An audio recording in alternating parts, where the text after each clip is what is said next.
Here now, it is the 66th running of the Great American Race. Sunshine and a cool 58 degrees.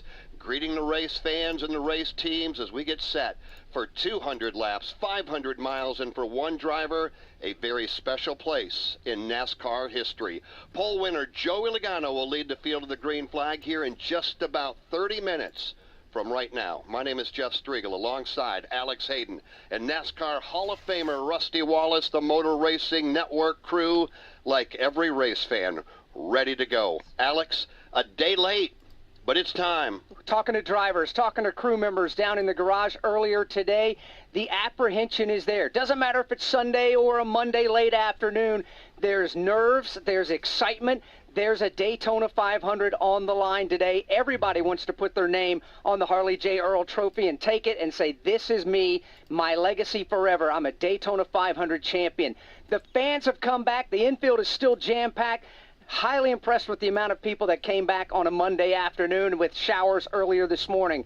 But Rusty Wallace, when the green flag flies, we're going to take it under clear skies, but when the checkered flag flies, it's going to be dark. Yeah, and that's a big deal, Alex. We're going to start during the day. We're going to end at night. The track will change, and when we start this race, the track has got no rubber on it whatsoever. We had a lot of rain, so that's going to be different in itself right there. So this is going to be an exciting race, a very, very unpredictable race. A lot of things are going to change all throughout this race. I'll tell you what, I'm pumped up. Yeah, I think we all are. And Alex, you mentioned it on the way out here. We wondered what this might look like, what it might feel like when we got here, albeit a day late. I think we know now, massive, intense, loud, ready to roll. This place is absolutely packed. And you know what? When you look around, yes, it's Monday, but it certainly feels like a Sunday ready for the Daytona 500. It absolutely does. You would not know it was not Sunday in a typical Daytona 500 with the amount of people here. International Speedway Boulevard, which runs parallel to the front side of the racetrack, has been jam-packed all day long. The race fans are back. They're excited. We're excited. 40 teams getting ready to go again for 200 laps, 500 miles. It is the Daytona 500. We're proud to cover it here on the Motor Racing Network, and we are glad that you are along for the ride. Right now, we're going to take you trackside for pre-race ceremonies at Daytona. Ladies and gentlemen, at this time, we ask that you please rise as you are able and remove your hats as the Robertsdale High School Junior ROTC Color Guard presents our nation's colors. Here to offer today's invocation, representing Advent Health of Central Florida, please welcome Chaplain Farzad Norian. Father in heaven, we pause for a moment to acknowledge you this afternoon and ask for your presence to be with us. Please protect and keep safe our drivers in the race today, our crew members, our officials, our fans, and their families. And Lord, please protect and bless our men and women in the military and law enforcement and their families. For these things we ask in Christ's name. Amen. Here to perform our national anthem, please welcome the 82nd Airborne Division All-American Chorus.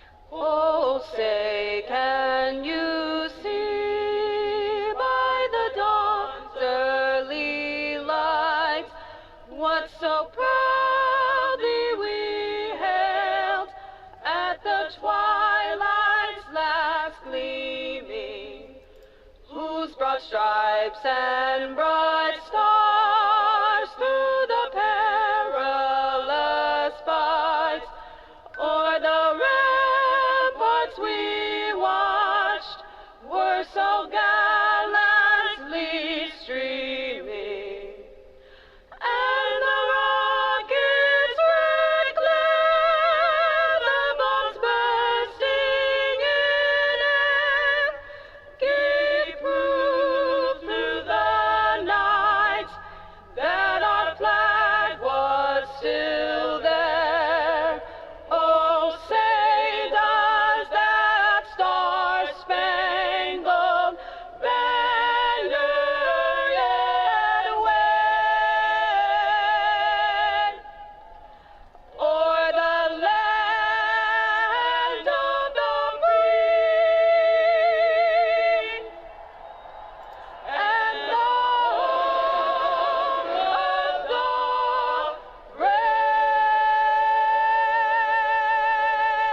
Let's hear it for the 82nd Airborne Chorus. The drivers of the NASCAR Cup Series ready to begin the 2024 season. As they get their final fist bumps in, they'll swing a leg over the window and slide into the cockpit. The Daytona 500 is next.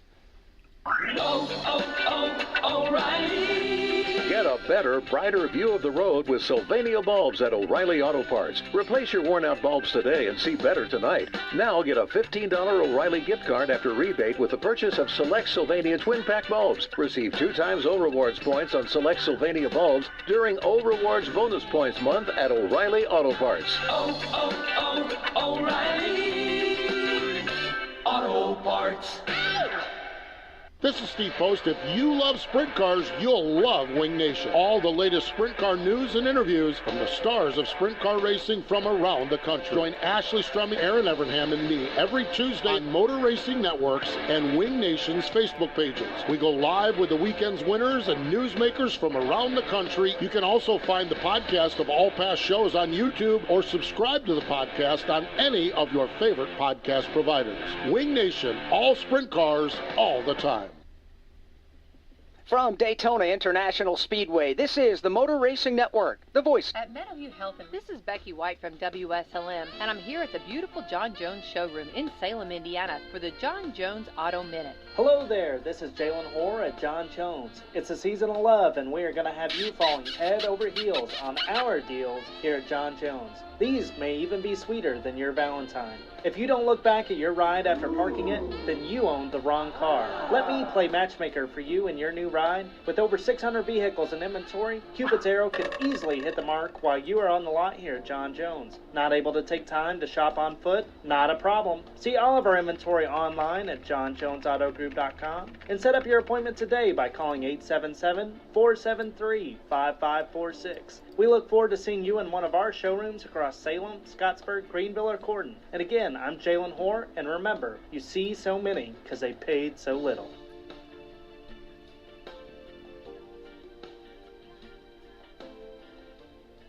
Vital Farms is looking for folks with at least 52 acres of land who believe high animal welfare standards equate to high quality and productive poultry. Diversify your farm income by joining our community of pasture-raised egg farmers. We'll set you up with a support crew, teach you egg farming our way, and compensate you fairly for your hard work. Want to hear more? Call 844-494-VITAL today or apply online at vitalfarms.com/farmers. Again, that's 844-494-VITAL. International Speedway. This season marks the 31st year Axalta has participated in the Great American Race. For even longer, we've been innovating protective coatings to extend the life of the things you use most, from your car and truck to your lawn equipment and much more.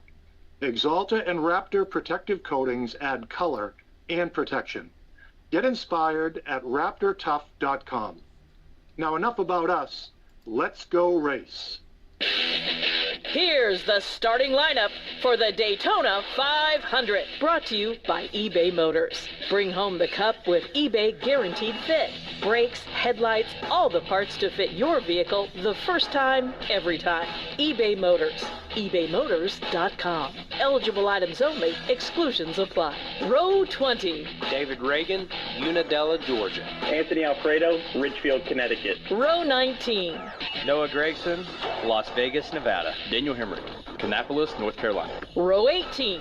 Riley Herbst, Las Vegas, Nevada. Ricky Stenhouse Jr., Olive Branch, Mississippi. Row 17. Kyle Busch, Las Vegas, Nevada. Austin Dillon, Welcome, North Carolina. Row 16. Ryan Blaney, Hartford, Ohio. Todd Gilliland, Mooresville, North Carolina. Row 15. Josh Berry, Hendersonville, Tennessee. Corey LaJoy, Kannapolis, North Carolina. Row 14. A.J. Allmendinger, San Jose, California. Martin Truex Jr., Mayetta, New Jersey. Row 13. Kaz Gralla, Boston, Massachusetts. Ryan Priest, Berlin, Connecticut. Row 12. Bubba Wallace, Concord, North Carolina. Jimmy Johnson, El Cajon, California. Row 11. Justin Haley, Winamac, Indiana. Ross Chastain, Alva, Florida. Row 10. Chase Briscoe, Mitchell, Indiana. Chris Buescher, Prosper, Texas. Row 9. William Byron, Charlotte, North Carolina. Kyle Larson, Elk Grove, California. Row 8.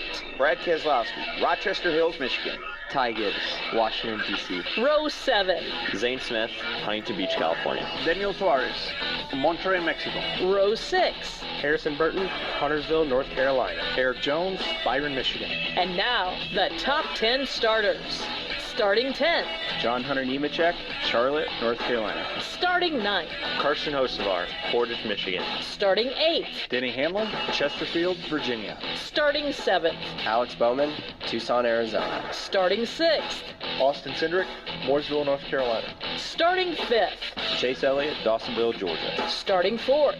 Christopher Bell, Norman, Oklahoma. Starting 3rd. Tyler Reddick, Corning, California. Starting 2nd. Michael McDowell, Glendale, Arizona. And starting on the pole. Joey Logano, Middletown, Connecticut. That's the starting lineup for the Daytona 500. Under clear blue skies, the Great American Race is next on the Motor Racing Network. Discover new opportunities together in a new Chevy. Meet up in an Equinox, winner of the J.D. Power Award for initial quality among compact SUVs. Lend a hand in the strong and capable Silverado. Or mix it up in a high-tech Trax with an available 11-inch diagonal touchscreen. Find family, friends, and fun in the Chevy that's right for you. Chevrolet, together let's drive. For J.D. Power 2023 U.S. Initial Quality Study Award information, visit jdpower.com/awards. Will they find a home? Sponsored by Geico. Susan has always wanted to live in a chateau. I like a certain je ne sais quoi. While Jake is more into the Cape Cod style home. It's a classic look. Compromise is tough, but these two won't have to compromise when they bundle home and car insurance with Geico. It's easy, and they could save even more. In the end, Susan and Jake found a Cape Cod style home where they will only speak French. Bonjour, je t'aime, merci beaucoup, and cordon bleu. You'll get better with time. Bundling without compromise at geico.com. We are moments away from taking you trackside for the Command. That's coming up shortly from Daytona International Speedway. This is the Motor Racing Network, the voice of... Give two boys count. Ready to finally tackle that home improvement project? Take a dream vacation? Or get behind the wheel of a new ride? Let the butler do it. What do you mean you don't have a butler? I'm talking about the Banking Butler Digital Banking from First Harrison Bank. He makes your life easy with online loan applications and all of your banking at your fingertips.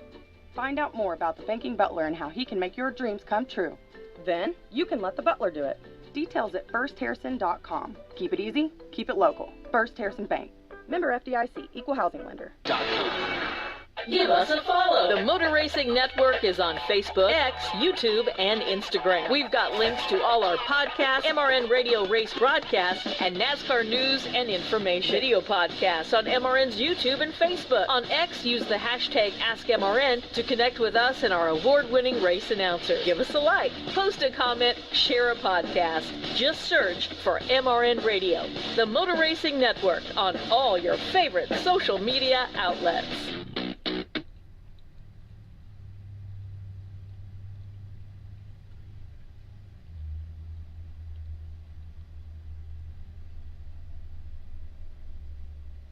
The sound you've been waiting for now is just 3 minutes away. 40 cars sitting down along pit road, gridded there.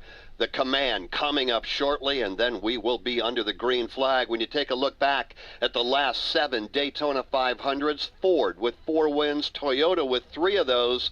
Chevrolet has been shut out. What do you think today, Alex Hayden? I think it's wide open for anybody that wants to get there. You got to have some help. You certainly have to have Lady Luck smile on you throughout the running of the Daytona 500, but it would not surprise me at all if any one of a number of Chevrolets.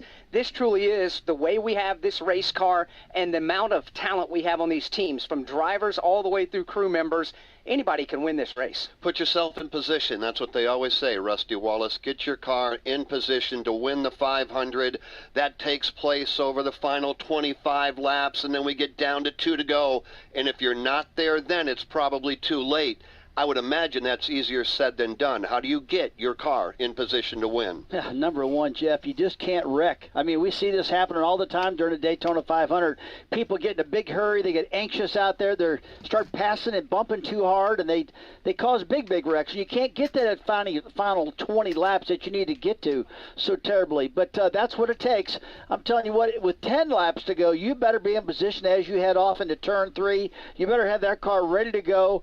And 10 laps going to go by real fast, and you got to be right there because you run a whole 500 milers just to get to the last 10 laps. That's when it's going to get won. You know, you got to go all the way back to Thursday, the last time these cars were in competition with one another. That seems like a long time ago.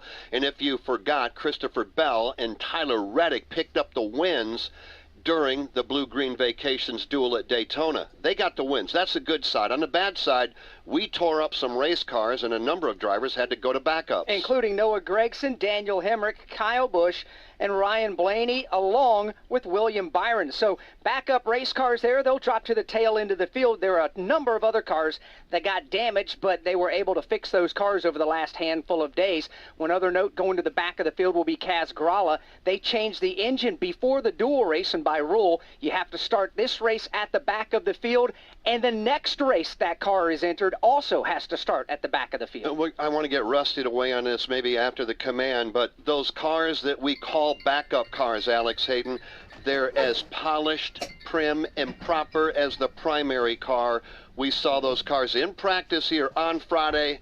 They looked absolutely perfect and ready to go. And they practiced perfect and ready to go. Ryan Blaney himself said his backup car was every bit as good as his primary race car. Teams know that there's a high probability that they're going to wrinkle up a race car before the Daytona 500. Air Force Thunderbirds getting ready to make another pass across the stadium, which is sold out. We've waited and we're ready. Let's take you trackside for the command. Daytona International Speedway. This is a moment you have all been waiting for. Here to give the command of fire engines is actor, entrepreneur, founder, and United Football League co-owner, the Grand Marshal for the 66th running of the Daytona 500, Dwayne "The Rock" Johnson. In the proud spirit of America, and in the proud spirit of our great country, finally, The Rock says, drivers, start your engines! The Rock with the delivery, the Thunderbirds driving straight at us, and the engines coming to life, 40 in all. Coming up, it is the 66th running of the Daytona 500, and it's next right here on the Motor Racing Network.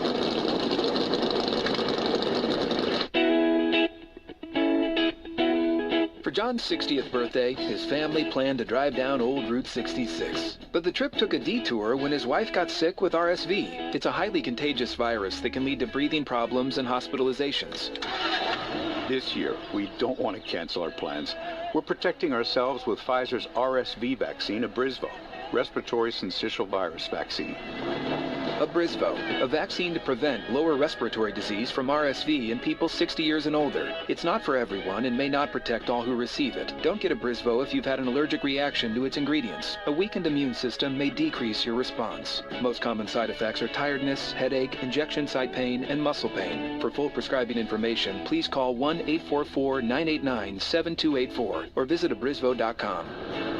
So don't wait. Ask your pharmacist or doctor about Pfizer's RSV vaccine, Abrysvo, because every breath matters.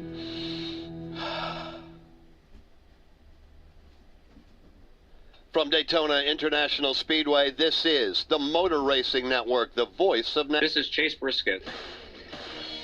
If you're wanting to wet your whistle, watch the game, or just sit around enjoying a drink with your friends, then stop into Bill's American Pub located next to Mama Rosa's in Salem.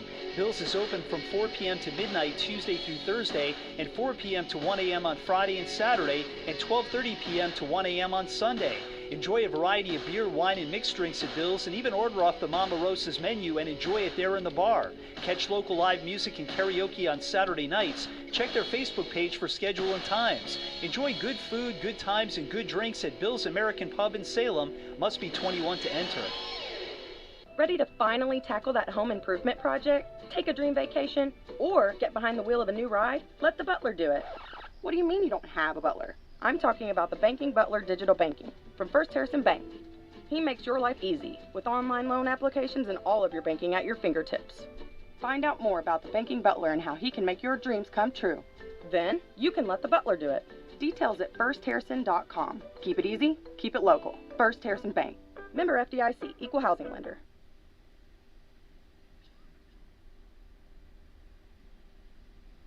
Pit road still being cleared down there. There's a NASCAR official around all of those race cars. They have come to life just a moment ago, and shortly they will be pulling out on this 2.5-mile super speedway, Daytona International Speedway. Again, glad to have you with us on the Motor Racing Network. Jeff Striegel alongside Alex Hayden and NASCAR Hall of Famer Rusty Wallace. Why don't we bring in three more voices that have been waiting anxiously, like you, race fans, for this moment to help call the action again for the Motor Racing Network. Presented by Creed. Get tickets at livenation.com.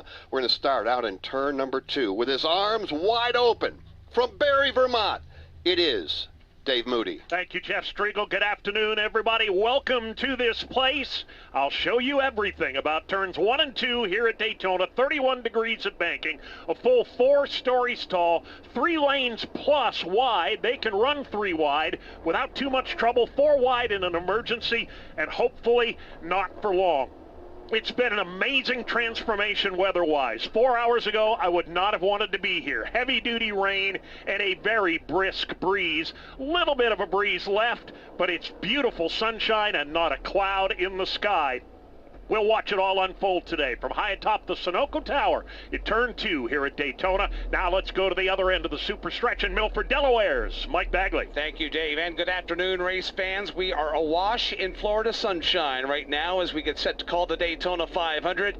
It is going to be well worth the wait, and this is the case always on the backstretch at Daytona. It's all about the draft. They get formed up and select their partners in front of Dave in turns 1 and 2, and this is where they execute the maneuvers on the back straightaway. However, aggression will not be your friend today here at Daytona, because we've seen it bite others in the past. The bump drafts, they turn into slam drafts, and that's when the racing turns into calamity. We've seen that. You got to tone it down and save it for when it matters the most, but it's intense every single time around the Daytona Superstretch and around this entire Daytona International Speedway. We'll cover all the action on the backside of this course today, and as they race by me and up into the banking of turns 3 and 4, they'll race into the view of Dylan Welch of Carmel, Indiana. Well, thank you, Mike. And when this field gets to that 31-degree banking of turn 3, you best have your act together. All that scheming and line shuffling from the first 2/3 of the lap comes to a head here. And in the closing laps, who you're aligned with can make all the difference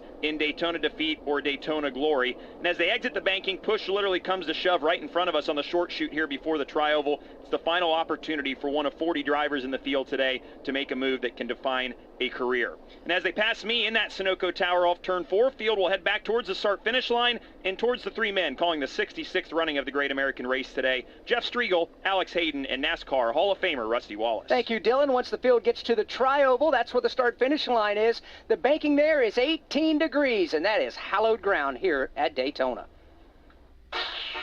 Every sports fan dreams of going pro and wants that feeling of being at the top of their game. So now is your time to stop dreaming the dream and start living it.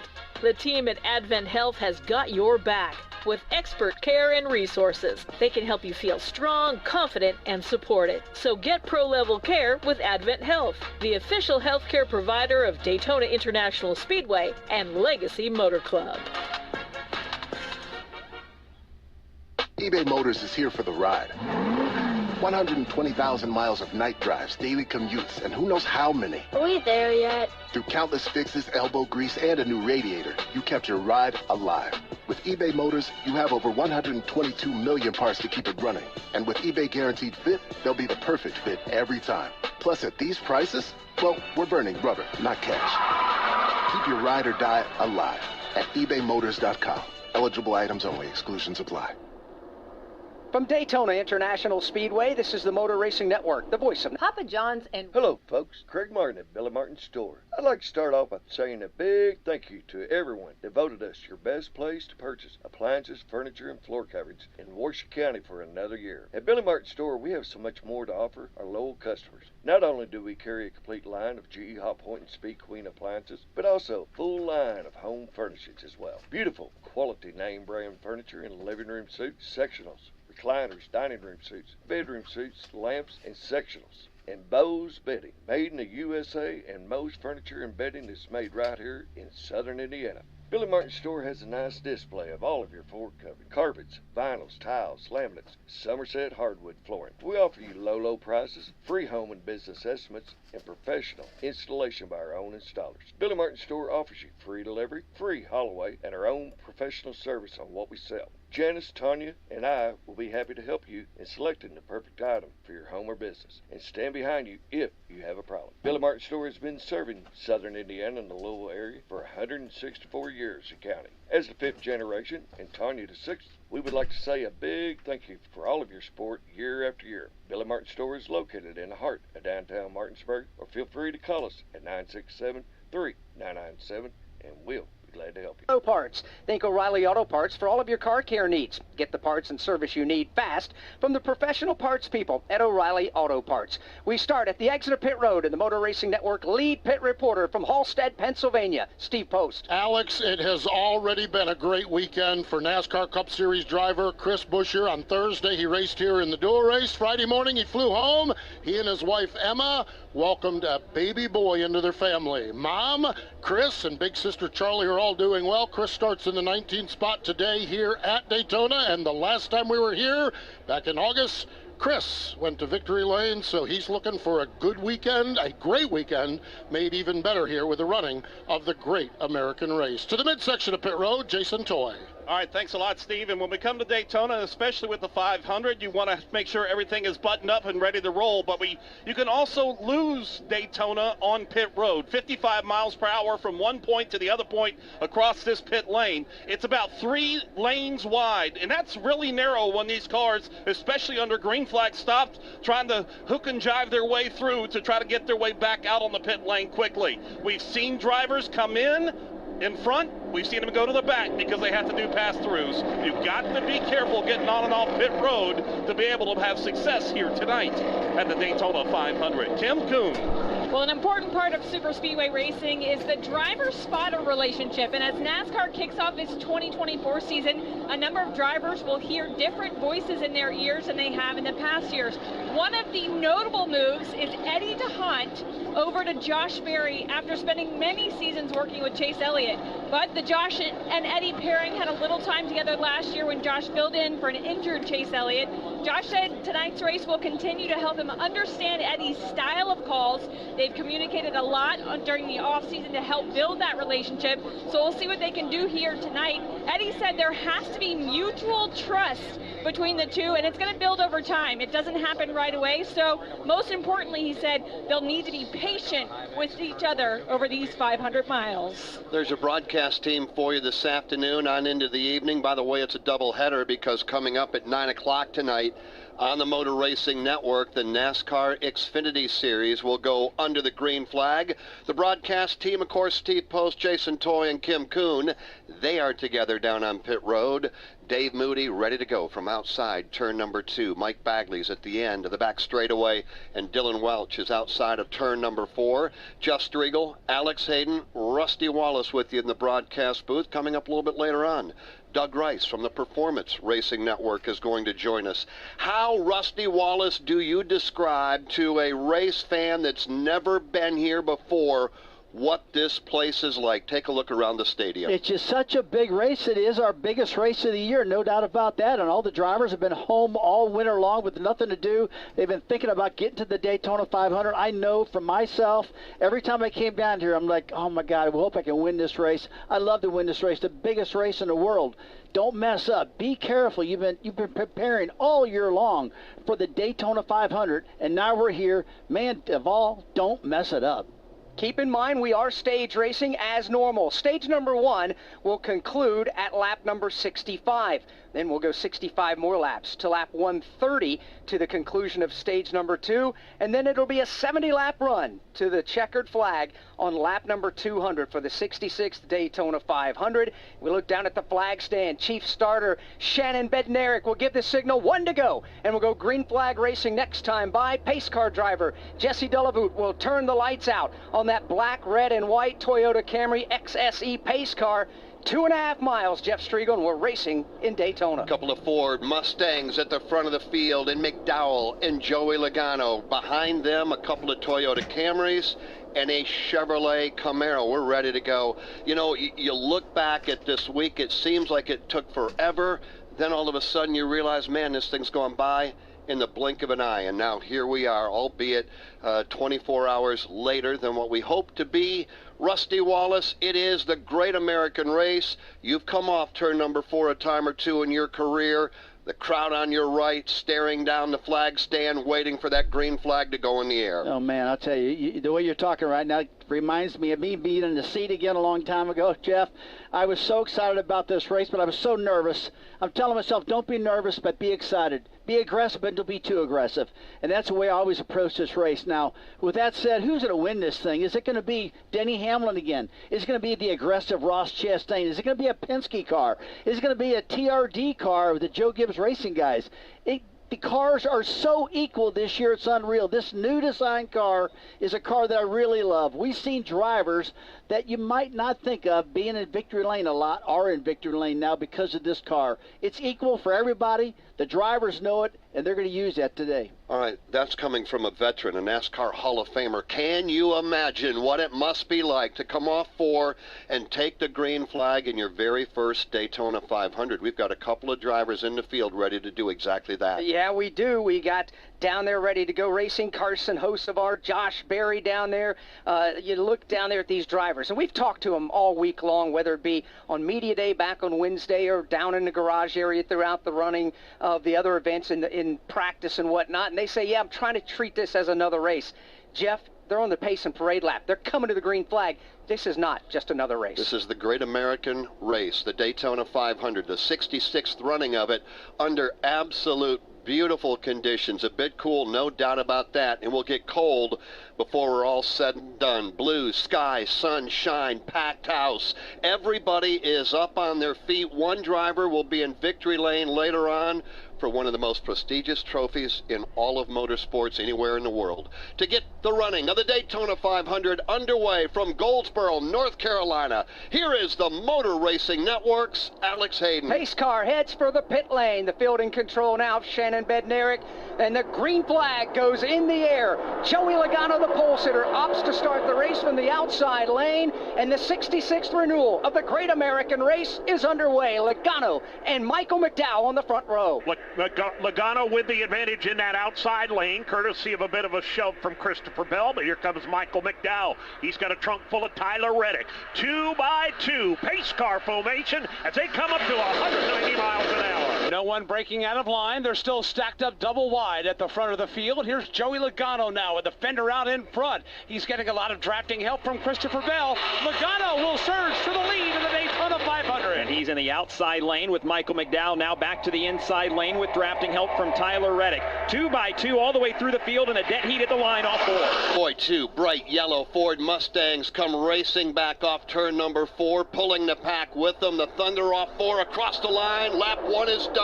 Side by side, McDowell and Joey Logano. 2.5 miles of racing, and absolutely nothing has changed. They are still 2 by 2. The difference between the lead and second place, maybe 6 inches. Logano up high, McDowell down low to the super stretch. Pack still in tight formation as they hit the Daytona super stretch for the second time this afternoon. Again in double wide formation, no 3 wide activity, no one breaking ranks. McDowell now gets a fender out in front in turn 3. He's still got Tyler Reddick lined up in that bottom lane. Chase Elliott and Alex Bowman there as well. Logano leads the outside lane with Christopher Bell, Austin Cindric, and Denny Hamlin. Most of the racetrack in Scottsdale, beautiful Central Florida sunshine as they come into the tri-oval. Shade will greet the drivers, and it will be that way all the way through turns 1 and 2 as the sun gets lower on the horizon. Lap number 2 is complete at Daytona. The racing surface itself is in shade, but the drivers will struggle a little bit, at least for now, with the sun on entry into turn number 1, looking straight into it. So far, so good. They're still 2 abreast. From the shade of 1 and 2 to the sunshine of the back straightaway. Here they come again. Nobody having the clear-cut advantage.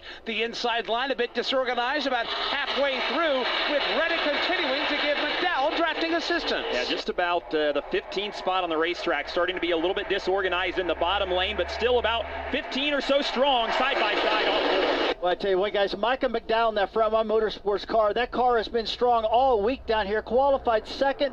Right now, it's just leading the race side by side with Joe Logano going into turn 1, and what a strong-looking hot rod. That car has been up to speed the whole entire week. Real proud for that team. And 2 drivers that have won the Daytona 500 pacing the field at the moment. Mike Bagley, Joey Logano, Michael McDowell, last time by the start-finish line at $1:88. Watching Denny Hamlin now, 4th in line on the outside. He is not breaking ranks. He is content to ride up there and continuing lending drafting assistance to Logano and others. 4th in line in the outside lane is Hamlin. He's got John Hunter Nemechek behind him. Nobody budging up at the front of the field, but there's a 3-wide lane forming a little further back. All the way to that outside line, that is Florida native Ross Chastain. He has got the Busch Light colors now in the Chevrolet Camaro topside. He's going to get drafting help now. Josh Berry will jump up there. Riley Herbst up there as this now begins a 3-line run. Ross Chastain punches the elevator button, takes it all the way to the penthouse as he tries now to bust his way into the top 12. 3 wide to the outside, and he's getting some help up high. And now Brad Keselowski will jump up in line in front of Chastain. This 3-wide lane is about to break its way into the top 10. All the while up front, it's Logano and now Christopher Bell out in front by themselves. Yeah, top 2 have broken away that 3-wide lane, trying to just tiptoe their way a little bit forward. John Hunter Nemechek has bailed on the middle lane. He's now leading that 3rd lane as they rocket on the front stretch. Leaders running the middle groove. McDowell run. Oh, we got one turn around. It's Harrison Burton. He will slide through the ball field. One other car, Carson Hocevar involved, and now they tangle right here at the start-finish line. One car spinning down and making contact with the inside retaining wall. Harrison Burton got it started off of turn 4. Carson Hocevar, Ryan Preece involved in the crash here in the tri-oval. Hocevar is stuck in the mud here on the ball field. He was trying to drive away from the accident site, could not. Harrison Burton's Wood Brothers Ford Mustang Dark Horse is used up. Heavy damage to the nose of that machine. Ryan Preece went sliding down, collected the inside safer barrier at the exit of pit lane, and we're under caution for the first time today in the Daytona 500 on lap number 5. Well, that broke out early. It happened from the outside road down and kind of cleaned out everybody to the inside. Rusty, take a look at it. It looks like it happens mid-pack. As they came off, they were running 3 wide, 6 deep back there. Harrison Burton was in the middle, the 42 to the outside. You had Carson to the inside, and all of a sudden it looks like maybe it was a bump gone wrong. Is that what you see, Rusty? Yeah, it looks like the 42 car come off the wall and right down in the side of Harrison Burton, and that's pretty well what caused everything. Carson Hocevar got part of that. Jimmy Johnson, I got mine on Jimmy Johnson. I think Jimmy might have got a little bit of that action in the back also. Don't know if Jimmy's car has been injured or not. We'll have to take a look at that shortly, but he definitely got himself involved in that also. On the transition, like we've seen it so many times, from 31 degrees to the flat, cars begin to dance just a bit. Brad Keselowski may have gently kissed the back bumper of the John Hunter Nemechek car on that transition.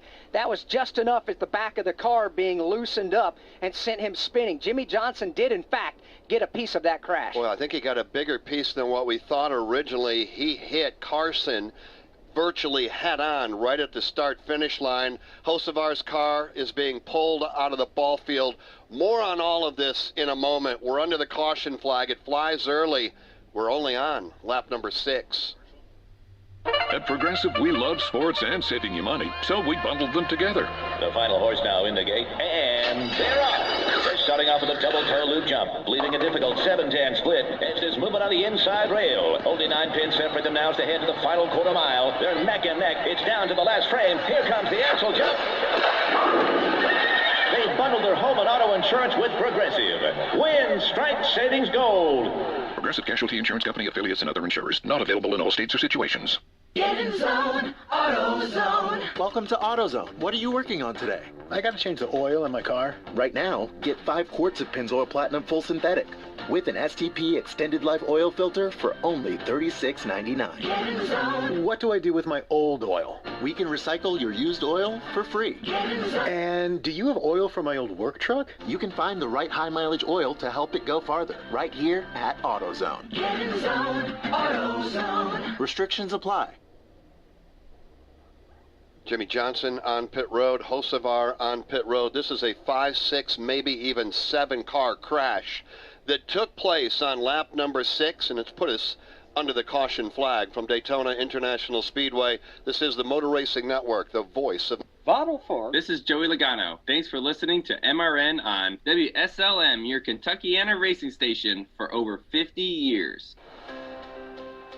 Planning to buy some land or build a new home or maybe put up a fence? Do you know your property lines? Are you in a floodplain? When it comes to surveying your property, call someone you can trust with years of experience. That's McAllister Land Consulting. Call 812-274-0860, providing fast, friendly service at reasonable rates. McAllister Land Consulting can provide a wide range of services, including residential and commercial certified land surveys, flood elevation certificates, and land usage consulting. Get to know your property. Call McAllister Land Consulting for a free quote today at 812-274-0860. If you or your family are noticing changes, it could be Alzheimer's. Talk about seeing a doctor together. Visit alz.org/time to talk. A message from the Alzheimer's Association and the Ad Council.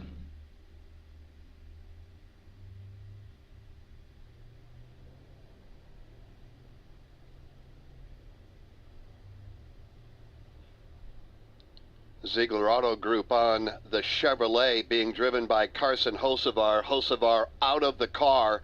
He tried numerous times to try to get the car turned around. He got punched right smack dab in the nose by Jimmy Johnson. Jimmy is now on pit road. We've got a number of really good race cars torn up early. We do. Jimmy Johnson's on the pit lane. Kaz Grala, Austin Dillon is on the pit lane. They begin to fix their race cars. Involved in the crash, it all started coming off turn number 4, if you're just joining us. John Hunter Nemechek may have cracked the throttle. We'll have to wait and figure this out. But Nemechek was the one that got just the slightest touch on the back bumper from Brad Keselowski. And that sent Nemechek sideways. Not sure if Nemechek was coming down and trying to get back up in front of Keselowski, what the case may have been, but that's what triggered it. That collected Carson Hocevar, Ryan Preece, Jimmy Johnson, Harrison Burton, Austin Dillon, and Kaz Grala. How about this for fast movers? Ryan Blaney, Riley Herbst, Kyle Busch, Daniel Hemrick, and Josh Berry all up 10 or more positions in only 8 laps. Alex, why don't we do this under the caution flag?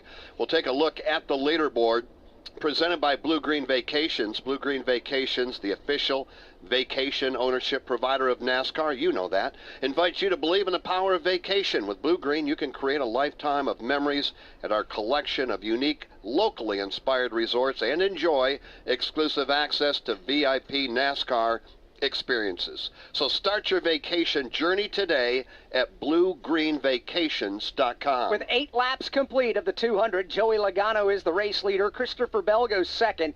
Michael McDowell third, and Tyler Reddick is fourth. Austin Cindric rounds out the top 5.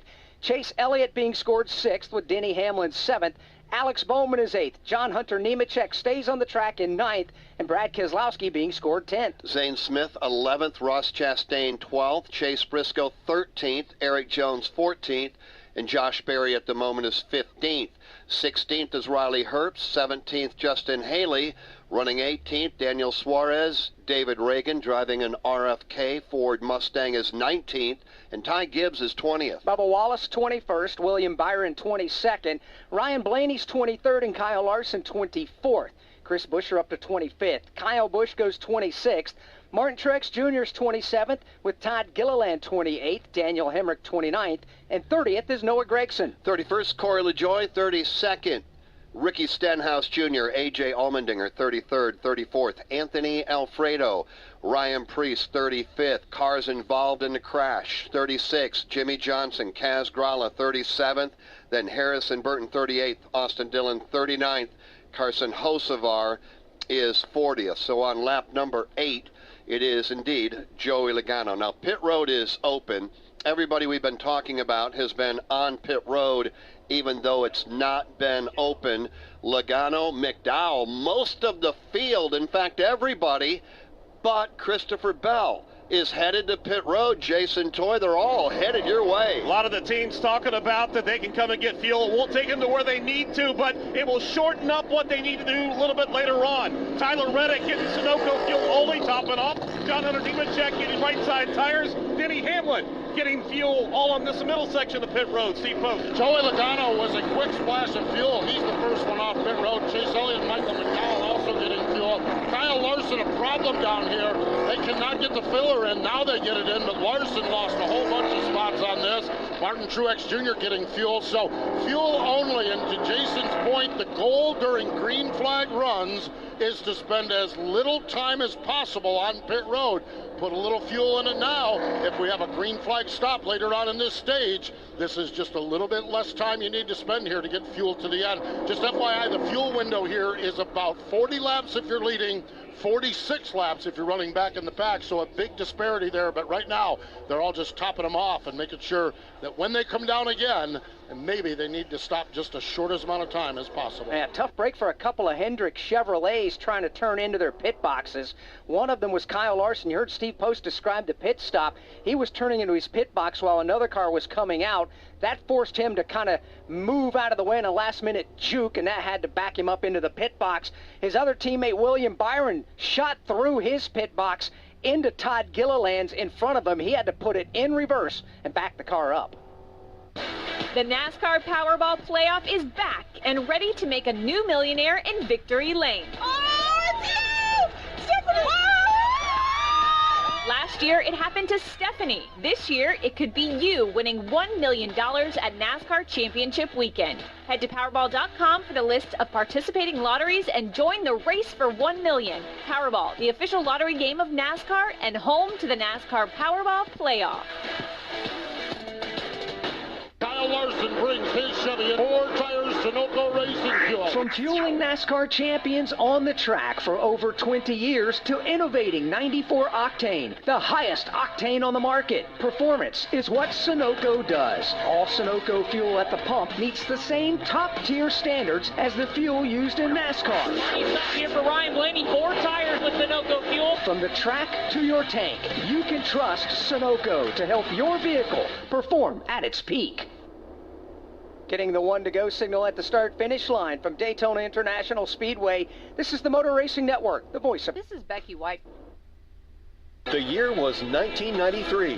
The NASCAR Cup Series season kicked off with the Dale and Dale show at the Daytona 500. Dale Jarrett's got the lead. He goes to the inside. Earnhardt's not going to get him. Dale Jarrett is going to win the Daytona 500 by STP. Earnhardt second. The 1993 NASCAR Cup Series season. All the highs and lows. Relive them all on MRN's exclusive podcast, The 1993 Season. Available on podcast platforms and MRN.com. We're at the start-finish line. William Byron on pole position. Green flag is out and we're racing. We're in the turn. Here to the inside comes Kyle Larson. He and Hamlin bump. We're on pit road. 4 tires Sunoco Racing Fuel. The race off from pit road is Denny Hamlin. Eric Jones goes off. We are live from the track. The Motor Racing Network, your home for NASCAR racing. Don't miss a lap, pit stop, or side-by-side race for the win. Listen to all the play-by-play action on your local radio station at MRN or NASCAR.com.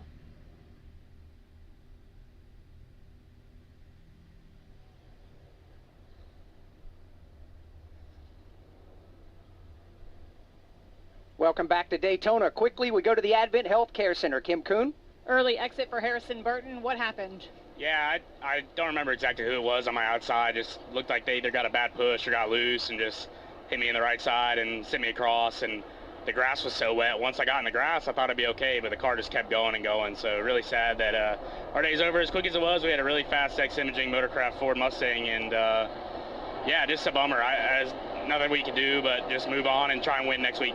That's Harrison Burton. That car he talked about to his outside, John Hunter Nemechek. Getting ready for a Geico restart presented by Geico. Is your insurance playbook confusing? Make it easy. Switch to Geico and get all of your insurance coverage from one place. Go to geico.com today to get started. Green flag goes back in the air at the front of the field. Christopher Bell and Ryan Blaney. The defending Cup Series champion Ryan Blaney on the bottom of the racetrack goes head-to-head with Christopher Bell. Right behind them, Daniel Hemrick, who also eschewed a stop on pit road a little earlier. To his outside is Joey Logano. Outside line, a little disorganized, coming up to speed, but now they're sewn together once again. New players up front. Here's Ryan Blaney on the inside of the racetrack. You've got Christopher Bell up top with each driver with drafting help behind them. And about the top 10 have a little bit of separation between the rest of the pack. Everybody closes up now. Hemrick glued to the back bumper of Ryan Blaney on that inside lane. A.J. Allmendinger getting busted. He's got a pass-through penalty coming up as the field comes across the line. It's Blaney on the inside, Bell on the outside.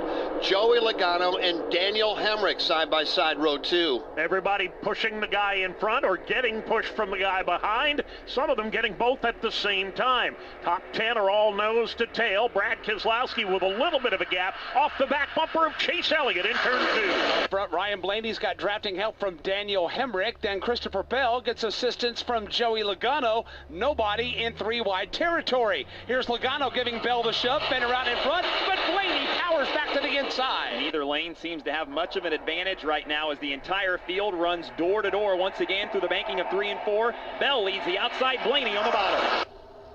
Back here at Daytona, let's go to the Advent Health Care Center, where Carson Hocevar has been released. Walk us through that incident from your perspective.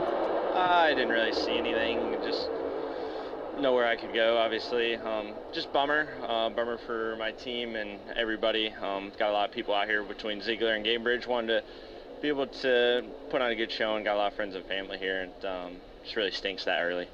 Disappointing first Daytona 500 start for Carson Hocevar. All right, Kim, thank you very much. By the way, it was a choose lane violation that got AJ busted into the tail end of the field. Right now it's Bell, Blaney, Logano, Hemrick, and McDowell. That is your top 5, but they are in pace car formation at 190 miles an hour. Coming off turn number 4, Rusty Wallace, we are 13 laps in. What have you been watching? Oh, I've been watching all the action. Looks like there's a lot of guys driving a little bit over their head, Jeff.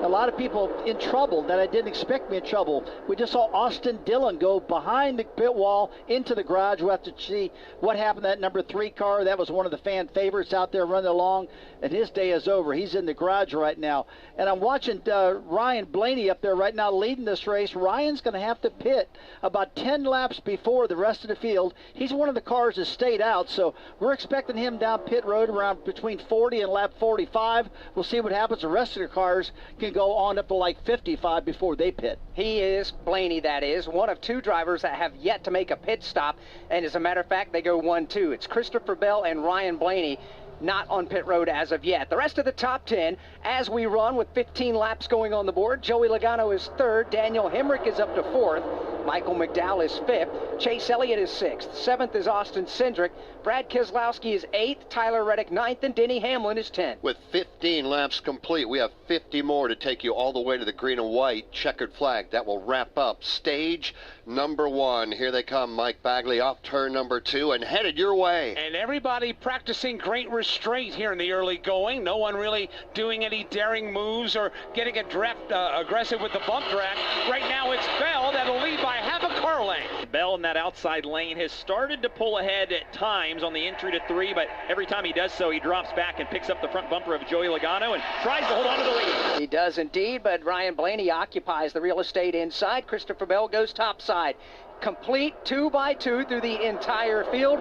Dave, at this point in the race, at lap 16, doesn't seem like there's a preferred line. There really isn't, Alex. It seems like everybody's able to make pace wherever they happen to be. That's with the exception of A.J. Allmendinger. That choose line violation has him almost exactly a half a lap down to the leaders. We'll see how long it takes them to gobble up that interval. This will only go so long until someone gets restless and starts making daring moves. We're not there yet. Everybody patient, minding their P's and Q's. Right now they are mirroring each other for the lead. And again, a little bit of a separation amongst the top 10. About a car length separating that group from 11th on back. Blaney, Bell, Hemrick, and Logano, your top 4. Ross Chastain was the first one to step out and make it 3 wide prior to the caution flag. Nobody's willing to do that yet, Dave. You got to look back around maybe a Chase Briscoe, a Zane Smith mid-pack. But so far, it is 2 by 2 by 2. Maybe a case of discretion being the better part of valor right now, because not long after they busted out into that 3-wide formation, we had the problem coming off turn 4, and a number of cars ended up behind the wall. Here's Ryan Blaney now. He'll inch out in front. He'll take the lead out of turn number 2, but as quickly as he does that, here comes Christopher Bell back to the outside of the racetrack. He'll inch out in front, but Blaney gets a bit of a bump now from Hemrick down low. It's a 4-pack at the front of the field. They all got separated from 5th on back on entry to 3. Everybody pulls back closer together, and it's still the same story, this time by all 4.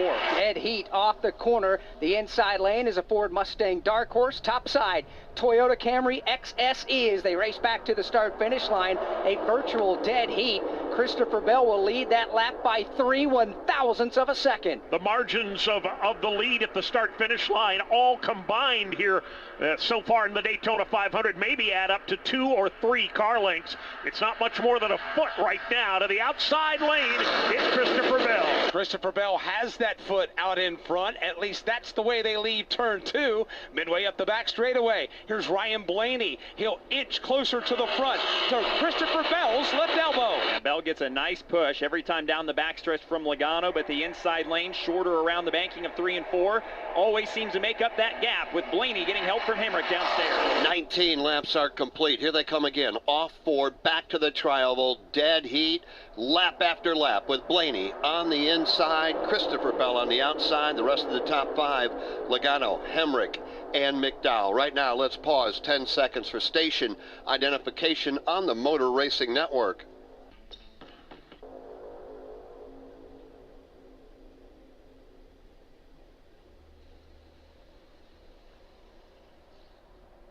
Welcome to the 66th running of the Great American Race. It is the Daytona 500, and it's live on the Motor Racing Network. Glad to have you with us on this Monday afternoon. It is blue sky, sunshine, and Christopher Bell and Ryan Blaney running side by side. Jeff Striegel alongside Alex Hayden and Rusty Wallace. Out in the turns this afternoon, they'll be there today all night long. Dave Moody, Mike Bagley, and Dylan Welch on pit road.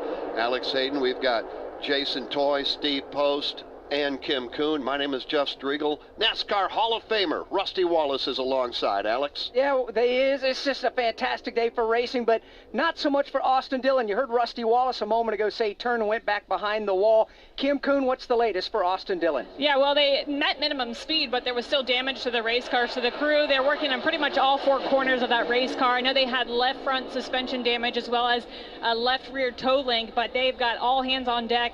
Again, working on pretty much every corner of that race car down here in the garage for Austin Dillon.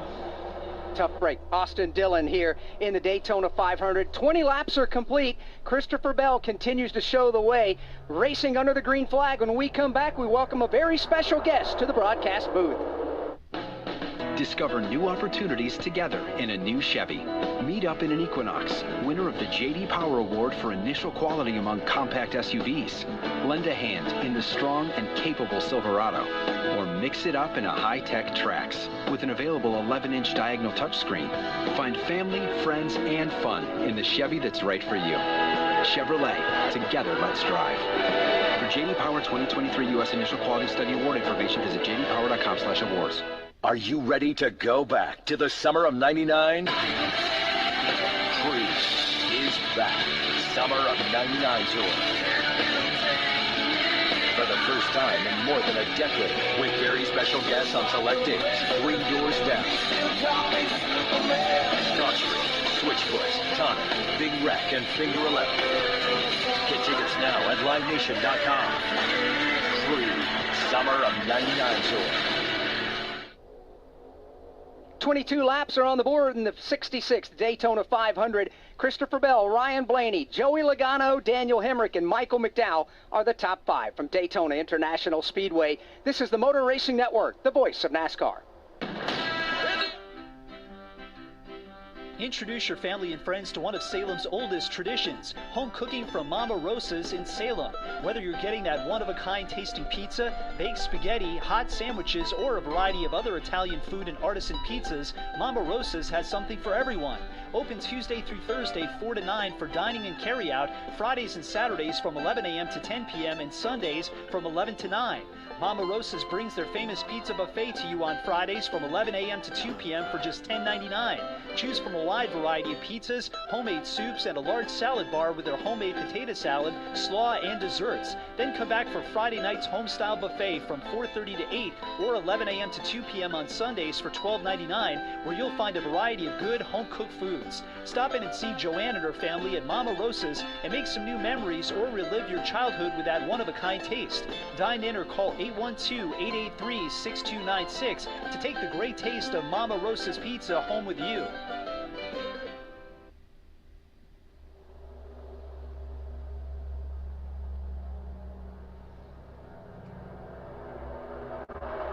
We welcome you back to a sun-drenched Daytona International Speedway. The 66th running of the Daytona 500. Lap number 24 goes up on the board. And, Jeff, we've got a very special guest joining us. Yeah, we certainly do. You mentioned it before the break. Joining us up here in the broadcast booth, a longtime friend of ours and an even longer friend of you, race fans and race listeners of the Performance Racing Network, the lead anchor, Doug Rice. After 36 years of broadcasting, he's determined that this will be his last year. And a bucket list, and Doug will let you tell the story, but a bucket list was for you to be here and to call the Great American Race. I am thrilled to be a part of it here today and get a chance to be up here for the 66th running of this monumental race. Yes, it is a bucket list for anybody that works in the NASCAR broadcast industry. You want to have a small part of the Daytona 500, so thanks for making that come to fruition today. The green flag is out, and the field's headed to turn number 1. Here they come into the 31-degree embanking, and nothing has changed. It is still 2 by 2 by 2. The gap between the lead and second place, about a foot in favor of Christopher Bell. One thing that is a bit different on the inside line, Chase Elliott, running in third on that inside line, has backed up a tad from Daniel Hemrick. He's got about a half a car length between himself and Hemrick on the bottom lane of the track. And behind Chase Elliott on that inside lane is Brad Keselowski, Denny Hamlin, Ross Chastain, and a couple other cars. It's back everybody side by side all the way through the field. Again, they come working back off turn number 4. Doug, you ready to call a lap or two? Absolutely. Let's give it a shot. All right, you pick it up next time by as they come to the line. It's Ryan Blaney, it's Christopher Bell, Joey Logano, and Daniel Hemrick. That's your top 4 as they make their way back to 1. This time it's Bell by nearly a full car length in that outside lane. But as I say that, back comes Ryan Blaney with a little bit of drafting help downstairs from Daniel Hemrick. Off turn 2 to the Daytona Super Stretch they run. Chase Elliott backs up even more on the inside line. The lane was open for Michael McDowell to dip in right there in front of Chase. But right now, Chase is back at it. McDowell does not take advantage of the opportunity. Starting to open up just a tad down low. And it's 5 cars now that have separated themselves from Chase Elliott, who's third in line on that bottom lane. About a car length and a half separate the top 2 on the bottom, Blaney and Hemrick from Elliott. A little bit of a breakaway here with the top half dozen cars as they flash down the front stretch here. Blaney down on the inside, hugging to his outside. It's going to be C. Bell. Really impressed right now with the run that Daniel Hemrick's got in that 31 car as they roll back to 1. Hemrick for Colleague Racing back in the NASCAR Cup Series in 2024. It's interesting to see what Chase Elliott's doing. Hanging back by a car length and a half, maybe 2. We'll see if he's doing some research on how much of a run he can get off turn 2. And the same thing is happening behind Chase with Brad Keselowski. Off of 2, there was about a car length and a half of open real estate between Bradley and Chase. That now will tighten up again with Bell, a fender out in front with the lead. And they work back into turn number 3. The bottom lane surges again. Elliott made up some pretty significant ground sort of by himself there on the backstretch, and he's closed right back in on this top 4. They run side by side up off of turn number 4. Still Blaney at the bottom of the racetrack. Christopher Bell goes topside. Keeping in mind, neither one of those cars have been on the pit lane for Sunoco Fuel as of yet. They continue to run 2 by 2 in the lead draft. They've been successful in backing up the pace just a little bit, maybe 90-95% on the loud pedal instead of the full 100. End result, though, is still side-by-side racing all the way to the tail end of the field. Toyota and Ford, 1 1 and 2 up front. You've got the Toyota of Christopher Bell. He leads the outside line, while the Ford of Ryan Blaney, your reigning Cup Series champion, he'll lead the lane down low and will draw even with Bell for the lead. Behind them, it's still Hemrick and Joey Logano. Chase Elliott stayed a little tighter this front four that time down the backstretch. Michael McDowell to his right elbow. Behind them, it's Brad Keselowski and Austin Cindric. We're getting ready to put lap number 30 on the board. So again, we're still working here in stage number 1. Let's give you a quick look. Doug Rice at the top 20. Christopher Bell, Ryan Blaney, Joey Logano, Daniel Hemrick, and Michael McDowell. That is your top 5. The rest of the top 10, Chase Elliott, Brad Keselowski, Austin Cindric is 8th. Denny Hamlin up to 9th, and Tyler Reddick is 10th. Ross Chastain hangs off to 11th, and it's Alex Bowman. 13th to Eric Jones. Nice run today for Riley Herbst. He's 14th. Josh Berry in his first 500 is 15th. Then it's Chase Briscoe, Chris Buescher, Zane Smith. 19th goes to Daniel Suarez, and rounding out the top 20 will be Justin Haley. Field coming up off of turn number 4. Here they come from the sun, coming back to the shadow. It's still Blaney and Bell up top. Appropriate after all the rain we've had here. They're still rolling 2 by 2 here at Daytona as they come back to the start-finish line. Blaney planted right down on the bottom, flanked to his outside. It's going to be Christopher Bell. Ross Chastain led an early charge to that 3 wide line. Nobody's shown much of an inclination to do that this time around. Everybody content just to ride 2 by 2. There is no shortage of racing, though, at the front. Back and forth they go with the top spot. And there are no bumpers connected. There's about a quarter car length between every single row of cars in this 2 by 2 pack of racing we're calling. And it opens up even more as the front 4 now begin to pull away. It's about a car length between row 1 and row 2, and then probably 5 or 6 back to row number 3. That's 5th on the racetrack with Elliott and McDowell. The front 4 close back together again. So big movers, big losers. Let's talk about that for a moment. 30 in, 35 to go in the stage. Big movers since we put them under the green flag. Now that happened back on lap 10 after that crash involving Hocevar and Kaz Grala, Austin Dillon, Harrison Burton. The big movers right now. Riley Herbst, you talked about that, Doug, up 14. Alex Bowman, Josh Berry up 13. Ryan Blaney, Michael McDowell, they're up 12. Alex, obviously, that's a good thing. On the other side of the equation, those that are going backwards. Yeah, somebody's going up, somebody's got to go the other way. David Reagan has lost 23 spots since we've gone back under the green flag from the caution. Then it's John Hunter Nemechek. He's lost 17 positions, losing 12 positions is Ricky Stenhouse Jr. For the first time today, we're seeing some real breakaway speed here. The front 4 cars have got about a 15-car length advantage over the rest of the pack. They're led by Blaney, and it's going to be Christopher Bell also in that pack, and then Daniel Hemrick hanging on along with Joey Logano in 4th. Logano rides in the 4th spot, and then there is a fairly significant gap, 20-25 car lengths back to the 5th place machine. That belongs to Chase Elliott. They're 2 and 3 wide behind him, trying to regain that lead grab. Denny Hamlin starts a 3 wide line out of turn number 2. Michael McDowell sees it coming. He'll go up and throw the block.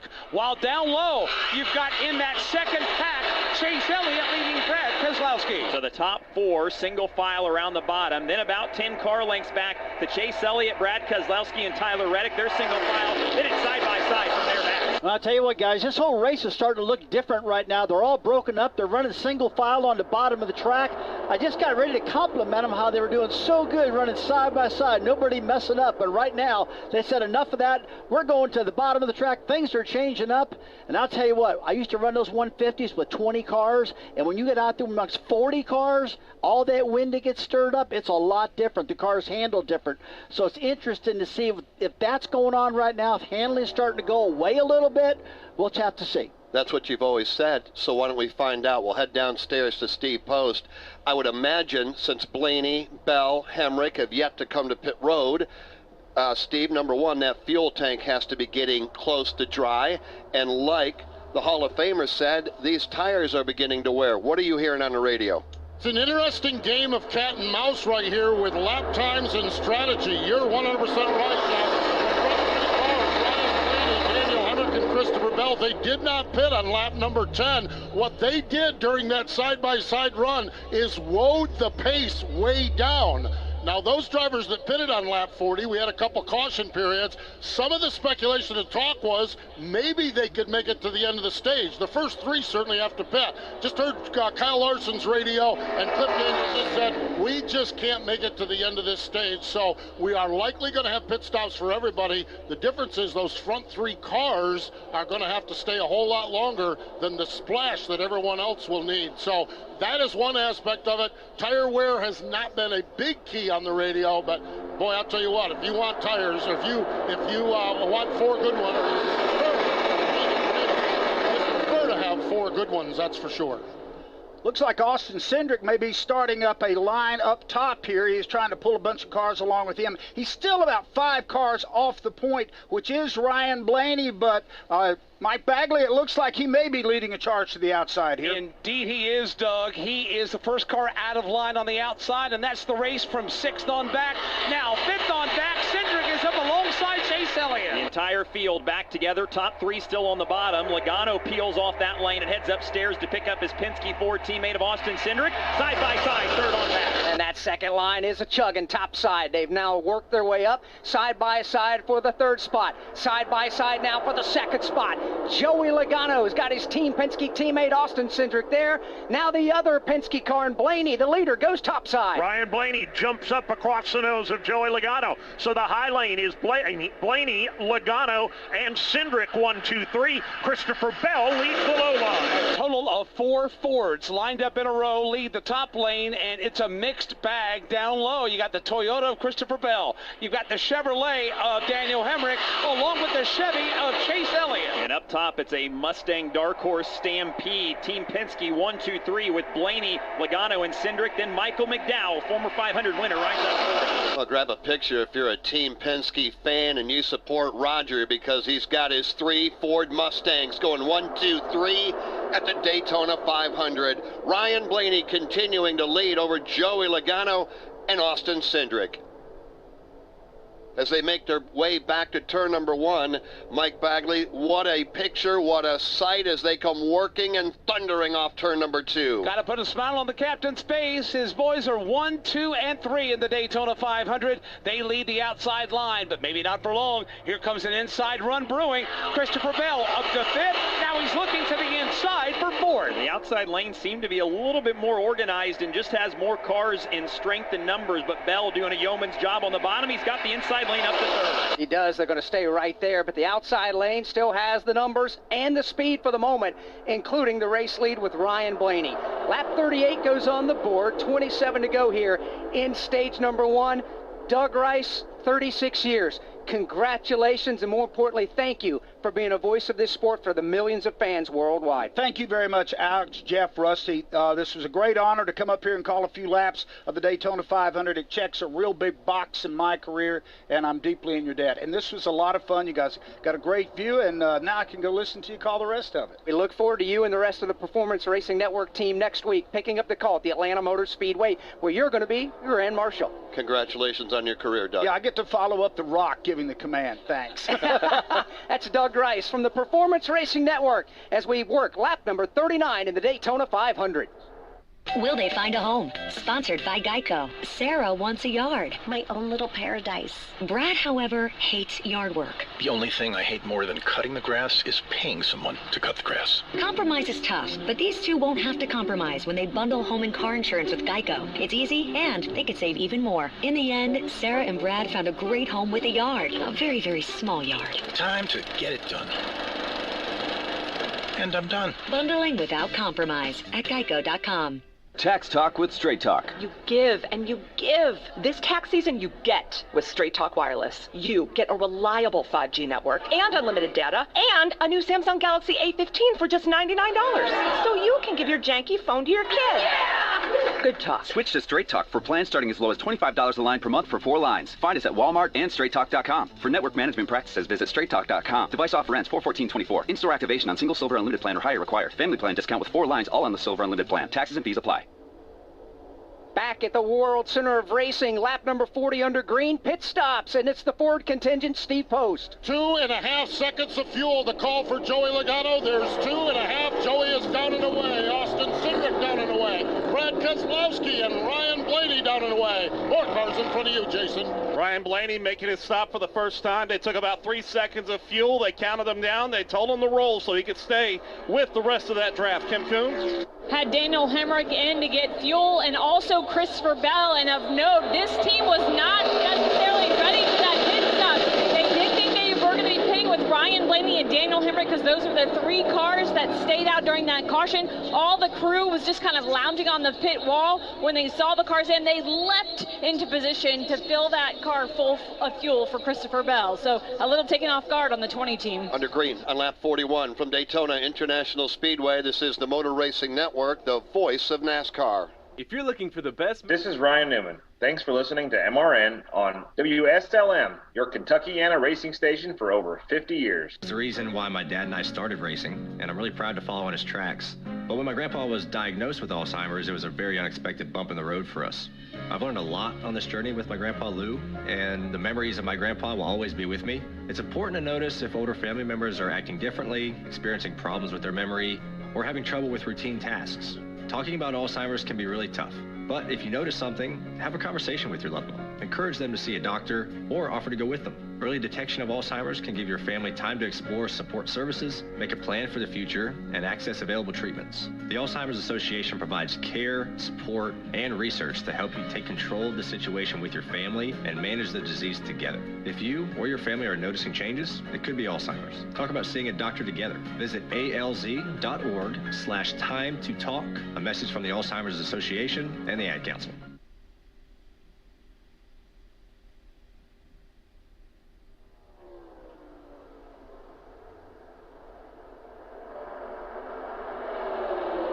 The 2021 winner of the Daytona 500, Michael McDowell, out front. Not anymore. Chase Elliott goes rumbling around on the outside. Takes it to the high country and storms past Michael McDowell. Elliott now goes to the lead. McDowell drops back into a side-by-side battle for third. And they're now 3 wide behind them. They start to shake it up just a tad. Here's Josh Berry trying to ease his way down to the inside of Kyle Busch. All by himself as Busch will bump draft Elliott to 3. They work back into the banking and up on the high side near the outside wall. It's Chase Elliott, Kyle Busch, and Bubba Wallace. Josh Berry leads downstairs. Right off turn number 4, most of this lead group here, yes, all of them will stay on the racetrack. They come thundering back to the start-finish line. They're going to put Ricky Stenhouse Jr. in the middle by himself as they split Stenhouse, the defending Daytona 500 champion. They'll tiptoe both high and low on Ricky Stenhouse Jr. He'll try and find himself a place to tuck into the middle of that pack. Still hasn't quite done so, but he's not in harm's way, it doesn't appear. Leaders out of 2 and onto the back straightaway. Elliott leads the outside line. Down low, Josh Berry has gotten some drafting assistance, but the front 3 now break away in Elliott, Kyle Busch, and Bubba Wallace. And they're still up in what you could probably call the middle groove here at Daytona. Just 2 lanes running right now. Josh Berry on the bottom with Kyle Larson down there as well behind him. 45 down, 20 to go in the stage, 155 to go in the Daytona 500. 1 car coming to pit road. That's A.J. Allmendinger. Meanwhile, it's Ricky Stenhouse, Dave, that's pounding away downstairs, but he's got work to do. Yeah, he's got a lot of work to do, but he's managed to find himself a little space down low as they split him 3 wide a moment ago. Right now, the top side holding sway, being led by Chase Elliott. Only 4 cars at the bottom, led by Josh Berry, and they have lost a ton of real estate on the racetrack. It is about an 8-car breakaway, single file at the top of the racetrack. You nailed it, Mike. 9th is where Josh Berry leads that inside lane, and he's losing spots in a hurry as everybody is bailing to the high side. Berry now the lone car down there inside the top 15. Yeah, 1 car got himself in a little bit of trouble. It was Ryan Blaney. The whole Ford Penske clan pitted, and when they left, Blaney could not hold on to the back of the draft. They drove away from him. He's out there running around by himself right now. He's fallen all the way back to the 32nd position, and he's not in a good position right now because nobody to draft with currently. He's riding down the middle of the Daytona super stretch. There's a couple of more cars behind him, but albeit a half a straightaway back. And then that long lead draft led by Chase Elliott, Kyle Busch, Bubba Wallace, Martin Truex Jr. and 5th place running Noah Gragson, Jeff, as they make their way into turn 3. Right now they are running nose to tail, Alex, as you pointed out. Why don't we take a look at the leaderboard presented by AutoZone. This look at the leaderboard will come on lap 46. Free battery testing, free battery charging, and replacement batteries that fit your needs. That's what it takes at AutoZone, America's #1 battery destination. Get in the zone, AutoZone. As looks like Michael McDowell's going to peel off the racetrack and come to pit road. As we look at the leaderboard, it's Chase Elliott currently on lap 47 as the race leader. Kyle Busch is 2nd. Bubba Wallace goes 3rd, and Martin Truex Jr. 4th. Noah Gragson is 5th. William Byron is 6th. Kyle Larson is 7th. Denny Hamlin 8th, Alex Bowman 9th, and Zane Smith is 10th. And just a splash and go for Michael McDowell. He is back out and away. 11th on down. Eric Jones, Josh Berry, Todd Gilliland, Corey LaJoie, and Ricky Stenhouse Jr. That's your top 15. The rest of the top 20, Tyler Reddick, Ross Chastain, Riley Herbst, Ty Gibbs 19th, Chase Briscoe 20th. 21st is John Hunter Nemechek. 22nd is Justin Haley. 23rd is David Reagan. Ryan Preece goes 24th. 25th now is Alfredo, and that's going to change as Anthony Alfredo is now back to 26th. 27th is Michael McDowell after the pit stop, still on the lead lap. 28th, Joey Logano. 29th, Austin Cindric. And 30th is Chris Buescher. 31st, Brad Keselowski. Remember, these Fords all pitted together. Then Ryan Blaney, then Christopher Bell, Daniel Hemrick. They do not need to pit before the end of the stage. Everyone else does. A.J. Allmendinger, 35th. Jimmy Johnson, 36th. Austin Dillon, Dunn, Gralla, Dunn, Harrison Burton, Dunn, Carson Hocevar. They went out on a crash on lap number 5. Now, it's been a flawless speed weeks by Advent Health for Michael McDowell. At least Kim Kuhn until now. Is there a problem? Well, there's a couple of hiccups he's had so far. He was supposed to pit with that Ford pack, but he got shuffled to the outside lane, couldn't come down with the Ford pack, so came down on his own, took 3 seconds of fuel. Now he's radioing to his team that something is wrong. The car feels very sluggish. He said he can't get it to 5th gear. Travis Peterson, the crew chief, said just get it to the end of the stage, then we'll look at it and try and diagnose what the issue is.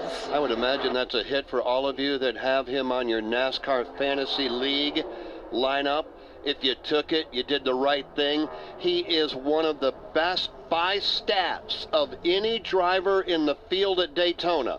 Talking about Michael McDowell. How about this at the line as Michael McDowell working down to the inside, getting ready to be overhauled. Chase Elliott rides the top side back to 1. Ryan Blaney pulled up behind and tried to draft with him, but it's done no good at all. Michael McDowell last time by, that car just did not sound right. It's not like it's running on 7 cylinders, Mike, but it's not up to speed. Well, right now, McDowell and Blaney are both at the bottom of the racetrack as the leaders come storming by to their right. Elliott and company making the passes. McDowell and Blaney just trying to get in line at some part. They'll drop all the way to the back of the lead draft as the entire field goes to their outside to make it 3 wide, but it's single file 1 through 7 up front. Off turn number 4. Looks like the front 6 or so are by themselves, nose to tail, back on the bottom side of the racetrack, led by the leader, Chase Elliott. Further back around the 7th spot is where they begin to shift things up. That's where Kyle Larson and Denny Hamlin are. Yeah, Kyle Larson has gone to the inside line on Denny Hamlin. He's looking for a little bit of drafting help. It's not immediately there, although Alex Bowman is riding to the rescue down low. Leaders out at 2, and that outside line trying to kick in, but the numbers are strong down low. That's where Elliott last time through went to the outside. He's down to the inside. Now we'll sway drivers right about a half a lane to the entrance of 3. And all 6 of this lead group goes to the bottom. First side-by-side races behind them. Kyle Larson on the inside leading 8 or 9 cars. Denny Hamlin up top. All right, they come by the entrance to pit road. They are not coming for fuel, but they will soon. I think we need to do a reset and remind everybody at this point, Christopher Bell is a lap down. So is Daniel Hemrick. So is Ryan Blaney and Michael McDowell. A.J. Allmendinger is a lap down. He was on pit road a moment ago. Jimmy Johnson involved in a crash on lap number 5. He's 2 down. But some will be thinking, okay, you guys were just talking about Bell and Blaney being at the front of the field, and now you're saying they're a lap down. let's remind everybody how that happened. Well, they had to come to pit lane, and when you think about Christopher Bell and Ryan Blaney, along with Daniel Hemrick, they're the three drivers that stayed on the track and did not pit with everybody else during the caution flag back on lap number 9. Therefore, they had to stay on pit road and take more Sunoco fuel than the other cars that did pit on lap number 9. But I don't think they need to worry too much, Steve Post, because this lead pack that just put them a lap down are still going to have to pit before the stage ends, correct? I'm not 100% sure. There's some talking about stretching it to the end. It would be 50 laps. The fuel window, we were told, was 46 if you're running back in the pack. But remember, when Bell and Blaney were leading, the pace slowed way down.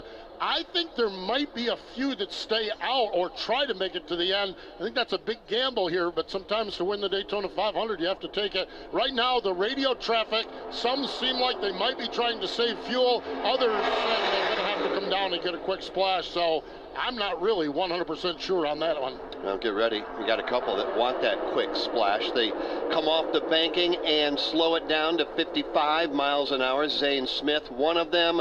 Right behind him, Daytona 500 champion Ricky Stenhouse Jr. They appear to be headed down your way, Steve. So obviously fuel beginning to run dry. Yes, it is. Zane Smith brings his car in. Going to be just about 2.5, 3 seconds of fuel. Ricky Stenhouse Jr. is in. Ricky pitted back on lap number 11. He pitted after everyone else. With that crash on the front stretch, Ricky jammed the brakes down, and he was worried about flat spotting the tires. He's a lap later than everybody. They figured a clean, open pit road. They took 4 tires, Sunoco Racing fuel. Here on lap number 54, Stenhouse just took 4 tires, or just took fuel only. Looking up to the end of pit road, Kim Kuhn, it looks like there's a bunch of them headed your way. Yeah, the Chevy Brigade is here, and first is Daniel Suarez. It's going to be just 2 seconds of fuel for him. Also in Alex Bowman, a little free there, and William Byron, Jason Toy. Corey LaJoy, Kyle Busch, 2 seconds of fuel only. Also Chase Elliott, who was leading that pack. He's down of the way. Ross Chastain having to work his way. In fact, just about 2.5 seconds of fuel for Chastain. Steve Post. Kyle Larson was in, and Eric Jones, he stalled his race car. Jones stalled the race car. There he goes. He was a Toyota among the Chevys, but he lost probably 30 car lengths when he stalled that race car here on lap number 55. That turns the lead over to Bubba Wallace, if only for a moment, because he and another group are going to peel off the track. Bubba lights up the brakes. The smoke billows from behind the black, yellow, and red McDonald's Toyota. Did he get it down to pit road speed in time? We'll wait and see, but here come some of the Toyotas, including Denny Hamlin. Hamlin hits the mark. They're going to take a tear off the windshield. 1001, 1002, 1003. Denny Hamlin, he is down the way, along with Ty Gibbs, John Hunter Nemechek, and Tyler Reddick in the middle section of pit road. See both. Bubba Wallace, a quick splash of fuel. He's down and away. Martin Truex Jr., the same. He's down and away. Kim? Just had Jimmy Johnson on this end of pit road. Now the signboard out for Riley Herbst. We'll wait to see if he makes his stop. And now the blend begins. Those that pitting on different laps slowly but surely begin to blend in with those that pitted prior. Noah Gregson, leading the Daytona 500, comes across the line in front of Todd Gilliland, Josh Berry, Justin Haley, David Reagan, Ryan Preece, Chase Briscoe, and Riley Herbst. What's important about those 8 drivers? Well, they last were on pit road on lap 9 or 10. So will they stretch it? We're down to just 7 to go next time by in the stage. Riley Herbst and Chase Briscoe just came in and got a splash of Sunoco fuel there. They'll head back onto the racetrack. And what effectively this has done, Rusty Wallace, has broken this 40-car field up all over the Daytona International Speedway. Oh, yeah, they're all over the place right now. It's pretty hard to figure out what the rest of them are going to do to get back in sync. Everybody's out of sync right now. It all started when Ryan Blaney early decided to stay out and not pit on that first deal.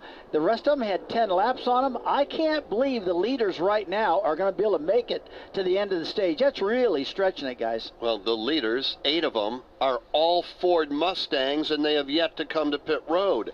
They are followed by 6 or 7 Chevrolet Camaros that have been on pit road, led by Kyle Busch as he comes across the line right now.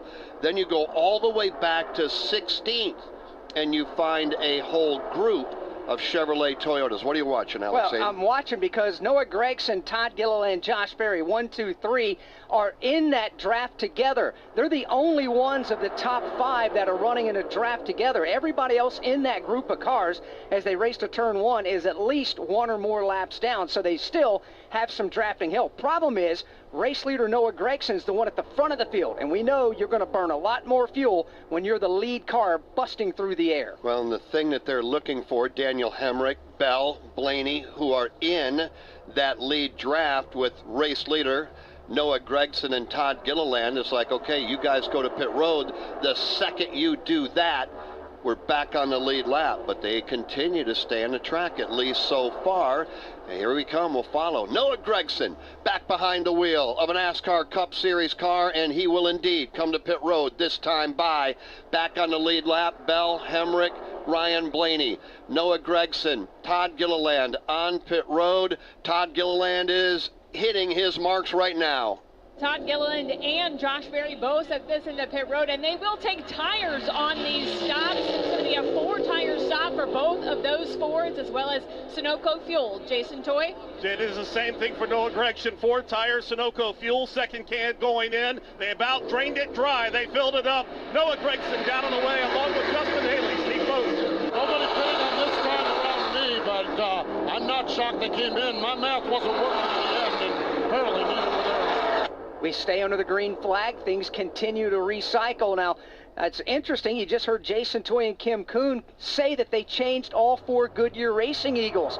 So when the stage ends in another 4 laps next time by, if they choose to come to pit road, Jeff, they're not going to have to spend near as much time there as everybody else. It'll be just a splash of Sunoco Fuel and off of pit road, and don't be surprised if they cycle right to the front. Still have 2 more cars. David Reagan, Ryan Preece, they had yet to come to pit road. They run in a draft. Let's follow them. Race leader David Reagan back out front, Ryan Preece right behind, and Dave Moody, that twosome, headed your way. They are all alone. I mean, all by their lonesome. They are entering turn 2 right now. The closest car to them is midway in turn number 1. They're just hugging the bottom and making lap time. Indeed they are. They are at the bottom of the racetrack. They are about a half the length of the backstretch ahead of a group of a dozen plus. And we'll see how quickly it takes that pack to gobble David Reagan and Ryan Preece up. Yeah, it'll be a question of if they've got enough time, but that pack is coming with a head of steam. Back up front, these 2 cars, 2 Ford Mustangs, run nose to tail tightly, all 4. If you look at the lap times, they are running, 6 seconds a lap slower than the 3rd place running Kyle Busch. So that is definitely the case. They have made this their decision now. Let's just simply try to save some fuel. But Dave, quickly, here comes Kyle Busch in that draft. Yeah, they are effectively running for their lives, and it's just not going to work because here comes Kyle Busch. He's got about a dozen cars on his back bumper. They will fly by on the inside lane. Reagan and Preece saw him coming. They went to the top of the racetrack, and Kyle Busch and company used the inside line to overtake them. Reagan and Preece still up top. That pack flashes by, and now Reagan and Preece fall in line behind them. And they were going so much slower. They're going to lose this draft of 7 or 8 cars that just disposed of them. Just going to try to hang on at the back of this group. Well, bed made now because pit road is going to close momentarily. They couldn't come to pit road now without a penalty. Pit road is closed. Last time by, Mike Bagley, you heard Dave say they just drove by him like they were tied to a stump. Well, William Byron, Chase Elliott are now running at 192 and change for David Reagan and Ryan Preece last time by. They're at 174. It's amazing how the overtaking abilities are there and the speed discrepancy of the pack. We talk about how that pack left them. They've left them by half the distance on the back straightaway, and if Reagan and Preece aren't careful, they're going to get gobbled up by a pack of at least 15. Field exits turn number 4. We'll get set to begin the final lap of stage number 1. Top 10 in 2.5 miles will get paid championship points. Getting the shuffle outward is William Byron. Here comes Chase Elliott to the outside as he goes wheel to wheel with Kyle Busch. Elliott to the outside lane, battling side by side with Kyle Busch. Chase Elliott leads the way. Larson now goes to 2nd. Here comes Alex Bowman up to 3rd. Kyle Busch getting the bum's rush on the bottom. They're side by side for position number 4. Only 3 cars on the bottom of the racetrack led by Kyle Busch. Now that changes. Here comes Chastain Chastain. He'll pull to the inside of Bowman for third. Byron goes with him. Busch and Bubba are there as well. The top two Hendrick Motorsports teammates drop to that bottom lane as well. Chase Elliott leads Kyle Larson by about a car length with Chastain all over his back bumper. This is all Chevys and Toyotas. There's not a Ford in this bunch. Side by side, 5 rows deep at the line. Chase Elliott over his teammate Kyle Larson by mere inches. So it's Elliott picking up the stage win, green and white checkered flag.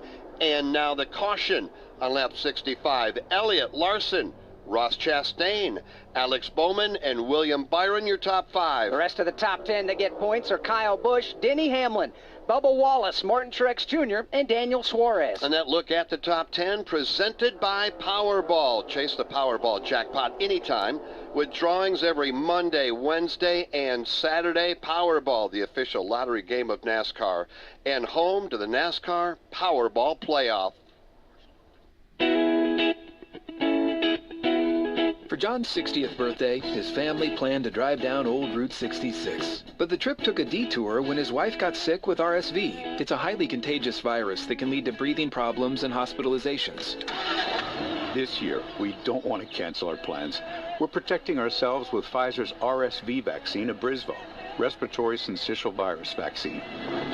Abrysvo, a vaccine to prevent lower respiratory disease from RSV in people 60 years and older. It's not for everyone and may not protect all who receive it. Don't get Abrysvo if you've had an allergic reaction to its ingredients. A weakened immune system may decrease your response. Most common side effects are tiredness, headache, injection site pain, and muscle pain. For full prescribing information, please call 1-844-989-7284 or visit abrysvo.com.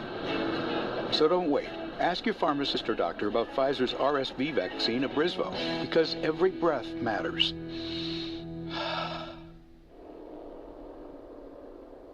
Hood up on Michael McDowell's Ford Mustang. Pit stops are coming up momentarily. We'll cover it all for you next. From Daytona International Speedway, this is the Motor Racing Network, the voice of NASCAR. Tune in with basketball action on WSLM AM and FM. Catch the IU Hoosiers. How about the Purdue Boilermakers, Hammer Down and Boiler Up? And of course our 3 county teams, East Washington, West Washington, and Salem. Tune in for basketball action right here on your local home for sport, WSLM. When you're in WSLM country, you're in Rick and Bubba country. Join us weekday mornings on WSLM from 5 till 9 a.m. and from 6 to 8 a.m. on Saturday. Links to all our podcasts, MRN radio race broadcasts, and NASCAR news and information. Video podcasts on MRN's YouTube and Facebook. On X, use the hashtag AskMRN to connect with us and our award-winning race announcer. Give us a like, post a comment, share a podcast.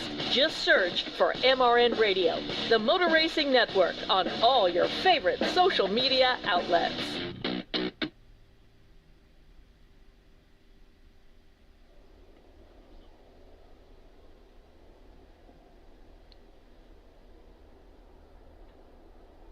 Lap number 67 will go on the board. The green light is on at the entrance to pit road, and it is a stampede there. We start our coverage with Kim Kuhn. We've got Daniel Suarez and his crew goes to the right side. They'll put 4 fresh Goodyears on. Also Christopher Bell on this end of pit road. They take a tear off. 4 fresh Goodyear tires, Sunoco fuel. Michael McDowell sitting on pit road as they try and diagnose that. Also in, we've got Alex Bowman, Josh Berry, and others. See post. Martin Truex Jr. is in 4 tires, Sunoco Racing Fuel. All the leaders are in. Eric Jones is in. Kyle Larson, and Larson's going to win the race off from pit road. Kevin Harvick, Kyle Busch goes out 3rd. David Todd Gilliland goes out in the 4th spot. Joey Logano, 4 tires, Sunoco Racing Fuel. The same for Austin Cindric and Bubba Wallace. We got 1 backing up pit road. So a problem here on the exit of pit road. We'll have to check and see as we got 1 car headed the wrong way up pit road, Jason. Got 2 of them actually in the middle section, and they're both Toyotas. Tyler Reddick stalled it coming out, just now got it fired. He's going to lose every position that he had. John Hunter Nemechek sits down in front of us right now with his Dollar Tree Toyota. He can't get it refired. They're going to have to wait for the crew to come back and help him. He's about 4 pit stalls away from where he left. There he goes. He gets it fired. He is getting down in the way. We saw Chase Elliott, Ryan Trey and Blaney come in. Blaney, 4 tires, topped it off Sunoco Fuel. Same thing for Ross Chastain. Kyle Busch also in on this in the pit road, 4 tires and Sunoco Fuel. Well, if there's a silver lining for John Hunter Nemechek and Tyler Reddick, it's the fact that this pit stop happened under the caution flag. They'll simply catch back up to the tail end of the field. eBay Motors is here for the ride. Go ahead, feel your engine. Admire that perfectly installed exhaust. Your vehicle's moving along this freeway like it was made from fresh installs and a whole lot of love. With eBay Motors, you get over 122 million parts to keep it running. And with eBay Guaranteed Fit, they'll be the perfect fit every time. Plus, at these prices, well, we're burning rubber, not cash. Keep your ride or die alive at ebaymotors.com. Eligible items only. Exclusions apply. Warning, this product contains nicotine. Nicotine is an addictive chemical. Underage sale prohibited. Introducing Zone Nicotine Pouches, the perfect balance of unparalleled comfort, longer-lasting flavor, and nicotine that satisfies. Whether you're zoning in during the race or zoning out after a tough day at work, Zone gets you there faster and keeps you there longer. Available in 7 flavors and in 6 and 9 milligram strengths. Find Zone at zonepouches.com and retailers near you. Own your Zone with Zone Nicotine Pouches. Brad Keselowski stayed on the racetrack. He pitted 26 laps prior than the lap we're on right now, and Brad Keselowski on a completely different pit cycle is the race leader. David Reagan is second, Ryan Preece goes third, Kyle Larson is fourth, and Josh Berry rounds out the top 5. From Daytona International Speedway, this is the Motor Racing Network, the voice of NASCAR. NASCAR history. What I learned from Ken Squire, Barney Hall, and Ned Jarrett, I could never repay. Ken never told me what to say or what not to say. I learned very quickly that I was never going to be another Ken Squire. I don't think anybody could rise to that level. Motor Racing Network's NASCAR Live presents podcasts 50 years of MRN. Jeff Gordon, A Colorful Career, the 1993 season, Junior's Journey, and more. Search for NASCAR Live on your favorite podcast platform. We are under the green flag. Listen up, NASCAR fans. Now's the time to turn your love of racing into big-time prizes. Because NASCAR Fantasy Live is your fast lane to bragging rights. Furious racing here. Pick 5 drivers each week of the season. Then complete additional challenges to stack points. All for your shot at the grand prize. So let's get this party started. For official rules and to learn more, visit NASCAR.com/fantasy and sign up today.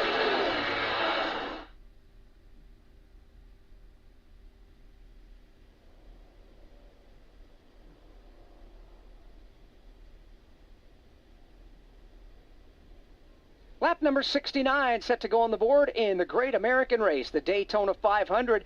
A programming note here on this Monday early evening. This is only race 1 of 2 that we're going to have for you live here at Daytona after the rains came Saturday and Sunday and washed everything out. Jeff, later on tonight, the NASCAR Xfinity Series will take to the racetrack. And today, it was actually scheduled to go off this morning, but we couldn't because of rain. Here comes Brad Keselowski, David Reagan. Now, they stayed on the racetrack. Brad led a lap. And, Posty, Brad Keselowski will give up the lead along with David Reagan and come your way. Yes, indeed. Here's Brad Keselowski and David Reagan right in the pit stop and pit box in front of him. So, I mean, I guess that there's not really much of a penalty at this point as far as you just join at the tail end of the longest line. So, Brad Keselowski is in. They're going 4 tires, Sunoco Racing Fuel. So, waiting on that fuel, down and away. David Reagan, Ricky Stenhouse Jr. also in this time as well. And I saw Kyle Busch and some others in as well. So, Jason, who stopped in front of you? Yeah, he had a penalty. He's going to have to drop to the rear anyways for a safety violation, so they decided to come on down. Randall Burnett and the crew said, let's go ahead and just top it off with fuel again. They're going to have to work their way back towards the front. We also saw Tyler Reddick back in. He stalled it. He was towards the back. They wanted to make sure they got it filled up with fuel in there, too. How about in front of you, Ken Kuhn? Had Riley Herbst in for a little bit of gas. Jeremy Johnson right now sitting in a pit row with his hood up. We'll check in on that. And then we also have Michael McDowell. The issues just continue for him. They're still not sure what the problem is. They don't know if a wire is loose or something. They had him bring it down and put it in neutral and hold it at 4,000 RPM to see if they could diagnose anything on that machine. They're still kind of scratching their heads there. Also odd, they said the fuel mileage on that machine is way off, so the problems just keep building. for the 34 of Michael McDowell. And they're going to have to hurry because we're getting ready for a Geico restart presented by Geico. Is your insurance playbook confusing? Make it easy. Switch to Geico and get all of your insurance coverage from one place. Go to geico.com to get started. Lap number 70 will go on the board when they do come back around and get the green flag from Shannon Bednarik. That would give a 60-lap run to the next green and white checkered flag and the conclusion of stage number 2. The sun continues to get lower on a cloudless evening here in Daytona Beach, Florida. The light system has just come on here as well, but we're still quite a bit away from complete sunset. Yeah, the shade from turn 4 all the way to turn number 2 as we get ready to go back under the green flag. It comes out on lap number 70. We're back underway in the Daytona 500.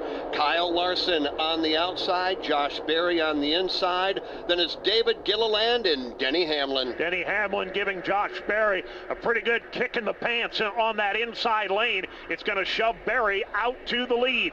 Denny now wants a piece of the second spot. He'll go to work down low on Kyle Larson. Berry in front all by himself. They're stacked up double wide behind him. That's going to change now. Here comes the outside line with a full head of steam. Kyle Larson will pull away and take the lead in 3. And he gets, just like that, closed back in on by the inside lane, led by Josh Berry. Right behind him, Todd Gilliland in the outside lane, rather pushing Kyle Larson.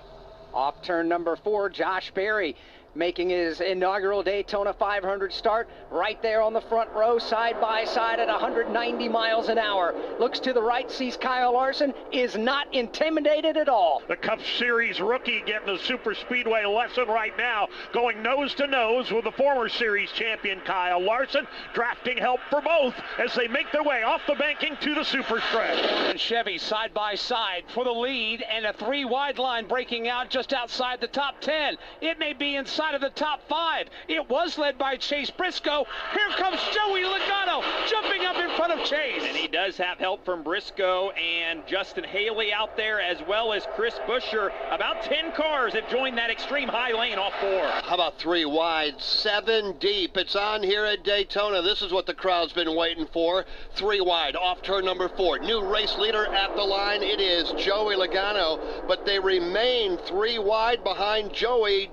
Dave, all the way back. Logano stampeding around that 3rd lane. He's got Chase Briscoe in tow. Larson now gets shuffled to the middle lane of the 3. Challenge down low. Here comes Briscoe. And Logano will bail on Haley. He'll pull to the middle, and just like that, Logano will snap back and chop off the advances of Haley. All the while, Briscoe leads the lane down low, up to a battle for 3rd. Larson stuck in the middle with Todd Gilliland, Alex Bowman, and a few other cars there as they try to get organized inside and out. It's a side-by-side race. Todd Gilliland or Briscoe down low of Logano. Well, guys, we told everybody before this race started it's going to start during the day and it's going to end at night. The lights here at Daytona have just now fired up.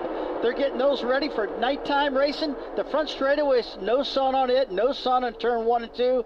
The handling is going to start changing in these cars. When the track gets cooler, you get more grip, we get more speed. Green flag stays on the racetrack. The field exits turn 2, heads for the Daytona Super Stretch. 2-car breakaway up front. Joey Logano, Justin Haley. They are 1 and 2. Now it's a 3-car breakaway. Chris Buescher will join them. Also Kyle Busch and Ryan Preece. 5 cars breaking away on the outside. Yeah, they all go right up against the outside safer barrier and then trying to keep tabs on those groups behind him. Kyle Larson leads that inside lane next to Ryan Blaney. Got 3, make it 4 Fords and a Chevrolet. How about Justin Haley? He has won here at Daytona before. He can run a super speedway as good as anybody. Right now, he tucks in right behind the race leader, Joey Logano. Justin Haley loves the high banks of Daytona. Transitioning over to Rick Ware Racing for the 2024 campaign, said these are the best hopes we have for a top finish or even a win. He's all over Joey Logano. So far, so good. Kyle Busch 4th in line. Took a peek out of line. Quickly gets back in the outside lane. Now the outside is away with 5, 6, 7 cars. First car out of line is Kyle Larson. Larson. And those numbers continue to grow as the inside lane kind of migrates to half of them in the middle, and now half of them go to the bottom. We're 3 wide again, a little bit deeper back in the back. The outside lane is the one that will prevail. Looks like the first 7, maybe 8 cars now will begin to separate themselves from where Kyle Larson rides in the middle lane. Further down, right on the double yellow line, around the 20th spot, that lane is led by Alex Bowman. They got a little bit of work to do if they want to fight their way to the front of the field. Bowman's got his Hendrick Motorsports teammate William Byron in tow, but again, they've got a lot of real estate to make up. Only 5 cars in the bottom lane. You've got about a dozen in the middle. Everybody else is up top, and that's where the speed is. Led by Logano, Haley, Busher, Bush, and Priest, the top 5. Back in that third lane on the bottom, it continues to come apart and disintegrate as everybody tries to get wound up, work in the middle. Kyle Larson's doing that. He's charging up to the 5th spot. Boy, Mike Bagley mentioned the speed. Last lap, 191.5 miles an hour, led by Joey Logano as he comes across the line. A quick look at the top 5. Lap 76 in the Daytona 500. Joey Logano, Justin Haley, Chris Buescher, Kyle Busch, Ryan Priest. That is your top 5. Jessica, this is the happiest day of my life. Right up there with the day I bought my RV and insured it with Progressive. Man, I love that thing. There are a million fish in the sea, which I'm reminded of every time I bring my RV to the lake, but I vow to love and cherish you just as much as I cherish campsites with full electric and water hookups. I'm so sorry.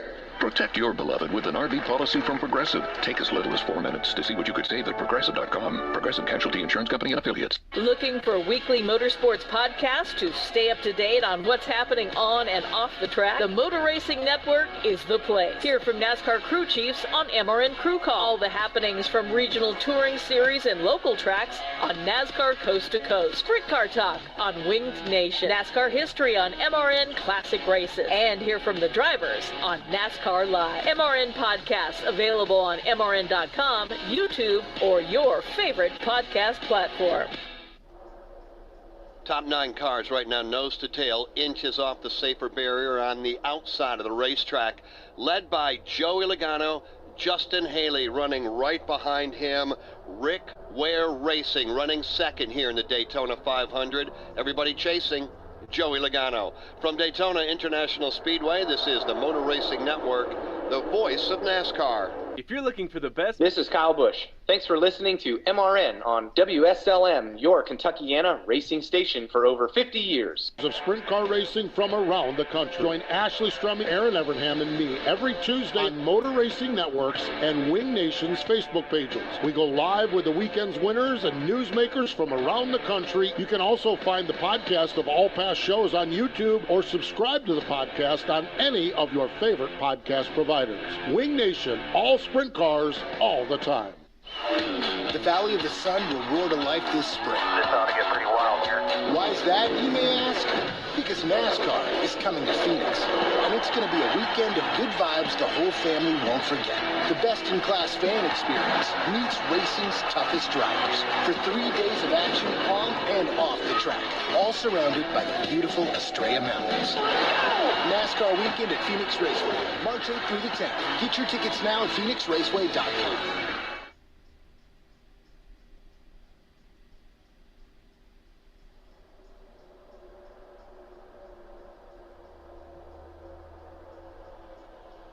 Bubba Wallace beginning to climb the leaderboard. He's back inside the top 10. And just a moment ago, it was all Chevys and Fords in the top 10s. And I have a feeling that Toyota just simply waiting to pounce. It wasn't but a lap or two ago, and we were talking about Denny Hamlin running second. Well, he bailed out and rolled to the tail end of the field. We go back to Thursday night. It was all about the Toyotas as they swept the Blue-Green Vacations duel at Daytona, something they did also back in 2014. This version of it was Tyler Reddick and Christopher Bell, and that brings us to Paul Dolshaw. Privileged to welcome him back to the broadcast booth. He's the Group Manager of Motorsports, Toyota North America. Welcome back. Yeah, it's a day late, but there's just nothing quite like the Daytona 500. Yeah, we had a couple days of bad weather, and now we've got a beautiful day. A little chilly, but cars are running great, and hope for a great race. We saw the Toyota Camry XSE pace car pace the field. The cars, they're on the racetrack, these race cars, the Camry XSC is a beautiful car. You got to be proud of it. Yeah, thank you very much. We're excited to get that thing in dealer showrooms here in the next couple months and see how we can sell it. And in the meantime, we're going to try to win as many races as we can with it. Speaking of that, there's an awful lot to be excited about with Toyota racing in NASCAR. As we at the opening of a brand new season across the board, Toyota is going to be dominant. We have to expect, like they are every year, and have potential championships on the horizon. Yeah, with the addition of Legacy Motor Club and just adding some more cars into that, and the engineering ability that goes into those things, and some great drivers, having Eric Jones back. But adding in Jimmy Johnson I was really happy that he qualified, because I didn't want to hear that from every Chevy fan in the world. But it was nice that we got him in here, and hopefully we can get him back on the lead lap and make it work at it. But yeah, JGR, Joe Gibbs Racing, 2311 Racing, and Legacy Motor Club all together, we look for great things this year. How important was it for Toyota to add to the stable of cars in the NASCAR Cup Series? 2 full-time from Legacy Motor Club, and then you're going to have that third car with Jimmy Johnson a handful of times. Yeah, and we've got some other one-offs that'll probably be announced later with another one of our teams. But it's always good to have more. It's just like buying more lottery tickets, right? You got to have more shots at it. But them working together and more data, it's just, those are all important things for us to help improve the car, and for TRD to really grind through on what's going to make the performance even better as we go through the season. Obviously, the fans get an opportunity to see the Toyota vehicle showcased on the racetrack, but I do expect lots of folks get the opportunity to see the street versions of these vehicles out on the Midway all season long as well. Yeah, the Midway, unfortunately, had a little cut short with the weather, but had great crowds up until the rain started coming, and even with the rain. But yeah, we'll be out with our display, and we will have a lot of ways to engage with the fans, prizes, I mean, everything, and they'll get out to check out some of our new product that we'll have out there as well. So we're looking forward to a strong season, both for the fans and for hopefully us on track. Finally, Paul, how do you breathe knowing what's going on this racetrack with these drivers dicing in and out? Well, we've been hyperventilating for a couple days, so our oxygen level's up, so we can hold our breath for a while here. Paul Dolshaw, Group Manager, Motorsports, Toyota North America. Thanks as always for coming by. Thank you guys. Appreciate it. Look forward to the season, and you guys do a great job. I got something here for you, Paul. Here on lap number 85, Mike Bagley, the Toyotas are rolling. Bubba Wallace, Martin Truex Jr., Tyler Reddick, and others are coming to the front. They have been aggressively side drafting the last handful of laps or so, and it's starting to pay off. Todd Gilliland will lead the lane down low.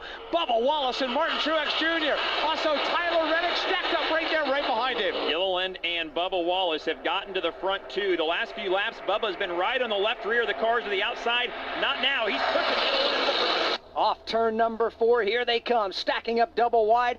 Took a couple of laps for the inside lane to get there, but they are rolling now. 4 Camrys line up downstairs. It's Bubba Wallace on the inside of the front row with Joey Logano topside. It's been a very methodical climb on that inside lane. One rung of a ladder at a time, one position after another. Here comes Todd Gilliland. He's got the lead off turn 2. The Fords side by side there on that front row. You've got Todd Gilliland on the inside, Joey Logano on the outside. Todd Gilliland looks at his back seat. Bubba Wallace is right there, just shoving it back to the corner. And there's the Toyotas on the bottom lane as Haley drops down to try to slow that inside lane down, gets right on the right rear quarter panel of Gilliland, but he gets a front. You got a Daytona 500 winner on the outside and a driver that has never led at Daytona ever. He won't lead this lap.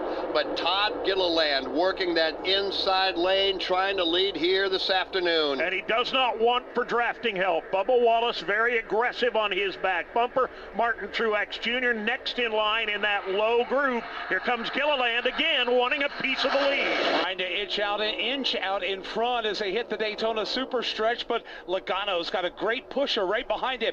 Justin Haley doing yeoman's work to the back bumper of that Joey Logano Mustang Dark Horse. And it propels those top 2 in the outside lane ahead of the rest of the pack. Haley gets right on the back bumper of Logano in the outside lane, and they pull away from the side-by-side race. Not a surprise to see Justin Haley running at the front of the field here at Daytona. He won the Coke Zero Sugar 400 here at the World Center of Racing just a few years ago. The NASCAR Powerball Playoff is back and ready to make a new millionaire in Victory Lane. Last year, it happened to Stephanie. This year, it could be you winning $1 million at NASCAR Championship Weekend. Head to Powerball.com for the list of participating lotteries and join the race for $1 million. Powerball, the official lottery game of NASCAR and home to the NASCAR Powerball Playoff. Are you ready to go back to the summer of '99? Cruise is back. Summer of '99 tour. For the first time in more than a decade, with very special guests on select days, 3 doors down. Dodger, Switchfoot, Tonic, Big Wreck, and Finger 11. Get tickets now at LiveNation.com. Cruise Summer of '99 tour. Joey Logano leads Justin Haley. Now Bubba Wallace up to 3rd. Todd Gilliland back to 4th, and Chris Buescher is rounding out the top 5. There'll be 41 laps to go in stage number 2 next time by. From Daytona International Speedway, this is the Motor Racing Network, the voice of NASCAR. Planning to buy some land or build a new home or maybe put up a fence? Do you know your property lines? Are you in a floodplain? When it comes to surveying your property, call someone you can trust with years of experience. That's McAllister Land Consulting. Call 812-274-0860, providing fast, friendly service at reasonable rates. McAllister Land Consulting can provide a wide range of services, including residential and commercial certified land surveys, flood elevation certificates, and land usage consulting. Get to know your property. Call McAllister Land Consulting for a free quote today at 812-274-0860.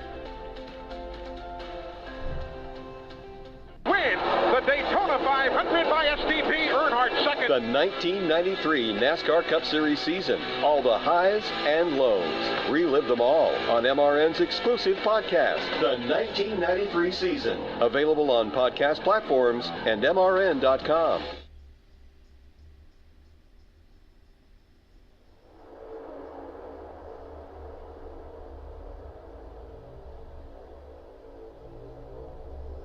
Backstretch, the only thing now has some sunshine on it. The rest of the track is in shade as the sun continues to get lower on the horizon. 40 laps to go here in stage number 2 before we get you back to the action. Let's pause 10 seconds for station identification on the Motor Racing Network.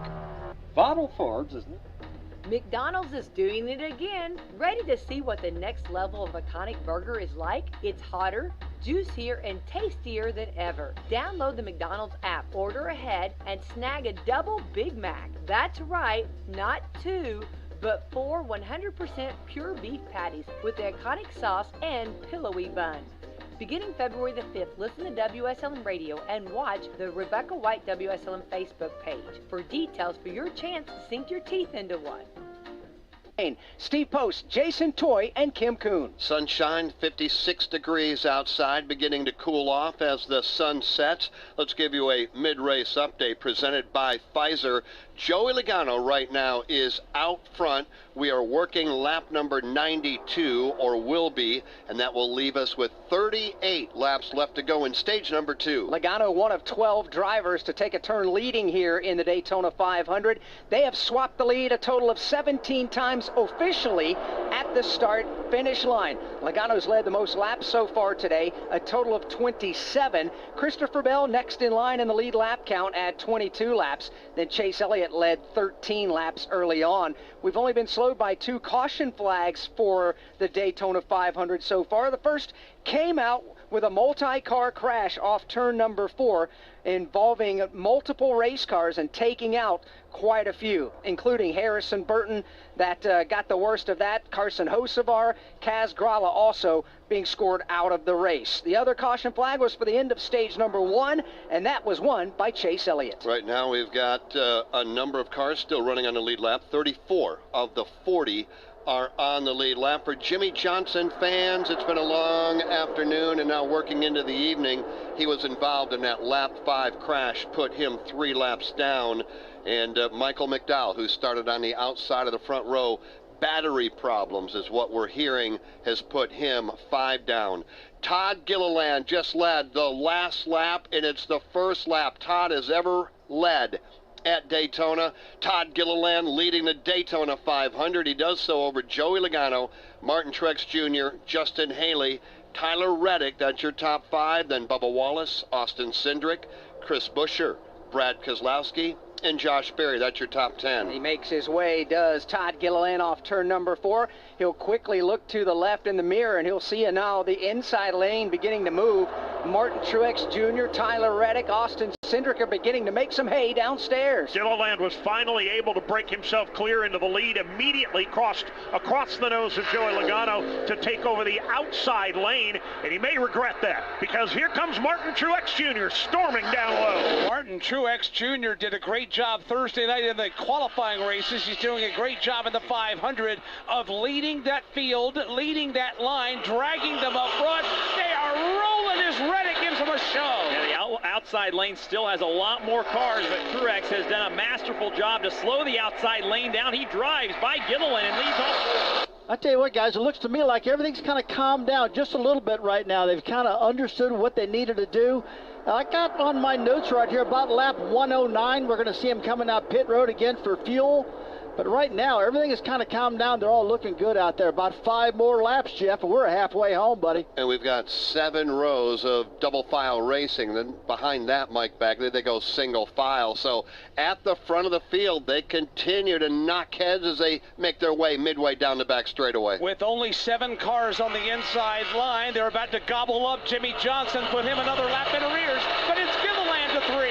And Truex downstairs working hard just to keep pace with that outside lane, which has much more cars. There's about 8 of them now downstairs, and they're double wide all the way back. And it's just a handful of cars down on that inside lane, but they're every bit as fast as the top side for the moment, which has the majority of the numbers up there. Again, Todd Gilliland with a little push from Joey Logano will squeeze out in front, but Dave, there's going to be a lap car they're going to have to deal with. Yeah, it's going to be the Jimmy Johnson machine. He's not horribly off the pace, but it's significant enough that they're going to gobble him up now as they race off turn 2 to the back straightaway. Jimmy Johnson to the bottom of the racetrack. He's against the double yellow line. Those leaders now going to stack them up 3 wide as the front 2 and the outside break away in Todd Gilliland and Joey Logano. Truex and company going to go through the middle as Jimmy Johnson, the lone car, all the way downstairs. Truex right on the left door of Joey Logano, trying to keep pace with the outside lane. 97 laps are complete, 33 to go in the stage. The ebb and flow, the up and down of the leaderboard continues here. If you remember, just a few laps ago, we talked about the fact that there were no Toyotas in the top, 12 or 13. Now they run 3rd, 5th, 6th. Where are the Chevrolets? How about one of them, only one of them in the top 15, and that is Kyle Busch. So basically right now it is all Fords and Toyotas, and that makes us think of the last 7 finishes here at Daytona. Yeah, it's been Fords and Toyotas that have won the Daytona 500 the last 7 straight years. Chevrolet has been shut out, but that is not without lack of effort, as Stenhouse won a year ago here in the Daytona 500. So, yeah, Chevrolet's the defending champion of this race. That all being said, you got to get there to the end of the race. And typically, Rusty Wallace, when we race Daytona, we see the manufacturers try to team up and draft together. Fords like to be around the other Fords. Toyotas and Chevrolets like to be with each other as well. But to your point a little earlier, they've been mixed up quite a bit in this race. They really have, and they really can't do that deal where they're just using their own company, the Ford guys or the Toyota guys or the Chevrolet guys together. We've learned with this new car, I mean, it can draft with anybody, and if you see a shot, you're going to go for it. We talked about Denny Hamlin early in this event saying, look, I'm tired of just working with my teammates and working with other Toyotas. I want to do this for myself. If I see a way to the front, I'm going to the front. I'm just going to worry about myself. And sometimes you got to be a little selfish in NASCAR when you're speedway racing in order to win the race, and that's just the way it is, guys. Right now, Todd Gilliland leading Rusty Wallace, and what a job he's doing at the front of the field, Dave Moody. Todd Gilliland leading at Daytona. He's taken everything that Martin Truex Jr. can throw at him, and MTJ knows a little something about how to side draft and impede the progress of the guy next to him. He just can't get by Todd Gilliland. Well, that lane of 7 downstairs has doubled in capacity, but it's still Truex pacing it. Right now, he is side by side with Justin Haley for third. And Truex has Tyler Reddick down there with him, Austin Cindric, Brad Keselowski, and Josh Berry. The first 5 in the inside lane as they battle for second. Riding second is the pole winner for the Daytona 500, Joey Logano. In front of him, the race leader is Todd Gilliland. Incidentally, the last time the pole winner won the Daytona 500 was the year 2000 by Dale Jarrett. Todd Gilliland was yet to be born. Some people just know the best rate for you is a rate based on you with Allstate, not one based on Carol. She's more focused on hitting a high note than the car in front of her. Why pay a rate based on anyone else? Get one based on you with DriveWise from Allstate. Not available in Alaska or California, subject to terms and conditions. Rates are determined by several factors, which vary by state. In some states, participation in DriveWise allows Allstate to use your driving data for purposes of rating. While in some states, your rate could increase with high-risk driving. Generally, safer drivers will save with DriveWise. Allstate Fire and Casualty Insurance Company and affiliates, Northbrook, Illinois. Blue Green Vacations, the official vacation ownership provider of NASCAR, invites you to believe in the power of vacation. With Blue Green, you can create the vacation that fits your lifestyle, sharing a lifetime of memories at a collection of unique, locally inspired resorts and popular destinations across the U.S. Blue Green owners also enjoy exclusive access to VIP NASCAR packages that deliver the thrill only NASCAR can provide. Start your vacation journey today at BlueGreenVacations.com. Todd Gilliland continues to be the race leader. Joey Logano continues to be on his back bumper with Martin Truex Jr., Justin Haley, and Tyler Reddick, your top 5. From Daytona International Speedway, this is the Motor Racing Network, the voice of NASCAR. Wish your kids... You crave power, but your ride is holding you back. Feeling the burn of mediocrity instead of the thrill of domination? E3's cutting-edge tech, the same spark that fuels NASCAR champions, also delivers maximum fuel efficiency, so you spend less time at the pump and more time on the track. This is championship performance. This is E3 spark plugs. Don't just dream of speed, make it your reality. Power, speed, endurance, E3, what are you running? Give us a follow. The Motor Racing Network is on Facebook, X, YouTube, and Instagram. We've got links to all our podcasts, MRN Radio race broadcasts, and NASCAR news and information. Video podcasts on MRN's YouTube and Facebook. On X, use the hashtag AskMRN to connect with us and our award-winning race announcers. Give us a like, post a comment, share a podcast. Just search for MRN Radio. The Motor Racing Network on all your favorite social media outlets.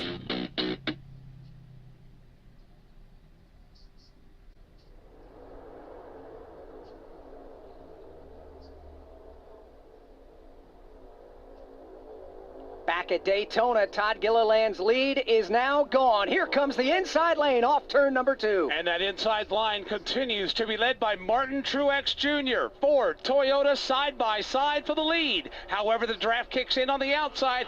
Gilliland powers back to the point. Truex and Logano wheel to wheel for second. Truex and Reddick in that bottom lane have just been chipping away at it, hammering around the bottom, trying to make progress. They're finally to the left side of Gilliland, but still some work to do. Guys, I tell you, one car I'd like to talk about a little bit, Jimmy Johnson. What about this guy? He's been out of NASCAR for a while, decides to come back and run the Daytona 500, races himself in through the 150-mile qualifying races, makes the Daytona 500. We're only a handful of laps into the 500. Carson Hocevar gets in a wreck against the wall with a couple guys, slides across right in front of Jimmy Johnson. Jimmy gets in a wreck, and now he's been struggling all day long. But as we watch him come down the back straightaway right now, he looks like he's up to speed with the rest of the cars out there. This is the first time throughout the day we've seen him in a pack where he can really show what he's got. I really feel bad for Jimmy for what's happened to him. He's 4 laps down right now, but he's got a fast car, but he just needs to get 4 laps back where he can start shining again like the old Jimmy Johnson we're accustomed to, who won the championship 7 times. Yeah, and as he comes off of turn number 4, you wouldn't realize that he was 4 laps down, as he is running rock solid right now, right behind Christopher Bell. And it was interesting, too, as they came off turn number 3 and 4 over there, one thing that we have not seen all since we got here over a week ago, the sun dancing off the hotels along the beach property. Yeah, it is absolutely beautiful here. There's some red, some purple, some blue on the horizon. It is a perfect sunset here at the World Center of Racing, and you're right, the high rises over on the hotel have some of that sun glistening off the glass there. It is a perfect evening to go racing here for the Daytona 500, and boy, we've had a good race to this point as they make their way to lap 106, just past the halfway point. 24 to go in the stage, to be exact, and at stage 2. What about fuel? Why don't we get an update from pit road presented by Allstate? Some people just know there's a better way to do things, like bundling your home and auto insurance with Allstate. Visit allstate.com or call for a quote today. Postman, 24 to go in the stage. What are you hearing? What I'm hearing is a little bit of angst among some of the spotters and crew chiefs because they're side by side and we are closing in on that window. Rusty said he predicted about lap 109. I think Rusty is right. That's 3 laps from now. The problem is I'm not sure people can get in line and get down here until then. They can go to about 120 to 122, but I'm just thinking right now and listening to spotter traffic, they're trying to get in line at the bottom of the racetrack and they're struggling to do that. Jason, what are you hearing? That's the biggest thing. Up above the stadium lights here at the World Center of Racing, those spotters are busy, but they're trying to calculate how many laps they need to work with to get their driver to the bottom part of the racetrack. And when you're trying to group in with your manufacturer mates in Toyota and Chevrolet and Ford, you're trying to do some shuffling. They're moving as quick up top in those spotter stands that they're moving on the racetrack right now, trying to figure out how they can get their driver to the bottom part of the track to get on the pit lane safely. Kim Kuhn? Heard some chatter on the Ford's radio that it could be 3 to 4 laps, and the Chevrolets have been paying attention to that. They're trying to get their brigade up to the top lane. They're hoping the Ford's pit in that 3 to 4 laps so they can get their manufacturer group together. So it's a big chess match right now for the manufacturers figuring out when they're going to pit and how they can pit together and get in line. Well, we're going to find out how this is going to work out because right now those outside lane drivers have no real intention of trying to get to the bottom, mostly because they can't, Dave. There's an inside line that is occupying the real estate. There is indeed. That inside lane is taking up as much real estate as they can, although Todd Gilliland, who had been running up high, he's dropped to the bottom. He's got Joey Logano on his back bumper. Now Bubba Wallace, who had taken over the lead in the outside, will pull to that inside line. Bubba Wallace now leads the lane down low, and here comes Kyle Busch to the outside. With help from Ryan Preece in that outside lane. Busch goes to the point. Bubba Wallace and Preece side by side for second behind him, and Busch is out by a car length on the rest of the field. In a backup car, a Chevrolet Camaro, Kyle Busch now leads at the Daytona 500, and here he comes across the line. It's Kyle Busch out front. Behind them, side by side, Ryan Preece and Bubba Wallace. Bubba Wallace buried up under the rear spoiler of the Kyle Busch machine, trying to shove him into turn 1. He'll do so, and Busch quickly gets away with the lead once again. Bubba Wallace by a nose now over Ryan Preece. Chevy, Toyota, and Ford, 1, 2, 3 in the inside lane with Kyle Busch, Bubba Wallace, and Todd Gilliland. Here's Busch. He'll duck to the outside, throw the block on Ryan Preece. Preece now will get a run topside. Kyle goes to the bottom to defend Bubba Wallace. Preece on the outside lane draws even with race leader Kyle Busch, courtesy of a push of Ryan Blaney side by side for the lead. Lap number 110 will go on the board. Everybody's going to stay at speed and stay on the speedway as they flash by the start-finish line. Kyle Busch shows the way. He's going to squirt out in front by himself for the moment, try to block all lanes. Bubba Wallace has got the number 2 spot on the inside lane. Ryan Preece continues to hammer away up high. He's got some drafting help on its way.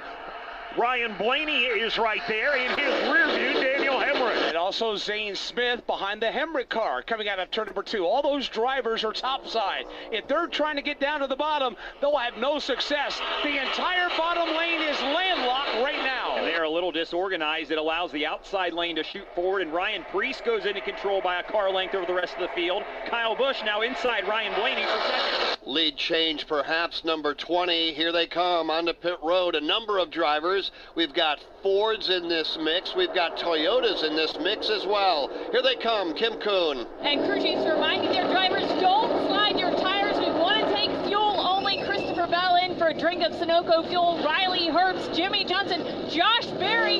He absolutely spun his car into his box. He's currently kind of backwards in his box. He's going to have to whip flip it back around. Wow, just disaster for Josh Berry down here as they fill it full of fuel. Steve Post. Toyota's in Ford's in. Chris Buescher is in. Sunoco Fuel. There goes Eric Jones. Joey Logano is in. Martin Truex Jr. Toyota's and Ford's in front of you, Jason. Yeah, we saw Tyler Reddick come in. Billy Scott said, Tyler, 4 seconds of fuel. We'll count you down. That's what they did. No tires for him. Also, we saw Denny Hamlin getting that 4 seconds of fuel on the middle section of pit road. Lots of problems on the pit lane. Slowing down from the two-car draft is one thing, but then when you come to your pit box, it's something totally different. Josh Berry got spun around backwards. Then we saw Todd Gilliland get pinched into his pit box. He nearly overshot that, with Ty Gibbs trying to make the stop as well. So it is chaos down there. These drivers trying to keep the time to a minimum on the pit lane. 16 drivers have yet to come to pit road. We are now 17 laps away from the end of stage number 2. Ryan Preece will serve his penalty. Alex pointed out, too fast on pit road, and that got him busted. We look up to turn number 4 to see if anybody else is coming to pit road. One driver is. Kyle Busch is not. He stays out. Kyle Larson is with him. Anthony Alfredo, Ryan Blaney, Chase Elliott, and others as they head to 1. Here they come into turn number 1. Bottom lane has the top 4 cars. First man up high is Daniel Hemrick, trying to organize a highline assault with help from Zane Smith. We are wheel to wheel now for position number 5 as the front 4 will occupy the low lane of the racetrack. The front 4 are Kyle Busch, Kyle Larson, Ryan Blaney, Chase Elliott, Corey LaJoie now will break free as well. Now Blaney, one of the lone Fords in this group that's left, he was trapped in the outside lane when his manufacturer teammates pitted. He's third in line right now with this group of about 20 cars on the track. And they're going to stand on the brakes and start spreading out. Some will stay on the track. A handful will make their way to pit road, including race leader Kyle Busch. Ricky Stenhouse Jr. is in. You've also got the Justin Haley car, or check that, that's Daniel Hemrick. Let's cover stops with Kim Kuhn. A pair of Daniel Hemrick and Daniel Torres both in for just a quick bit of Sunoco fuel. Austin Dillon also making a stop. Steve Post. There's 15 Chevrolets in this field, and about half of them are here on pit road. We have got Zane Smith on pit road. Ricky Stenhouse Jr. gets pit service. Well, we got a Ford of David Reagan in here as well, Jason. Kyle Busch making a pit stop from the lead, took on 3 seconds of fuel. AJ Allmendinger, just fuel only for him. 8 remain, and they are the top 8 cars. Kyle Larson, race leader, off the pace, off turn number 4, and headed to pit road. The 8 that are making their way there now: Larson, Blaney, Elliott, LaJoie, Cindric, and others. Here they come, Kim. And that includes the Hendrick teammates. Here is Alex Bowman, that purple Ally Chevrolet, as well as William Byron. Both take Sunoco fuel. Alex complaining just needed a little bit more stability. Steve Post. Yes, indeed. You mentioned the Hendrick teammates. It's Kyle Larson in, just going to get a splash of fuel for Kyle Larson as he is down and away, Jason. Corey LaJoie is in. Also, we saw Ryan Blaney come in, get about 3.5 seconds of fuel. Same thing for Ross Chastain, topping off that fuel tank here and get the roll. They're trying to blend back in the racing line over in turn number 1, coming up to speed. Big draft beginning to close in on them. 115 laps complete, 15 to go in stage number 2. Discover new opportunities together in a new Chevy. Meet up in an Equinox, winner of the J.D. Power Award for initial quality among compact SUVs. Lend a hand in the strong and capable Silverado, or mix it up in a high-tech Trax with an available 11-inch diagonal touchscreen. Find family, friends, and fun in the Chevy that's right for you. Chevrolet, together let's drive. For J.D. Power 2023 U.S. Initial Quality Study Award information, visit jdpower.com/awards. The Valley of the Sun will roar to life this spring. This ought to get pretty wild here. Why is that, you may ask? Because NASCAR is coming to Phoenix, and it's going to be a weekend of good vibes the whole family won't forget. The best-in-class fan experience meets racing's toughest drivers for 3 days of action on and off the track, all surrounded by the beautiful Estrella Mountains. NASCAR weekend at Phoenix Raceway, March 8th through the 10th. Get your tickets now at phoenixraceway.com. The last group to come to pit road in the green flag cycle was Kyle Larson, Chase Elliott, Ryan Blaney, and Corey LaJoie, among a handful of others. Well, they executed that green flag stop perfectly. They came in with the race lead, they exit and blend back in with the race lead, and just like that, about 22 cars are all knotted together yet again with 13 laps to go in stage number 2 from Daytona International Speedway. This is the Motor Racing Network, the voice of NASCAR.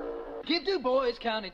Do you have an unused car, truck, motorcycle, boat, or RV taking up space? Put it to good use by donating it to the NASCAR Foundation. Proceeds help fund medical resources for children in our racing community. Your wheels can heal. Call 844-NASCAR-9 and we'll come tow away your vehicle for free. The process is quick and your gift is tax deductible. Call 844-NASCAR-9 to donate your vehicle to the NASCAR Foundation today. Your donation will help our children survive and thrive. Wherever you cheer, whatever you drive, you'll find Racing Electronics. With Racing Electronics, you'll hear uncensored communication from every team in the race and a broadcast with all your favorite MRN announcers. Hear every heart-pounding pass, pit strategy, and so much more with a scanner and headphone rental. Upgrade to an Easy Talk intercom system to comfortably communicate over the noise of the race. To learn more, visit racingelectronics.com. Be race ready. Be RE equipped.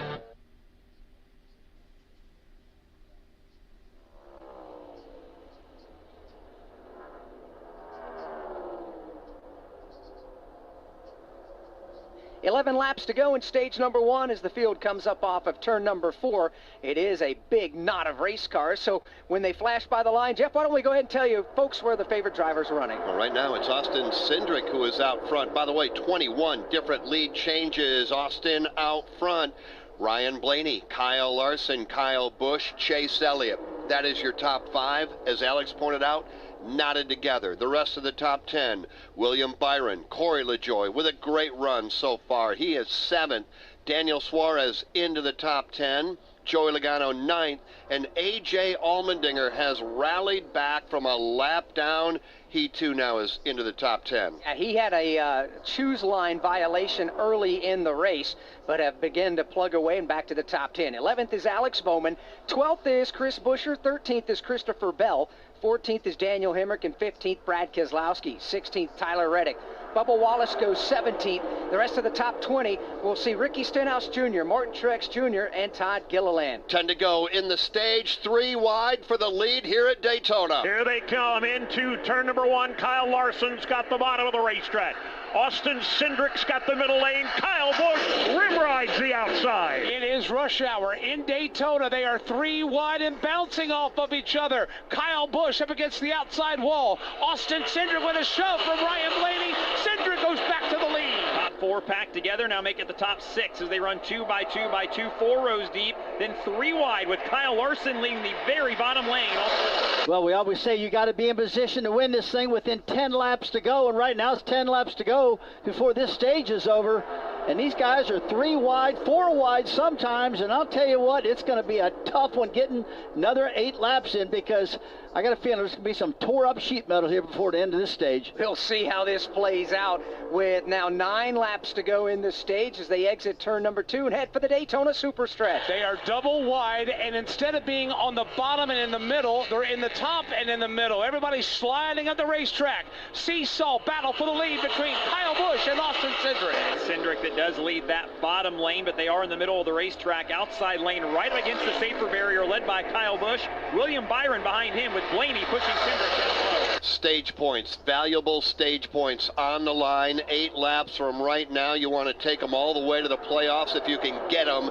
And those that are in position right now want them. At the front of the field, it is Austin Cindric. Rusty Wallace exactly right. With 10 to go, the intensity meter all of a sudden begins to peg. Cindric in the middle lane has got the lead. Kyle Busch trying to run the extreme high line. Austin Cindric had the opportunity to go to the outside line. He grabbed sole possession of the lead. He'll stay with his drafting partner, his teammate Ryan Blaney. They accordion downstairs for a moment, trying to get by Michael McDowell. Everybody working past past the slower traffic of McDowell, who's on the very bottom of the racetrack.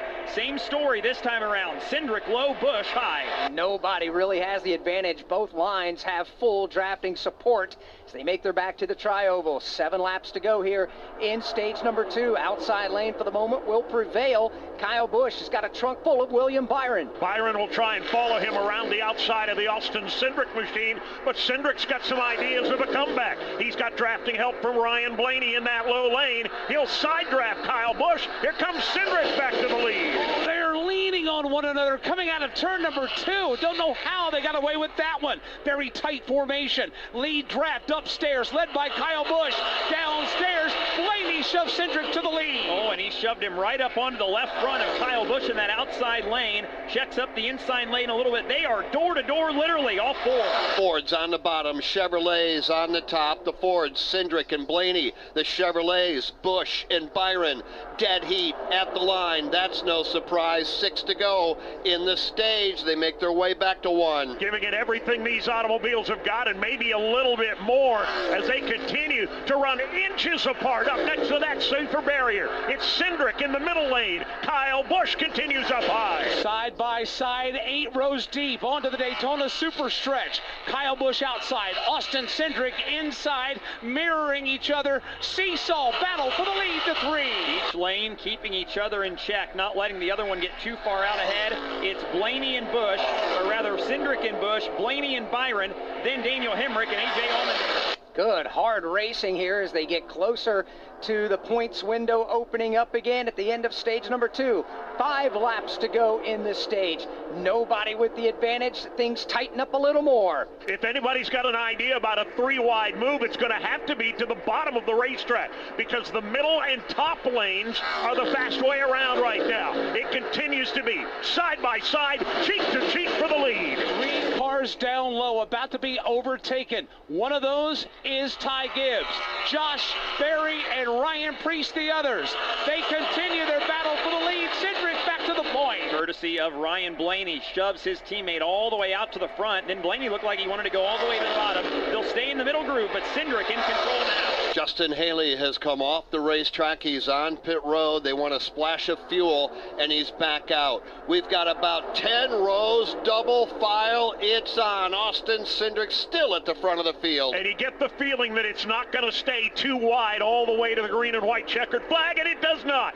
Somebody back around the 4th row. It's Christopher Bell. He drops to the bottom. He's got some drafting help on the back bumper for Ricky Stenhouse. Ricky Stenhouse Jr. is going to dart to the bottom. He'll join C. Bell in 3-wide territory at the bottom of the racetrack, as up front is still Cindric, Busch, side by side for the lead, 3 wide in the 4th row. That very bottom lane has gotten to 6. That's a 3-wide battle with Bell, Stenhouse, and Chastain down there, the 3-man group on the bottom. A 3 wide right now off of turn 4. And I'll tell you what, this stuff is getting tight. The lap before, I saw William Bauer getting it back of the 8 car of Kyle Busch, knocked him sideways in the middle of the back straightaway, and then bump drafting is getting pretty tight right now. It is. They're 3 wide in the lead draft, but Dave, there's some traffic in front of them. There is indeed. There is a 3-car draft that is going to be a real fly in the ointment, led by Ty Gibbs, Josh Berry, and Ryan Preece also. Cindric now out in front, sole possession of the lead. He'll stay in the middle of the racetrack. Blaney tucked in right behind him.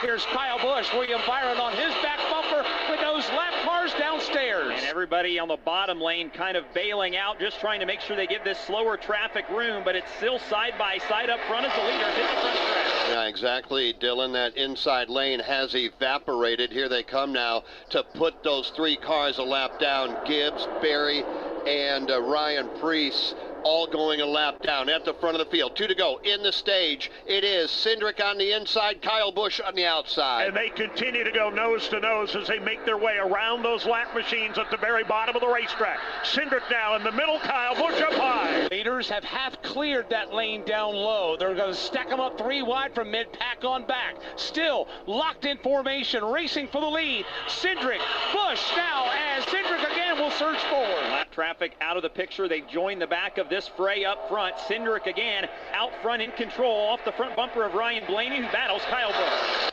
Off turn number 4, there'll be 1 lap to go in the stage. Here they come back to the line, 2 by 2, right up against the outside wall. Kyle Busch on the outside lane leads it. Inside lane is a chugging again, led by Austin Cindric. Austin Cindric coming right back now on the inside lane. He puts a fender out in front of Kyle Busch with drafting help from Blaney.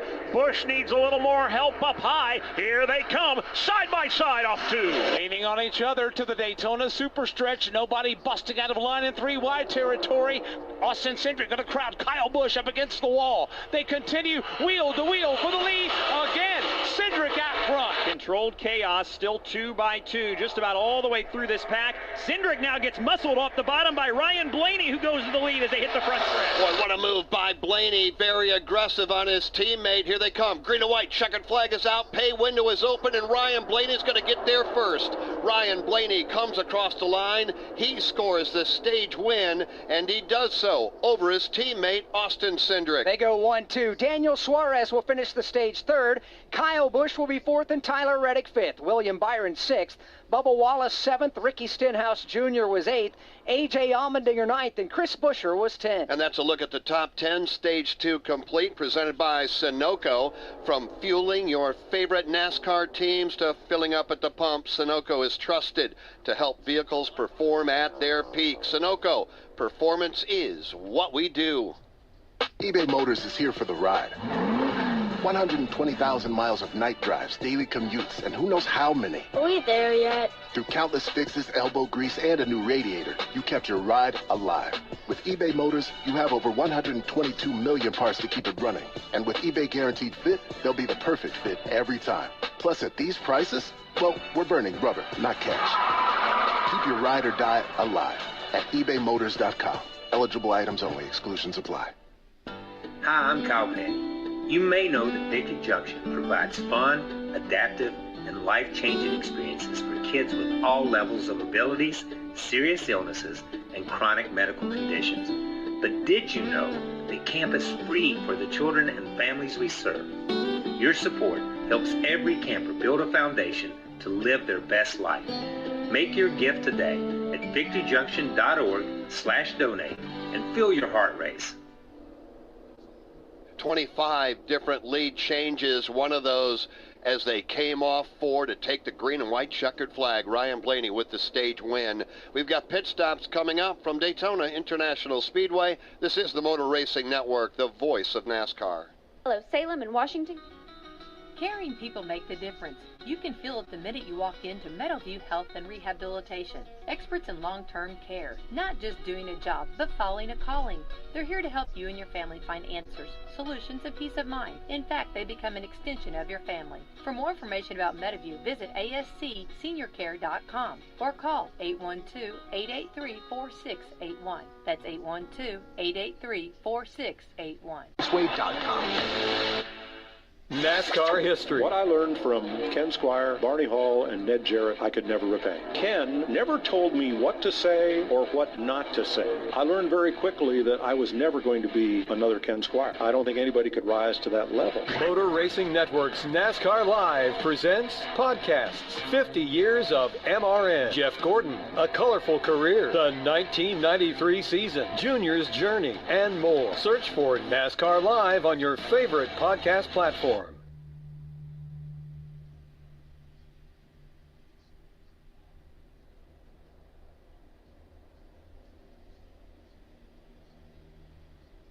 Pit road is closed. We know that because the red flashing light is still there. So pit stops will be coming up shortly. Blaney, Cindric, Daniel Suarez, top 3 under the caution flag. Will they find a home? Sponsored by Geico. Susan has always wanted to live in a chateau. I like a certain je ne sais quoi. While Jake is more into the Cape Cod style home. It's a classic look. Compromise is tough, but these two won't have to compromise when they bundle home and car insurance with Geico. It's easy, and they could save even more. In the end, Susan and Jake found a Cape Cod style home where they will only speak French. Bonjour, je t'aime, merci beaucoup, and cordon bleu. You'll get better with time. Bundling without compromise at Geico.com. Welcome to Martinsville. Martinsville isn't your average everyday racetrack. It's truly one of a kind. The speed, the shape, the history, the hospitality, heck, even the hot dogs. A one-of-a-kind weekend at the short track of NASCAR with trucks on Friday, Xfinity on Saturday, and Cup Series on Sunday. It's one event too amazing to miss. NASCAR weekend at Martinsville Speedway, April 5th through the 7th. Get your tickets now at martinsvillespeedway.com. From Daytona International Speedway, this is the Motor Racing Network, the voice of NASCAR. Hello, folks. Craig. Looking for a weekly motorsports podcast to stay up to date on what's happening on and off the track? The Motor Racing Network is the place. Hear from NASCAR crew chiefs on MRN Crew Call. All the happenings from regional touring series and local tracks on NASCAR Coast to Coast. Sprint Car Talk on Winged Nation. NASCAR history on MRN Classic Races. And hear from the drivers on NASCAR Live. MRN podcasts available on MRN.com, YouTube, or your favorite podcast platform. NASCAR fans, thinking about heading to the track? The official NASCAR Tracks app is the ultimate resource for planning and attending your next event. Discover tickets, event schedules, maps, and facility information to make your experience memorable. Get notified of the latest happenings right on your mobile device. Ready, green flag, green flag. New for 2024 is scanner access right from your phone. Got a race away, my man. Listen to driver and team communications while at select NASCAR tracks. Download NASCAR Tracks today on the Apple App Store or Google Play.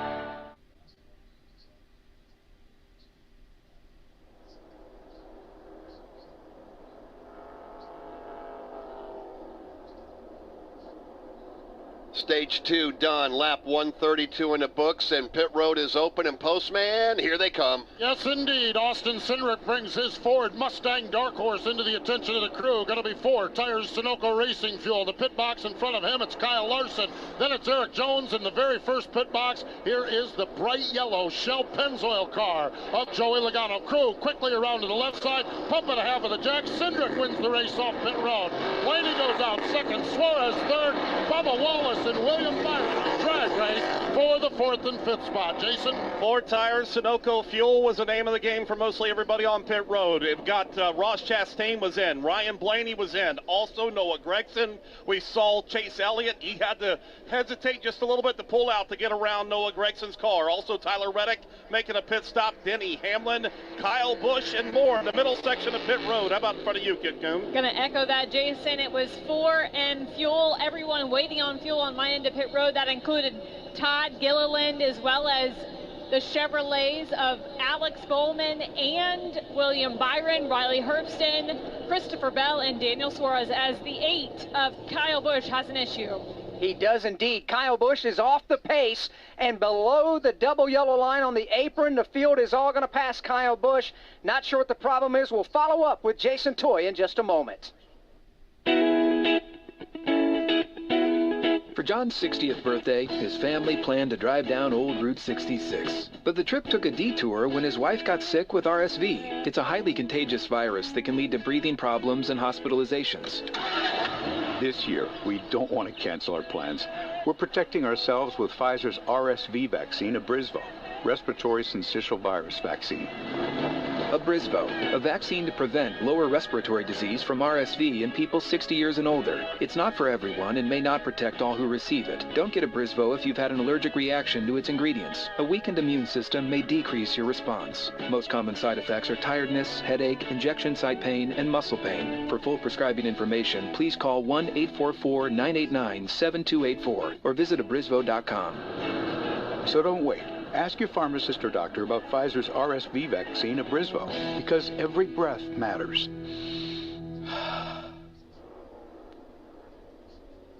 Back at Daytona, Kyle Busch still limping around the bottom of the racetrack. Jason Toy, what's the problem? The lug, a single lug that works with these race cars did not get attached. There's usually teeth on the, or there are always teeth on the inside there. When that lug does not match up with those teeth, it's going to stay there and spin off. That's exactly what happened with Kyle Busch. That lug spun off. Right now, he's trying to keep that tire on the race car without tearing up the race car. But also, too, if it comes off, it's going to hurt him penalty-wise with his crew coming up next week. So they're wanting to keep it on. He's going slow, but there is a lot of sparks coming from the front end because he's dragging the nose. They just told him when we get here, we're going to check that, but also make sure that there's no damage underneath from him dragging that nose. All right, more on that coming up in a moment from Daytona International Speedway. This is the Motor Racing Network, the voice of NASCAR.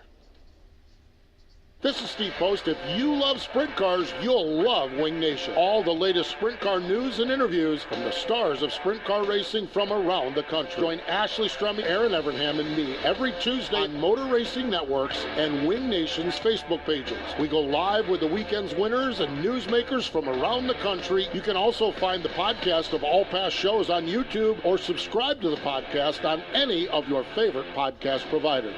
Wing Nation, all sprint cars, all the time.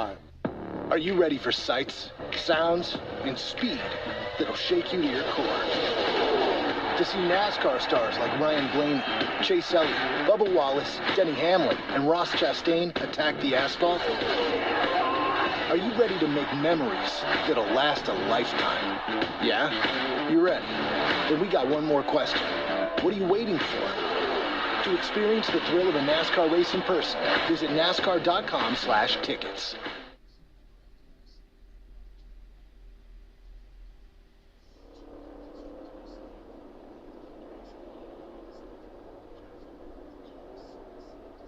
Kyle Busch on and off pit road. Update from Jason Toy and a number of other drivers, Jason, electing to come to pit road. Yeah, left front lug was able to go on this time and stay on, and luckily that tire didn't come off and no damage to the race car for Kyle Busch. He'll have to start toward the back. We're getting a lot of people coming in right now because it is one to go. They're going to top off the fuel tank. We saw Chase Elliott come in, Noah Gragson coming in, all in the middle section. Steve Post, how about in front of you? Yeah, there's two things going on here, Jason. We have guys like Brad Keselowski. They know they're going to be at the back, so they just came in while the pit road was clearer. 4 tires, Sunoco Racing Fuel. This is their first stop.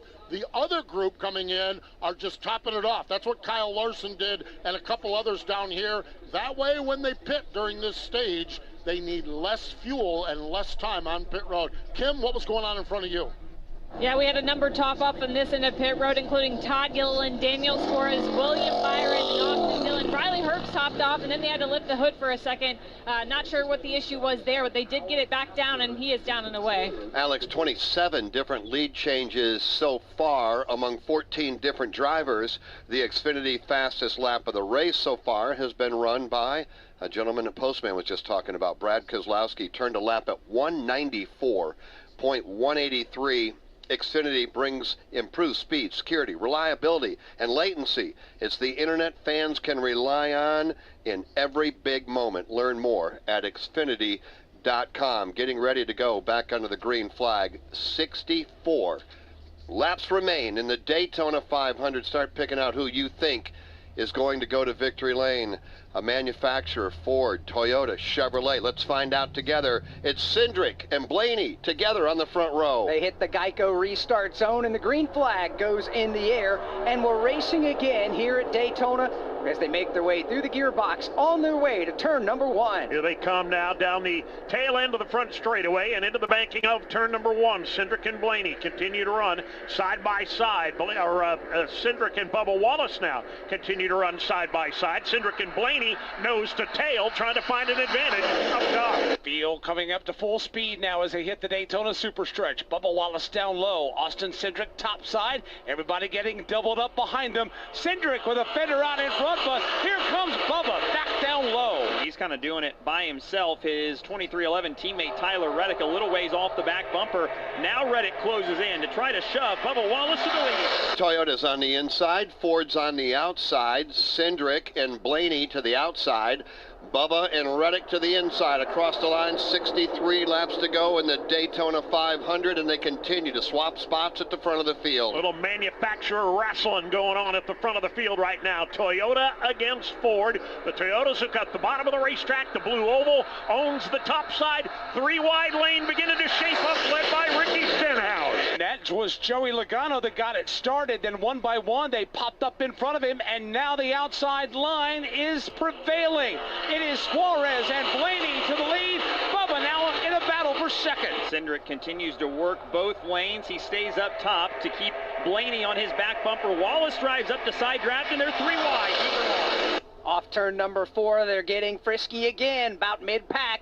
Now they've got 4, 5 rows, 3 wide deep behind the front 8 that go double wide. All the way down to the bottom of the racetrack, a 3 wide stampede is on. Trying to make their way a little closer to the front of the pack. They're up to about the 5th row right now. A.J. Allmendinger is the 3 wide man, but he's the man at the bottom of the racetrack. He's got Alex Bowman and about 4 others right behind him as the majority of the drafting assistants shifts to the middle lane and the top lane. Cindric controls the top, Bubba controls the middle, A.J. Allmendinger controls the lane down low. And there's just about 5 cars in that very bottom lane around the double yellow line. They're going to need a little bit more than that. They run about 7th right now. Wallace and Cindric side by side. Dave Moody, they are 3 wide, 6 deep with 61 to go. This is awful early to be this aggressive, and of course they're side by side for the lead as well. Well, it's also time, though, Jeff, to start doing a little research and going to school about what works and what doesn't, where you can organize and where you can't. And right now, I think A.J. Allmendinger's liking what he's learning. He's up to a battle for 3rd place. And Reddick will throw the block. Reddick jumps down in line in front of Allmendinger, then quickly jumps up in line in the middle lane. Digger's digging hard down low. Here he comes. 3 wide for the lead now in 3. Boy, what a charge from this inside lane. A.J. Allmendinger to the lead at Daytona. He pulls another car with him off of turn number 4. It's Allmendinger and Chris Buescher out front. Those two go nose to tail. Everybody else now stacks up 3 wide. Pick a lane. Inside lane is led by Martin Truex Jr. Middle lane led by Tyler Reddick. Top side, that lane is led by that top side lane led by Bubba Wallace. And here comes Bubba now. He's given a shove up in that outside lane. Chris Buescher slides up across his nose. 3 wide for the lead off turn 2 at Daytona. A.J. Allmendinger down low. Tyler Reddick in the middle. Chris Buescher top of the racetrack. They're 3 wide, about 10 rows deep. Everybody minding their P's and Q's so far. Right now with A.J. Allmendinger, a fender out in front. Boy, how long can we keep this up? Chris Buescher in the very high lane drops back to a 3 wide race for 2nd. They're door to door at the front for the top 2 spots. Allmendinger and Reddick. Tell you what, I don't know, guys. Three wide this early in the race. I think it's a little too early to be racing this hard, but they got some good handling cars right now. But what about A.J. Allmendinger driving that baby from the back of the pack up to the front? A.J. looks great in that car right now. 42-year-old driver from the state of California leading here at Daytona. Air Force Thunderbird formation off 2 and out onto the back straightaway. Here they come now. A.J. Allmendinger to the bottom of the racetrack. He is in sole possession of the lead. Martin Truex Jr. was behind him. He'll change lanes. He'll dart all the way to the outside. Truex to the lead for a moment. And they're looking 3 wide behind him. Reddick and Buescher got stacked up there against the outside wall. Slows that lane down ever so slightly. Allmendinger in control of all 3 lanes. With Corey LaJoie in the middle lane now. He's going to lead that brigade and try to make some hay there. Everybody chases A.J. Allmendinger. They'll flash by the start-finish line. Still 3 wide. Allmendinger will go to the bottom and just wait to see what happens. It's been a fairly quiet night for Corey LaJoie, who's usually very, very good here at the World Center of Racing. He's fought his way up into contention, but they are all chasing the dinger off too. A.J. Allmendinger continues to use the lane down low. He doesn't change lanes. He doesn't abandon his drafting help. Leading the middle lane, Corey LaJoie. Truex leads the lane topside.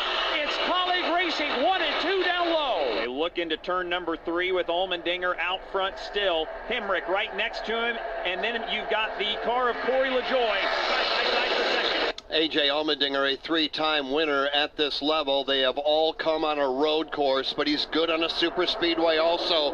And right now he's showing it along with Corey LaJoie. Dave, you pointed him out a moment ago, and he is up there contending for the lead. Corey's got a knack of being in the hunt when it gets late at these super speedways. Hasn't won one yet, but he's come awfully close, and he's 1 spot away right now. Update on the outside lane. It is faded back into a 3 wide battle for 6. That outside line continues to be led by Martin Truex Jr. That'll change. Christopher Bell jumps up there, and so does Corey LaJoie. And they're growing up there as the middle lane starts to charge as well. Kyle Busch was leading that. LaJoie, who slipped back to a battle for 5th, picks up the middle lane. He leads now. And what about Kyle Busch, guys? He's worked himself all the way up to the 7th position right now. Here's a guy who lost a left front tire, almost fell off the car, but did not.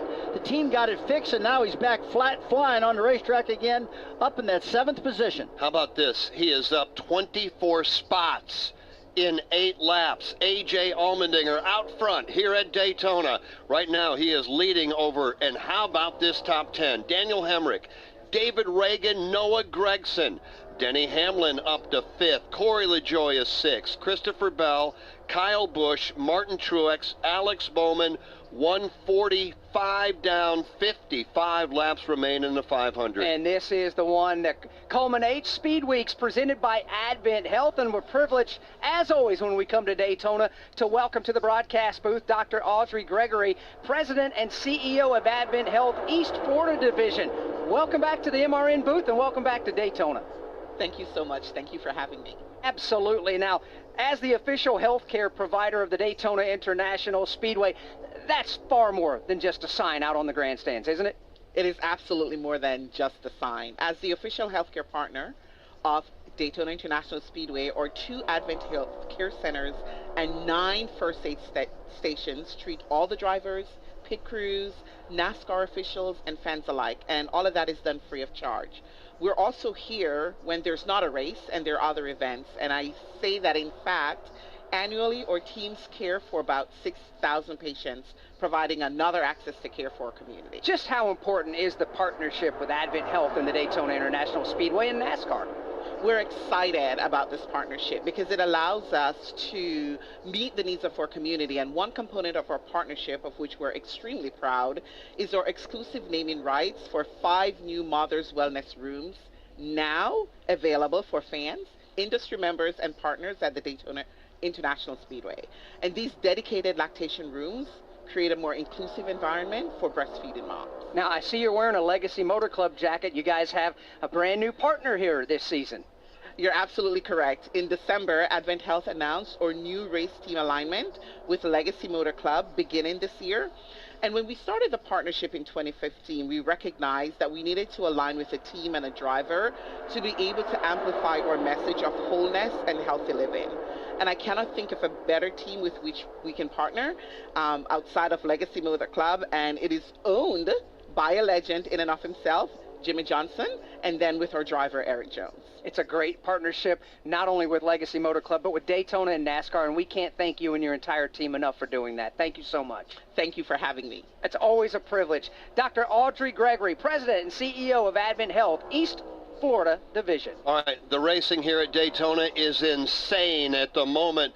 Denny Hamlin was rolling up the middle. He had Kyle Busch tucked in right behind him, literally leaning on one another off 4. They are 3 wide as they come to the stripe, upwards of 10 rows deep, and we're going to pick them up.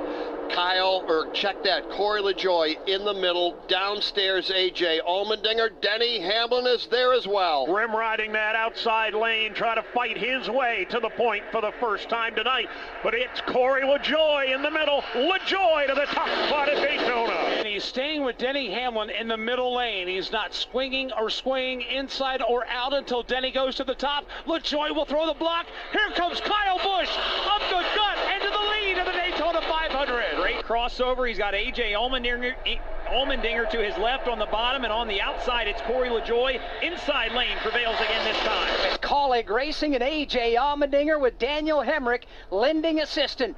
3 wide across the line in the Daytona 500. We're down to 51 laps to go. Discover new opportunities together in a new Chevy. Meet up in an Equinox, winner of the J.D. Power Award for initial quality among compact SUVs. Lend a hand in the strong and capable Silverado, or mix it up in a high-tech Trax with an available 11-inch diagonal touchscreen. Find family, friends, and fun in the Chevy that's right for you. Chevrolet, together let's drive. For J.D. Power 2023 U.S. Initial Quality Study Award information, visit jdpower.com/awards. From tickets, parking, and travel, race weekends can be stressful. Let Racing Electronics make communication easy. With a scanner and EasyTalk intercom system rental from Racing Electronics, you can effortlessly talk over the noise of the race. Hear uncensored driver and crew communication from every team in the race, or tune into the race broadcast with your favorite MRN announcers. To learn more, visit racingelectronics.com today. Officially at the start-finish line where lead changes are counted, we've had 32 official lead changes, but boy, oh boy, I think we're close to triple digits all the way around the racetrack if you were to count those. For the moment, Corey LaJoie has been the one at the front of the field, but he and Kyle Busch have been swapping the lead nose for nose. To the line, 49 laps to go from Daytona International Speedway. This is the Motor Racing Network, the voice of NASCAR. You crave power, you bleed speed, you live for the roar of the crowd and the taste of victory, but your ride is holding you back. Ignite your engine soul with E3 spark plugs, the same spark plug that fuels NASCAR champions, unleashes explosive power in your ride. Don't just dream of speed, make it your reality. Find E3 at your nearest auto parts store. E3 spark plugs, E3, what are you running? Do you have an unused car, truck, motorcycle, boat, or RV taking up space? Put it to good use by donating it to the NASCAR Foundation. Proceeds help fund medical resources for children in our racing community. Your wheels can heal. Call 844-NASCAR-9 and we'll come tow away your vehicle for free. The process is quick and your gift is tax deductible. Call 844-NASCAR-9 to donate your vehicle to the NASCAR Foundation today. Your donation will help our children survive and thrive.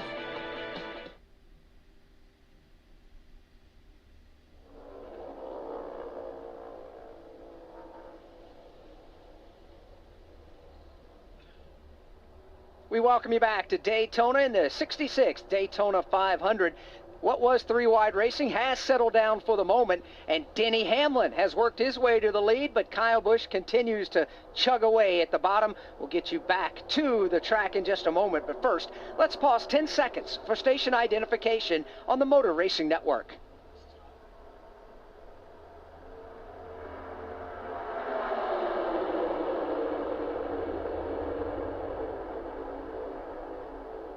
Motor Racing Network live at the Daytona International Speedway for the 66th running of the Daytona 500. Alongside NASCAR Hall of Famer Rusty Wallace and Jeff Striegel, my name is Alex Hayden. Out in the turns for us tonight, we have Dave Moody, Mike Bagley, and Kim Kuhn. And up and down the pit lane, Steve Post, Jason Toy, and Kim Kuhn. 46 laps to go in the Daytona 500, 35 different lead changes.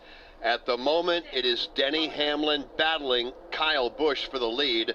Right behind those two, Alex Bowman and Corey LaJoie. Kyle Larson and Christopher Bell. Joey Logano right now 7th, and Martin Truex Jr. is 8th. Tyler Reddick and Chris Buescher. And if you are just joining us, Dave Moody, tell them what they've been missing. 154 laps complete. There have been no interludes at all in this one. There has been no riding, very little single file, very little sit back and wait. Mike Bagley has been nose to nose all the way. Everybody right now literally elbows up, and Denny Hamlin has gone from the back of the pack all the way to the front, and he leads right now by half a car length. And behind him, they're side by side. Kyle Busch was next to Corey LaJoie for second. He wants the lead, dips to the bottom, pulls fully alongside Hamlin onto the front stretch. That is the voice of Dylan Welch from Carmel, Indiana, working turns 3 and 4 for us tonight. There's been 36 official lead changes. They're virtually dead even again, Jeff, at the start-finish line. All right, we're down to 45 to go in the Daytona 500. Why don't we, Alex Hayden, take a moment, go back and revisit the keys to going to Victory Lane, presented by Progressive Insurance. Insurance for motorcycles, boats, and RVs for protection on the road and on the water. See how much you could save at 1-800-PROGRESSIVE and Progressive.com. The keys to winning the Daytona 500, presented by Progressive Insurance. And it was 3-time Daytona 500 winner and current race leader Denny Hamlin that told us about it. It's all about, number one, how you get to the front of the field. And the other key, Denny Hamlin said, is win on your own. Don't worry about what the teammates or manufacturers are doing. So, Rusty Wallace, here's Denny Hamlin. He hung out at the back earlier. Now he's at the front. Yeah, he's kept himself out of trouble, no doubt about that. We saw early in the race there was a lot of wrecks, and that took guys right out of it. So being careful, getting yourself to the front is very, very important. Number 2, win on your own. I'll tell you, that's something Denny Hamlin kind of started on his own. I don't know if there's a lot of other drivers that think, hey, I don't need any other teammates or any other manufacturers to help me win. I think he's been through a scenario so many times that he's had to help other people that might have hurt him, but this year he's taken a different approach, so that's his opinion. How about this? 20 laps ago, Denny Hamlin was in position 20. Right now, he's leading the Daytona 500. He is a 3-time Daytona 500. For those that think, Mike Bagley, that, you just be out front, Daytona, anybody can win, that is far from the truth. There are some drivers here that absolutely know how to get around this speedway and put themselves in position to win. This racetrack and this style of racing brings out the best, it brings out the worst, but it also brings out a driver's skill set. And we have seen many skill sets on display this afternoon and this evening. Case in point, Denny Hamlin went all the way to the back of the pack through pit strategy and pit stops and his masterful nature of the draft. He leads now off the end of the back straightaway with everybody in tow behind him. And Corey LaJoie is second in that outside lane, then Christopher Bell, then Martin Truex. Downstairs, it's still Kyle Busch with Alex Bowman and Kyle. To the line, there'll be 42 laps to go in the Daytona 500, and the race is outstanding. Yeah, we still have to make a pit stop. We'll follow up with our pit reporters when we come back. Are you ready to go back to the summer of '99? Cruise is back. Summer of '99 tour. For the first time in more than a decade, with very special guests on select days, 3 doors down. Dodge Street, Switchfoot, Tonic, Big Wreck, and Finger 11. Get tickets now at livenation.com. Cruise Summer of '99 tour. We are the voice of NASCAR. The green flag is in the air, and we are underway. The Great American Race. The Motor Racing Network. NASCAR Cup, Xfinity, and Craftsman Truck Series Racing live on your hometown radio station and MRN or NASCAR.com. Martinsville, Talladega, the Chicago Street Course. We have the side-by-side action and last lap passes for the win. Photo finishes. Ryan Blaney will win. The voice of NASCAR, the Motor Racing Network. Giving everybody plenty of time to catch their breath as Denny Hamlin continues to be at the front of the field, but Kyle Busch stays right there alongside his left side door. The field bunched up 2 by 2 through the entire field. It's Hamlin. Corey LaJoie was second last time by. Now Kyle Busch to third. Christopher Bell and Alex Bowman round out the top 5 from Daytona International Speedway. This is the Motor Racing Network, the voice of NASCAR. Looking for weekly motorsports podcasts to stay up to date on what's happening on and off the track? The Motor Racing Network is the place. Hear from NASCAR crew chiefs on MRN Crew Call. All the happenings from regional touring series and local tracks on NASCAR Coast to Coast. Sprint Car Talk on Winged Nation. NASCAR history on MRN Classic Races. And hear from the drivers on NASCAR Live. MRN podcasts available on MRN.com, YouTube, or your favorite podcast platform.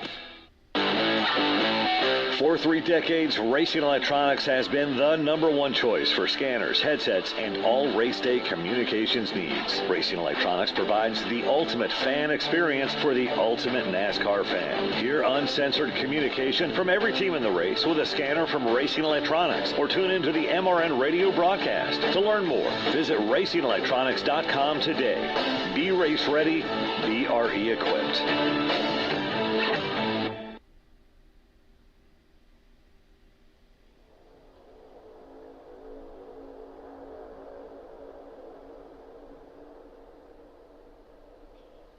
Back at Daytona, Denny Hamlin up front. The front 3 will get away single file, if only for a moment.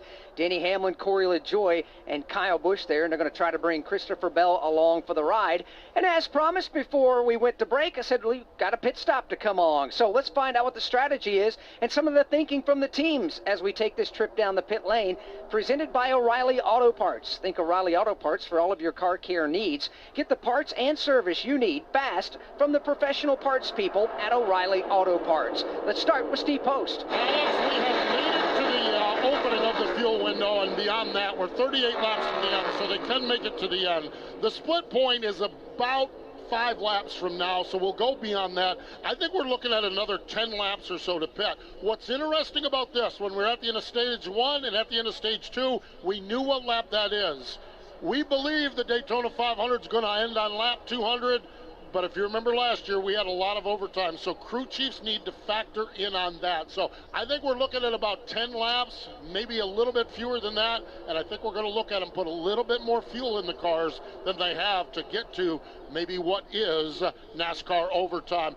Jason Toy's in the midsection of pit road. Jason, you're covering Denny Hamlin, who's leading the race. What are they saying on that team? Well, Postman is one of the things that they're not saying, and that's the driver. He is very quiet on the radio. He is getting a lot of data from the crew, but he's also getting a lot of guidance from Chris Lambert, who's the spotter up on top here at the stadium here at Daytona International Speedway. He's giving him every bit of information he needs. It's Denny's choice to go with what he wants to go with, and so far it's paid off. He can go to the back, come back to the front, whatever he needs to, as long as he's got a little help. Denny Hamlin is very happy with that race car and the way it's going back and forth through the field. Kim Kuhn, one of the teams that we talk about a lot when we come to Daytona, that's Hendrick Motorsports, and so far they got a couple of drivers up there, including that 48 car. That's right, that 48 of Alex Bowman. And as we talk about impending pit stops here at Daytona with Super Speedways, we know typically you like to pit with your organizational teammates. If you can't pit with your teammates, you try and pit with your manufacturer teammates.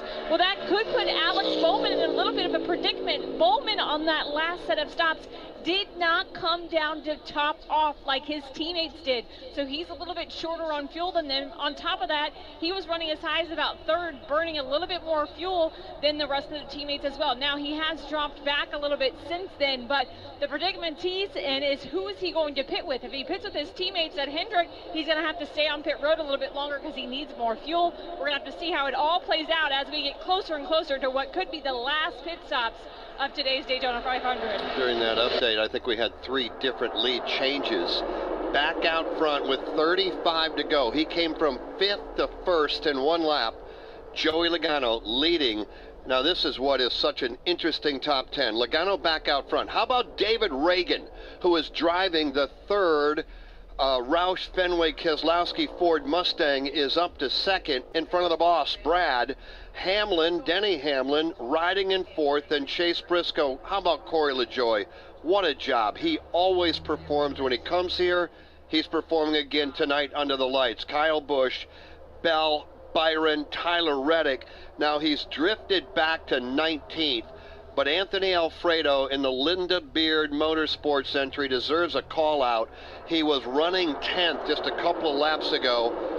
The Beard Motorsports entry has a grand total, Alex Hayden, and you know this, of 1 employee, 1 full-time employee on the number 62 car driven by Anthony Alfredo. Yeah, and that's the crew chief, Darren Shaw. But, you know, Thursday night at the end of the Blue-Green Vacation duel here, they were excited. They knew they were in the Daytona 500. Heck, Wednesday night, they knew they were in because of the speed that they put down as an open car, and there were tears of joy there.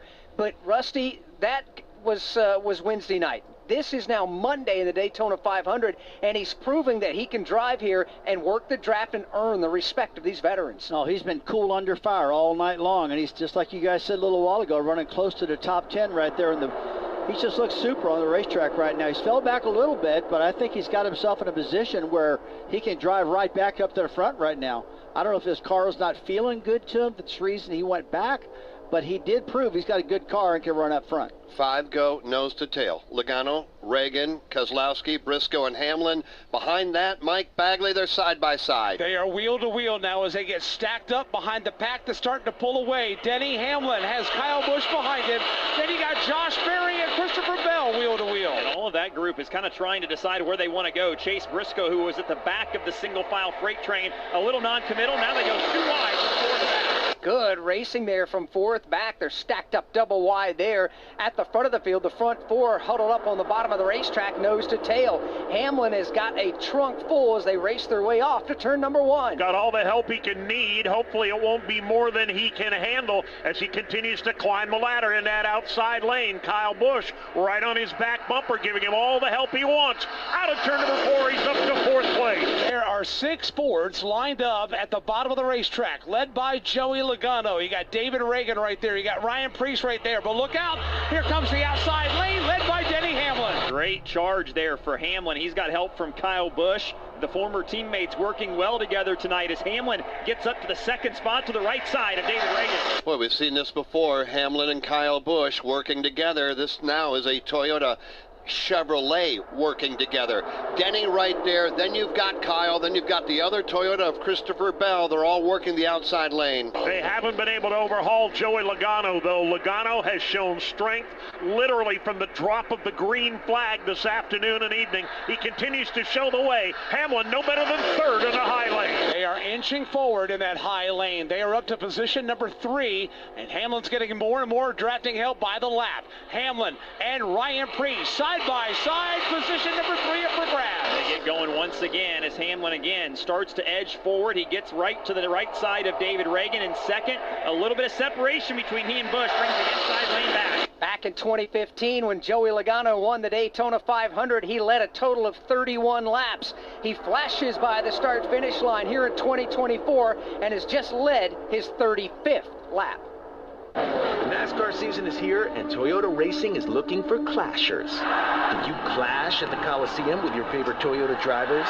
Clashing with the HOA, who won't let you carve bell number 20 into your lawn? Or maybe your Tyler Reddick shirt clashed with your pants while meeting the in-laws. If you're a clasher, then we want you. Be part of the action at toyota.com/racing. Toyota, let's go places. NASCAR is a registered trademark of National Association for Stock Car Auto Racing, Inc. Welcome to Martinsville. Martinsville isn't your average everyday racetrack.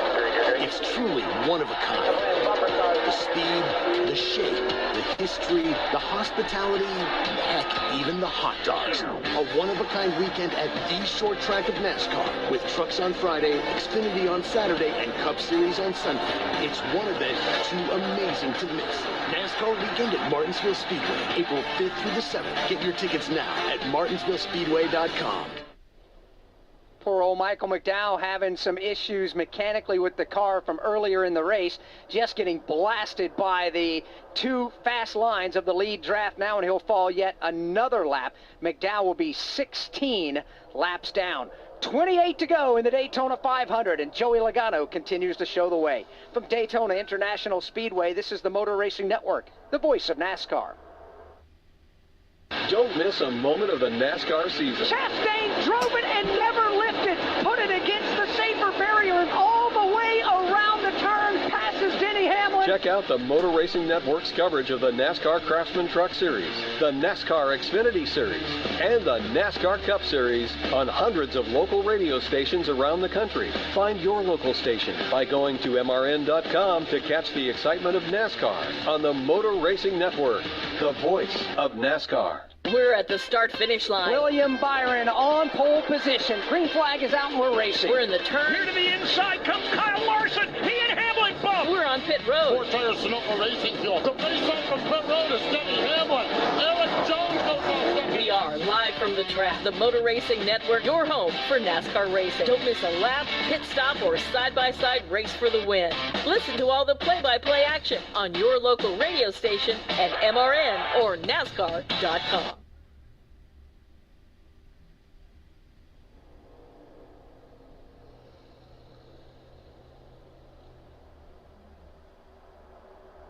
Side by side at the front of the field, inside lane, leading the charges, Joey Logano, topside Denny Hamlin. They race to Dylan Welch. They do, into the banking of turn number 3. Hamlin right on the right side door of Joey Logano, trying to slow the inside lane down, but their strength in numbers down there. David Reagan shoves Logano back to the front. And they come off the 31 degrees of banking that make up 3 and 4. Then they come back to the 18 degrees of banking at the start-finish line. Logano continues to lead side by side right behind David Reagan and Denny Hamlin. Boy, there have been a number of drivers in the last 10 or 12 laps take their crack at Joey Logano. Very few have been able to run with him. Denny Hamlin's got that top lane again. He's going to give it another try. Joey slides up, puts a little bit of a block on, and then right back to the bottom. It's not a pronounced block, but it is a block nonetheless. Logano will start on the bottom. When Hamlin inches forward, he'll ease over driver's right, chop him off, and he did exactly that. And now the outside lane starting to backslide just a little bit. Inside lane has got 3 cars past Hamlin, who leads that outside lane. He's in a battle for the third spot now. I'll tell you what, guys, I'm really amazed about how hooked up these cars are tonight. They're all handling really, really good. I haven't seen a lot of cars slipping and sliding all over the racetrack at all, but I would think here shortly, guys, we're going to see that top lane start positioning to try to get to the bottom of the track. I think they're going to start hitting pit road probably within the next 5 laps. It's looking like they can go on fuel up to around lap 180 and maybe a couple past that. But just like Steve Post said, they got to be thinking about green, white checker at the end of the race, things like that. But I'm guessing somewhere between 177 and 180 right now. Last year, when Ricky Stenhouse Jr. won the Daytona 500, because of all the overtime attempts, it was the longest Daytona 500 in history as far as mileage goes. So that is something you absolutely have to factor in when you start thinking about how much Sunoco fuel to put in the car. But you also, Jeff, have to balance that with you don't want to spend a whole lot of time on pit road.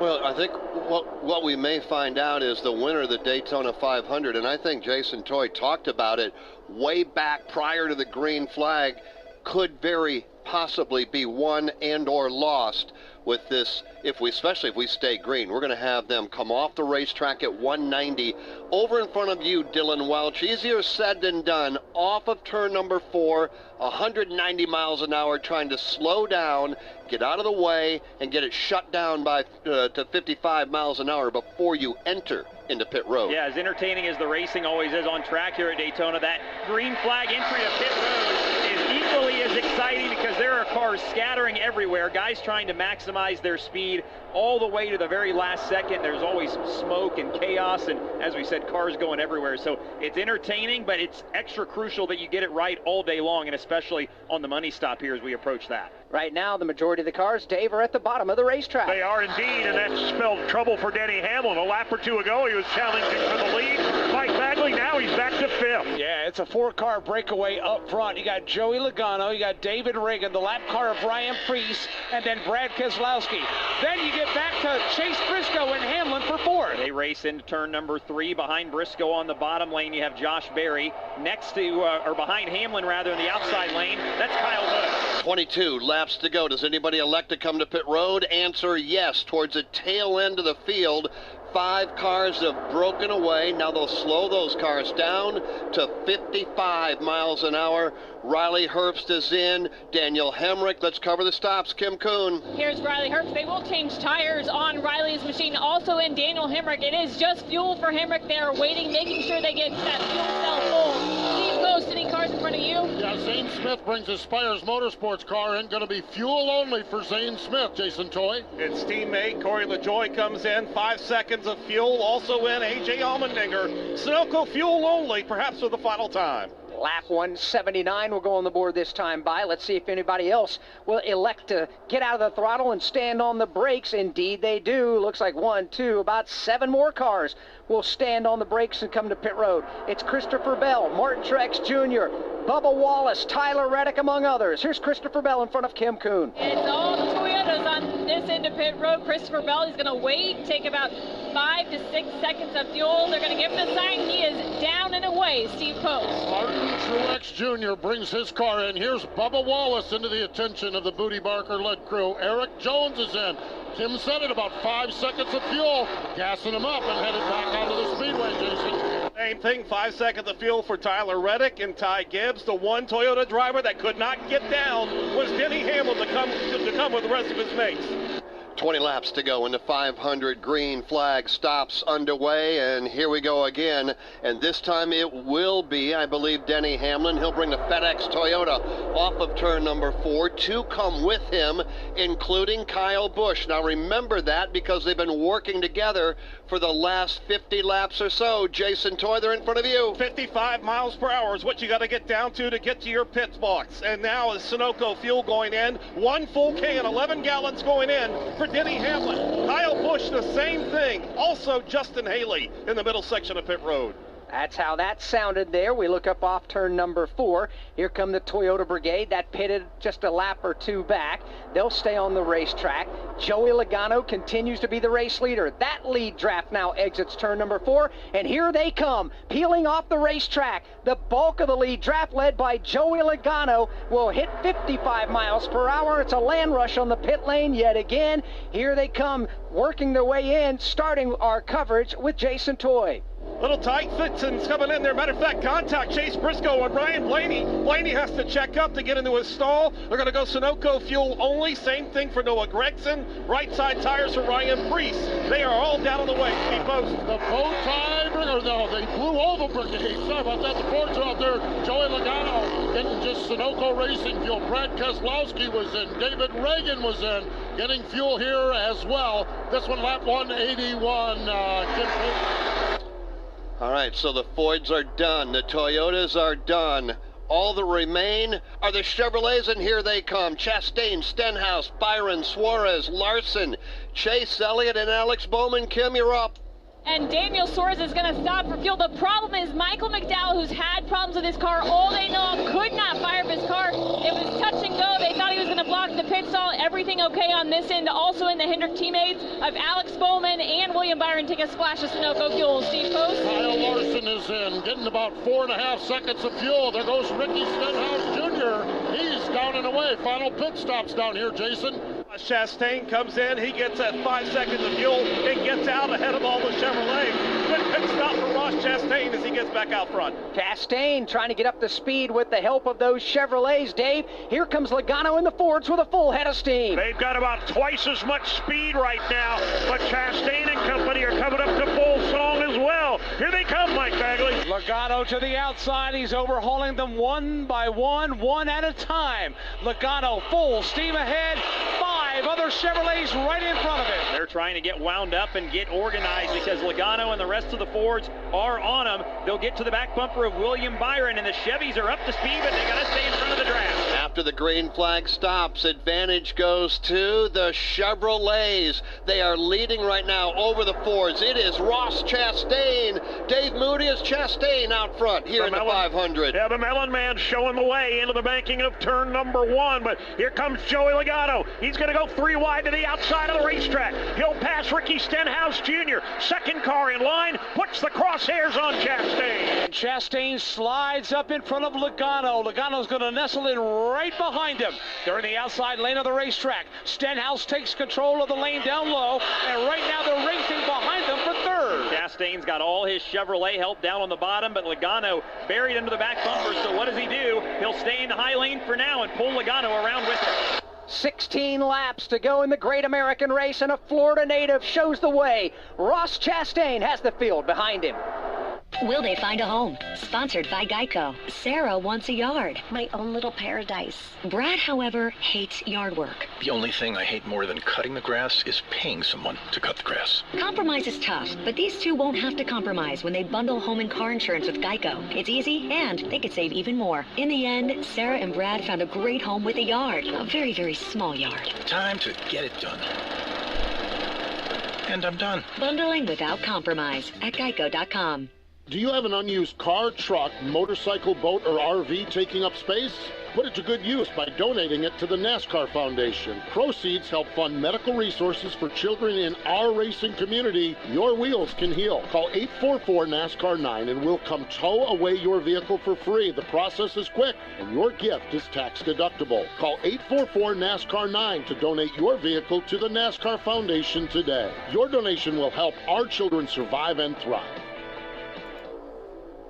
New race leader in the Daytona 500. It's the defending champion, Ricky Stenhouse Jr. up front from Daytona International Speedway. This is the Motor Racing Network, the voice of NASCAR. NASCAR's next generation of stars drive in the NASCAR Craftsman Truck Series. And here they come. Zane Smith now will try to advance his way to the lead. Catch the excitement of every race right here. NASCAR has made it official. Zane Smith is a back-to-back winner at the Daytona International Speedway in the opener. On the Motor Racing Network, the voice of NASCAR. This is Steve Post. If you love sprint cars, you'll love Wing Nation. All the latest sprint car news and interviews from the stars of sprint car racing from around the country. Join Ashley Strumming, Aaron Evernham, and me every Tuesday on Motor Racing Networks and Wing Nation's Facebook pages. We go live with the weekend's winners and newsmakers from around the country. You can also find the podcast of all past shows on YouTube or subscribe to the podcast on any of your favorite podcast providers. Wing Nation, all sprint cars, all the time.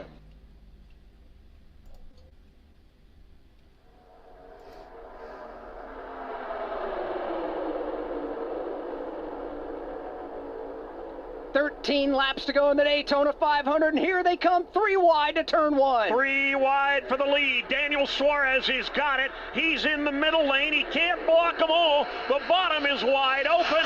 Here comes William Byron. Byron punches a hole to the bottom of the racetrack out of turn number 2. He'll race side by side with Daniel Suarez. Here comes the third lane, all the way up against the wall.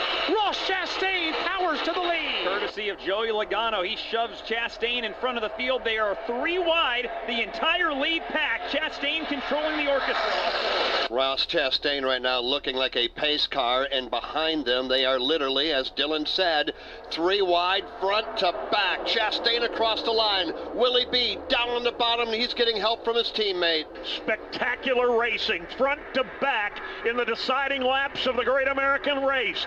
3 wide, all the way back through the top 20, maybe the top 25. Byron by a nose. Byron will grab the lead for just a moment out of 2. Here comes Suarez back up the middle. Chastain roars at the outside. They're bouncing off each other.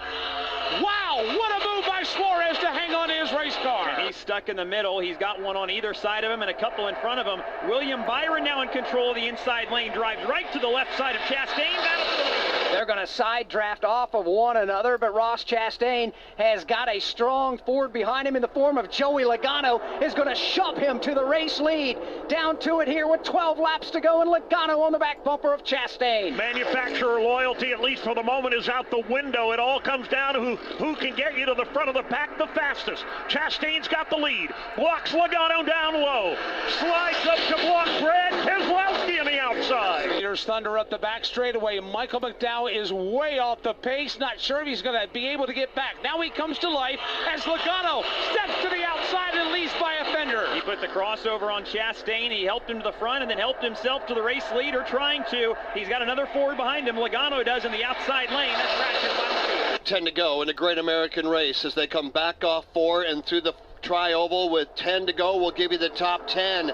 It's a dead heat at the line. It's Chastain and Logano. They go 1-2, followed by William Byron and Brad Keselowski. Alex Bowman 5th, Ryan Blaney 6th, Daniel Suarez, Martin Truex Jr. 7 and 8, Todd Gilliland, Chase Elliott. That's your top 10. Denny Hamlin right now running 11th, Rusty Wallace. As all we said with 10 laps to go, you better be in position, and they're there right now. It's all go, and don't slow, man. You've been coming here all year long and all week long working on this race, the Daytona 500, and here we are. You got to be in position to win this thing right now. It's going to be 3 wide right to the very end. No getting out of the throttle at all. 9 laps to go. 7-time champion Jimmy Johnson not too far out in front of this group. He's well off the pace. He's a veteran. Dave, I don't think he'll be a factor whatsoever as the field approaches. Well, the problem, Alex, is he's got to find somewhere to hide, and they are 3 wide back through from about 5th place on back in this field. Here they come. Off turn number 2. At the front of the pack, it's Ross Chastain. Brad Keselowski just flexes some muscle. He'll power to the inside of Logano out of 2. He'll slide up in front of Logano on the back straightaway. Brad starts a move against Chastain, and he gets turned. There they go. The big one in 3. basically the entire pack is collected. Brad Keselowski gets turned, and Dylan Welch, there's at least a dozen, 15 cars crashing and colliding in 3. Now, I've counted 7 cars that have gone by without an incident or without a scrape on them. Christopher Bell, the last one to go by, has damage to his right rear. Every other car behind the top 7 somehow got a piece of that one. A lot of them are still moving, but a lot of them are not. We are under the caution flag with 8 laps to go. The field has been wiped out on the back straightaway going into turn number 3. Dylan, exactly right. Here are the cars that came by the start-finish line unscathed. Ross Chastain is being shown as the race leader. Alex Bowman, William Byron, Austin Cindric, Chase Elliott, and Christopher Bell. We also show Briscoe, Busch, Allmendinger, and Jones having come by the line. Mike Bagley, 3/4 of the field wiped out going into turn 3. Well, we knew it was coming because it kept getting more aggressive and more aggressive and more aggressive. And Brad Keselowski got clipped, got turned the other way. He clipped Logano. Logano went into the wall, and then when you're 3 wide, you have nowhere to go. Dylan Welch, once the crash started over here, the track was completely blocked. Sparks, flames, and whatnot flying off those race cars as they raced over to you. Yeah, and the infield here on the inside of turns 3 and 4 is a junkyard. Daniel Suarez's car is the one closest to me, nosed into basically the inside wall all the way in the grass. Joey Logano's car is stopped on the apron with a couple other cars over there, safety crews tending to all these cars, and then a few other ones that are blocked by the medical team over there. But it was a catastrophe, and now we've got a safety truck stuck in the grass over here in front of me. So all kinds of stuff going on here in turn 4, but medical team's on the scene. With 8 laps to go, Ross Chastain is the race leader, and our own Kim Kuhn will be sitting by at the Advent Health Care Center. I'm what you might call very good at hide and seek. And since we got Xfinity, we have Wi-Fi all over the house, even in my super secret hiding spots. So I can kill time in here by streaming my favorite... Ha! Found ya. How? You left Find My tablet on. Get wall-to-wall Wi-Fi on the Xfinity 10G network. Restrictions apply. Not available in all areas. Actual speeds vary. Now we get ready to rumble in Richmond. Virginia is for lovers. You ready? Of a return to night racing. Of a rocking infield experience that offers unparalleled access to your favorite NASCAR drivers.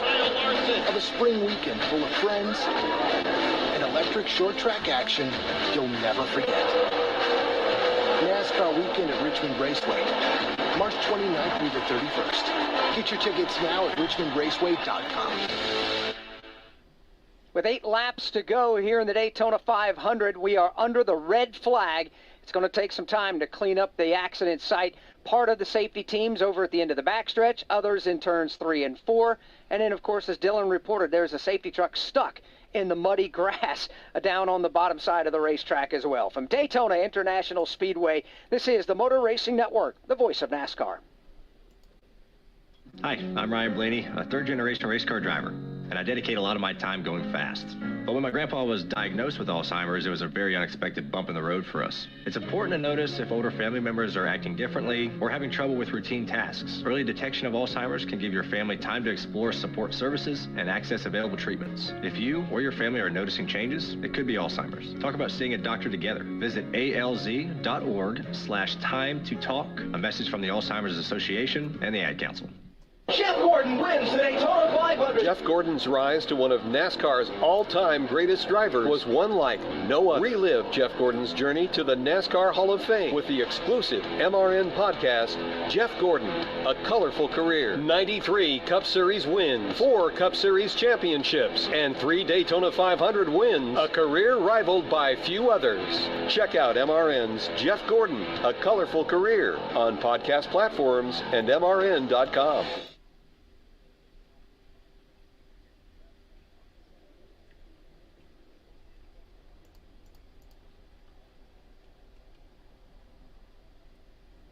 Efforting exactly how many cars were broken up and damaged in this big crash that started at the end of the Daytona Super Stretch to put us under this red flag right now, Jeff.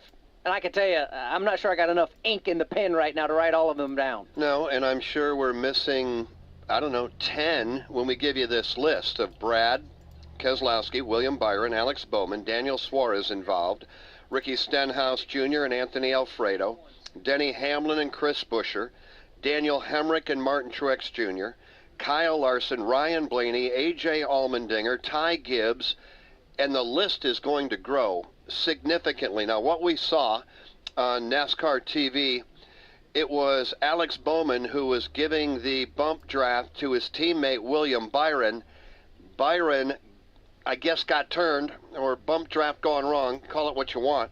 He shot up the racetrack, wiped out Brad Keselowski and Rusty Wallace. After that, it was on. It was definitely on. I mean, it was just a pile of cars got destroyed in that thing right there. But it all started with the bump drafting gone wrong that we see here at Daytona a lot. And I'll tell you, when that 6-car Brad Keselowski went up the track, it took the 22 car out of Logano. It took the 12 car of Blaney out. And it just kept going and going. It didn't stop. I don't think we got a complete list yet of who got taken out in this race, but it's quite a few guys. Yeah, it is. Add Anthony Alfredo to the mix, Chris Buescher in that, Eric Jones in that as well, as we continue to see just how many cars are damaged by this crash down there. Again, Mike Bagley, we kind of sensed it was getting closer and closer as the laps got fewer and fewer, and it was just time to bump draft, shove, do all you can, but sadly this is something that we kind of expected was going to happen. Alex, quite frankly, I'm surprised we got this far without it happening before, because the aggressiveness was just ramping up lap after lap. The side drafting was getting more aggressive. The bump drafting was getting more aggressive. And in this case, that was a bump draft that went bad. Wrong place, wrong time, especially as the cars starting to lighten up and go off into the corner. There are a lot of drivers having great runs tonight in the Daytona 500 that will not have that reflect in the box score. And there are some that were able to make it through. Some very few were able to make it through. Meanwhile, the cleanup continues. And when we say an army or a fleet of safety vehicles, that is exactly what is right now in the bottom of turns 3 and 4, just trying to get these cars back to the garage. Under the red flag here at Daytona, add Ryan Preece, add Todd Gilliland. The number continues to grow. I can tell you that we still don't have them all. A number of them are on pit road, but Postman, with the red flag out, all the crews can do at this point is to look at them and get ready to service them. But there's a bunch of them. It looks like a junkyard on pit road. Steve Post. Yeah, Jeff, and NASCAR rules say that under a red flag, you cannot work on the cars. So what they did is some of them hustled down, and while we were still under caution, they got a little bit of a start on it, and now they're just taking a look at it. Martin Truex Jr., they've got the right front tire off the car. They're able to look up under it. They're not able to do anything with it, but it's dinged up pretty good. Anthony Alfredo is in. Ricky Stenhouse Jr.'s car's got a lot of the front of it's still intact, but he's got a lot of dents in the front of it. Eric Jones is in as well. He's got some damage on his race car. Stenhouse is firing his up. I think they're taking his back to the garage area, so that might be the end for the defending champion, Ricky Stenhouse Jr. Kyle Larson drove through the wreck. He came down pit road. They looked at the car. The car was fine.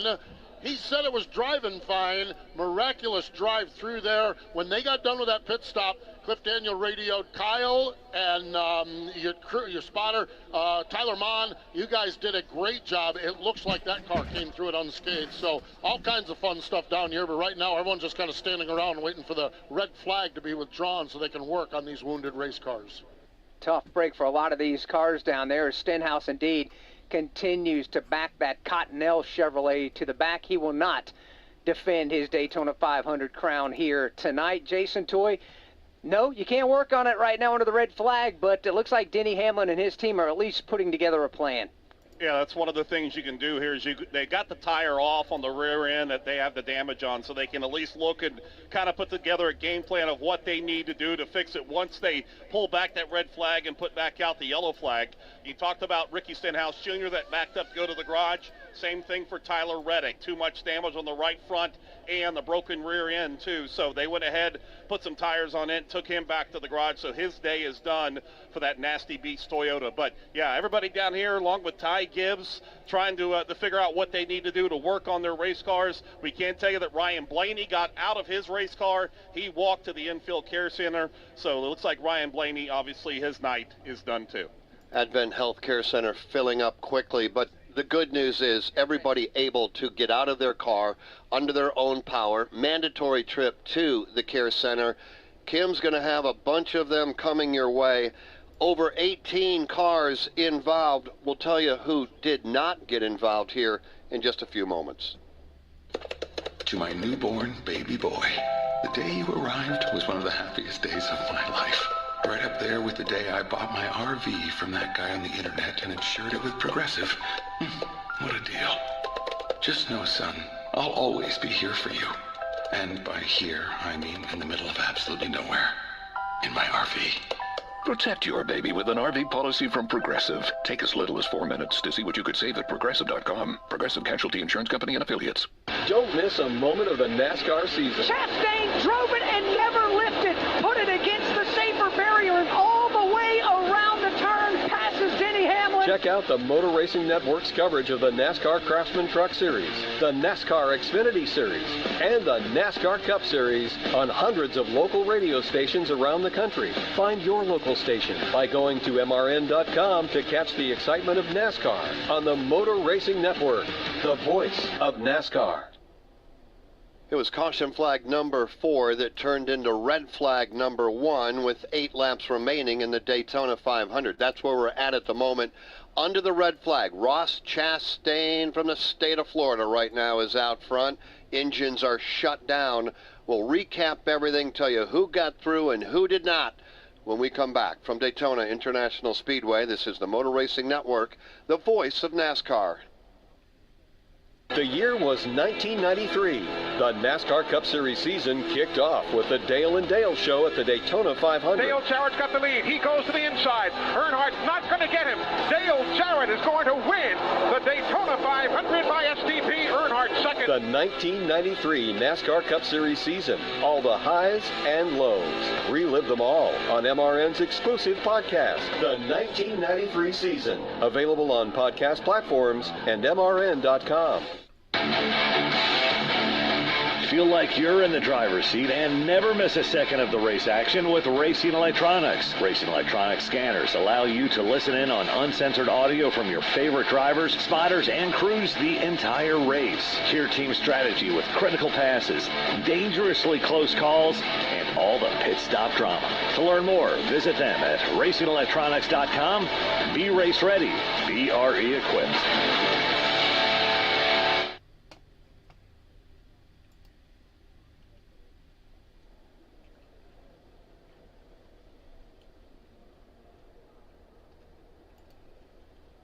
A chilly but massive crowd on hand here tonight to watch the 66th running of the Daytona 500. And just moments ago, if you're joining us, we just wiped out 3/4 of the field, headed off into turn number 3. It's easier, Alex, to talk about those that we believe made it through unscathed than it is to recap the 20 that we know that did not. Yeah. And we'll get to that in just a moment. We mentioned the Advent Health Care Center was going to be busy. It is. Here's Kim Kuhn. Including Brad Keselowski right now. He's having a word with Ryan Blaney. We'll let him get his word in there. Brad, what happened? I don't know. I got hit in the back, so I couldn't really tell you. But it's a shame. Was kind of making the move for the lead with 8 laps to go in Daytona 500. And no offense, Kim, but I'm talking to you. I'd rather not be talking to you. It's one of those deals, you know. We're mixed up in the middle of the soup most of the race. Executed really well on the final stage, put ourselves in position, and just the way Daytona goes. That's Brad Keselowski. Tough break. It is. And nobody wants to come out of the infield care center after a crash at the Daytona 500. That means you're not going to be around at the end. But he's right. He just chugging along and put himself in position, and then by no fault of his own gets turned around like I would say the overwhelming majority of these cars. Yeah, Kim's going to be busy there, so we'll just give you updates until Kim gets the next driver. We know Ryan Blaney is standing by there. Those not involved, Ross Chastain, we know he's the race leader. After that, anybody's guess, but here's who made it through. Alex Bowman and his teammate William Byron. And we'll give you the rest in a moment as we go back, and let's hear from Ryan Blaney. Yeah, Ryan Blaney out of the care center. You had the chance to look at the replay. Walk us through what you saw and what you saw from your seat as well. Yeah, you're kind of always watching, like when you're in there, and especially if you're at the top, you can kind of watch and see how other pushes are going. And yeah, it just looked like 48 kind of got the 24 out of shape, and just happened to get the 6 in the right rear, and unfortunately we were in the top lane. So just early into our night, but we were up there in it, and just wasn't our weekend. Looked like you might have had a little trouble with your hand. Hand okay? Yeah, the wheel got ripped. I usually get my hands off the wheel, but I didn't think I needed to, and then it caught something and spun it weird. But yeah, it was just tweaked it a little bit, but it's all good.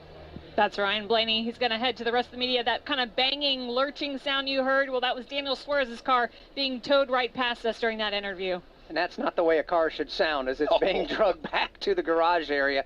Unfortunately, that's the way a lot of these cars are going to sound as they go back to the NASCAR Cup Series garage. Jeff started to give you the cars not involved. We'll try to run that list down as best we can until Kim can start getting some more drivers as they come out of the Advent Health Care Center. Ross Chastain got through it as the race leader. Alex Bowman and William Byron. Yeah, the two that triggered this big crash are both still running and were able to keep going on. Austin Cindric, Chase Elliott, Christopher Bell, Kyle Busch got through it. A.J. Allmendinger got through. John Hunter Nemechek, David Reagan, Bubba Wallace, Corey LaJoie, and Zane Smith are the ones who made it through the crash, at least for this point. And what we have in the crash, again, you just heard from Brad and Ryan Blaney. We actually had AJ getting caught up in that, so apparently he escaped any damage. We won't know until that car comes back around. Other ones involved, Ty Gibbs, Daniel Suarez, Ricky Stenhouse Jr., he won't repeat as far as a champion, Daytona 500 champion. Anthony Alfredo's good run comes to an end. Denny Hamlin involved, Chris Buescher, Daniel Hemrick, Martin Truex Jr., Kyle Larson, Todd Gilliland. It sounds like a starting lineup, along with Ryan Preece and Tyler Reddick, Eric Jones, and Chris Buescher. That's what we have involved, and one of those drivers involved standing with Kim. Is the driver count's just adding up here. Tyler Reddick out of the care center. What happened? Well,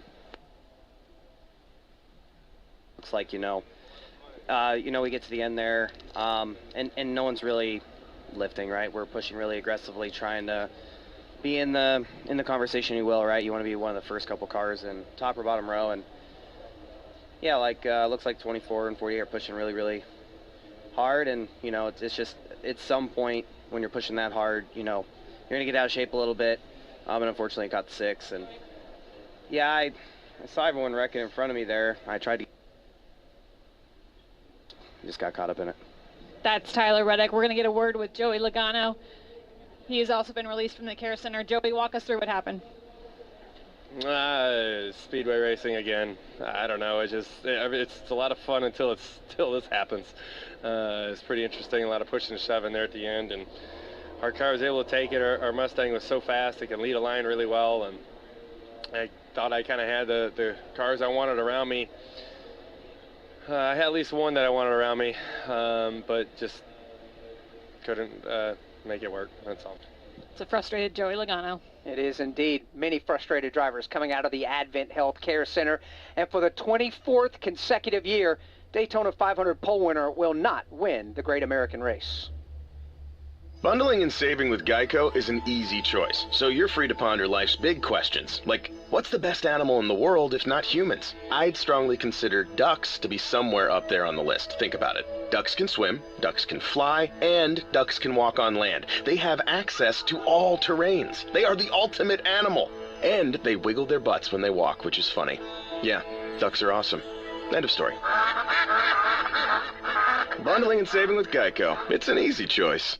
This is Steve Post. If you love sprint cars, you'll love Wing Nation. All the latest sprint car news and interviews from the stars of sprint car racing from around the country. Join Ashley Strumming, Aaron Evernham, and me every Tuesday on Motor Racing Networks and Wing Nation's Facebook pages. We go live with the weekend's winners and newsmakers from around the country. You can also find the podcast of all past shows on YouTube or subscribe to the podcast on any of your favorite podcast providers. Wing Nation, all sprint cars, all the time.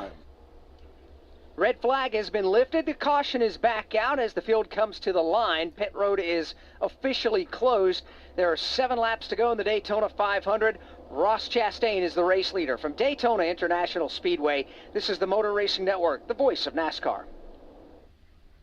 Looking for a weekly motorsports podcast to stay up to date on what's happening on and off the track? The Motor Racing Network is the place. Hear from NASCAR crew chiefs on MRN Crew Call. All the happenings from regional touring series and local tracks on NASCAR Coast to Coast. Sprint Car Talk on Winged Nation. NASCAR history on MRN Classic Races. And hear from the drivers on NASCAR Live. MRN podcasts available on MRN.com, YouTube, or your favorite podcast platform. On Thursdays, NASCAR Live goes wide open with some of the biggest names in the sport. The goal is the same, so the mindset's the same, all right? The goal is to win the championship. And some familiar voices that you might not have heard from in a while. You know, I thought about going to one of these teams because I'd really like to win the 500. I never planned any of this to start with, right from the very beginning. No matter what driver or what era is your favorite, NASCAR Live Wide Open has every corner of the fan base covered. Subscribe now wherever you listen to podcasts.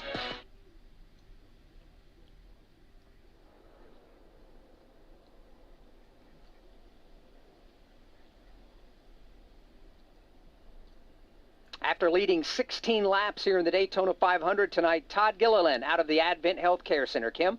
Yeah, and Alex, he had a fast race car, led laps here tonight, but unfortunately his night is over. Yeah, I have no clue as far as, the wreck happened, but yeah, just got hit, I think, in the side and then kind of hit everyone else with the nose and just kind of got stuck down there with flat tires. So, yeah, I mean, my generator Ford, Dark Horse Mustang was really good out here. I think, really showed some good speed with all the Fords qualifying in the front row, and then my front row team really brought me a good car personally. So yeah, it's very disappointing, right? I feel like that one, we honestly could have had a shot with how fast my car was, and that's how these races go sometimes. Just got to keep putting yourself in position, and eventually it'll all work out. That's Todd Gilliland. Defending Daytona 500 champ Ricky Stenhouse Jr. won't have the opportunity to repeat. Do you know what happened there? I didn't see what happened there. I know what got us in that position. Made a bad move once I got to the lead. Outside lane had a run coming, and I thought I could get there, and I didn't, and I got hung in the middle, so that kind of got us back in kind of the middle of that pack, and so I didn't see what happened there. Obviously, somebody got turned around and caused a melee. I thought I was going to get through. I got clipped there just at the end, and broke a right rear. So unfortunate. Our Boost Bar Kroger Plus Cottonelle Camaro was really, really fast and felt really strong about it in the draft and what I was doing out there, but just didn't make it to the end. That's Ricky Stenhouse Jr., last driver out of the care center, Daniel Suarez. Daniel, you were closer to the front of the pack when that happened. Tell us what you saw. I didn't see much, and I haven't seen the replay yet, so hard, very heartbreaking right now because the car was very strong. We showed that the entire race. The team did an amazing job calling the race strategy-wise. We got points in both stages. We were I felt like my strongest Daytona 500. And the car was capable of winning the race. We just needed things to fall our way, and unfortunately things didn't. I haven't seen the replay, but I was told that we almost missed the wreck, so just part of it. A disappointed Daniel Suarez. That wraps up the drivers out of the care center down here. All right, Kim, thank you so much. 9 drivers unofficially electing not to come to pit road when pit road opened up. Now, we'll recap those for you in just a moment. But, Postman, everybody else on pit road, and it even looked like Bubba Wallace maybe changing 4 tires trying to get ready to run for the end. Yeah, absolutely. The cars that we're working on there, Martin Truex Jr. is the only car down here still working on it. Eric Jones' car got worked on. There was some talk on the radio that Bubba Wallace maybe didn't get enough fuel in the car on that pit stop. Well, they're plenty good shape now. Booty Barker made the call, brought them down 4 tires, filled it up with Sunoco racing fuel, so they're good to go. David Reagan made a pit stop as well. So a lot of activity down here, some damage repair work, and also some topping it off with fuel. And, you know, the other thing is that, and we've seen this occasionally, with all the debris on the racetrack, did you run over something? Did you injure one of those tires? Some of these crews, while they're toward the back of the field, just put on 4 brand new Goodyear Racing Eagles and make sure they have good tires to make it to the end as well. Including some cars that have some damage on them. There are 22 cars on the lead lap as we get the 1 to go with 5 laps to go in the Daytona 500. Here are the 22 cars on the lead lap. Ross Chastain electing to start outside row 1 as the race leader. William Byron will line up to his inside, and he will restart second. Alex Bowman, Austin Cindric, and Chase Elliott. Now that is your top 5. The rest of the top 10. Christopher Bell, 6th. Kyle Busch, 7th. Corey LaJoie, 8th. Zane Smith, what a run he's had. Zane Smith, ready to go from 9th. And A.J. Allmendinger is 10th. John Hunter Nemechek is 11th. David Reagan is 12th. Chase Briscoe goes 13th. And Bubba Wallace, 14th. Kyle Larson is 15th. 16th is Eric Jones. 17th is Ty Gibbs. 18th is Noah Gragson. 19th, Chris Buescher. 20th is Martin Truex Jr. And the final 2 cars on the lead lap, 21st and 22nd, Denny Hamlin and Daniel Hemrick. Before we go back under the green flag, let's pause 10 seconds for station identification on the Motor Racing Network.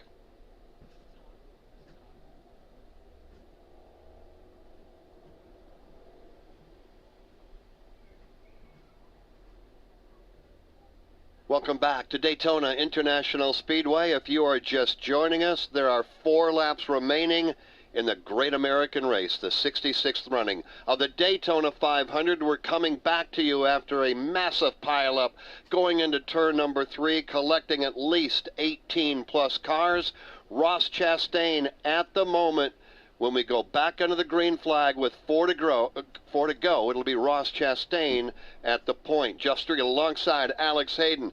Rusty Wallace is alongside as well. Out in the turns, Dave Moody, Mike Bagley, and Dylan Welch. On pit road, Steve Post, Jason Toy, Kim Kuhn. Quick reminder, when we are done here with the Daytona 500, we still have the NASCAR Xfinity Series season opener that will go off our scheduled airtime 9 o'clock tonight under the lights. Crowd on their feet. 4 laps to go here in Daytona. Lights out on the pace car as we get set to go back under the green flag.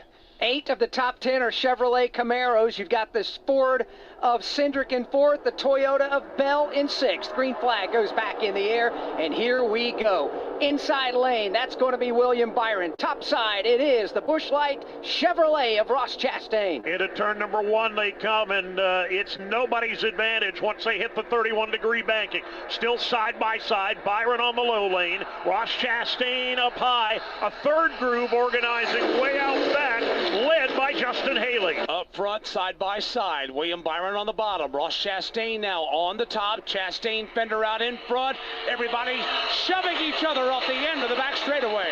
Byron leading the inside lane with drafting help from Austin Cindric and Corey LaJoie. Chastain controls the outside lane with Alex Bowman and Chase Elliott. They'll huddle up right together off turn number 4. Here they come back down to the start-finish line.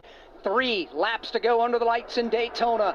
By a nose, it's going to be William Byron leading lap number 197. Here they come into turn number 1. Everybody behaving themselves 2 abreast so far. That 3-wide effort did not pan out. Haley has dropped back to the rear of the field. Side by side, Byron and Chastain. They come off turn number 2. Nobody breaking out in 3-wide formation on the back straightaway. Everybody continue to run in lockstep formation. Chastain, fender out in front. But here comes William Byron back to the inside. Austin Cindric has been one of the best pushers all week long, starting Thursday in the dual races. He pushes William Byron in front of Chastain on the inside lane for a moment. 3-wide lane forming further back. 495 miles are complete. 5 miles remain in the Daytona 500, and they're side by side at the line. On the inside, it's William Byron. To the outside, it is Ross Chastain. The Chevrolets have a massive advantage in terms of numbers. Let's see if they can make it work. Chastain begins to fall back now. He's dropped back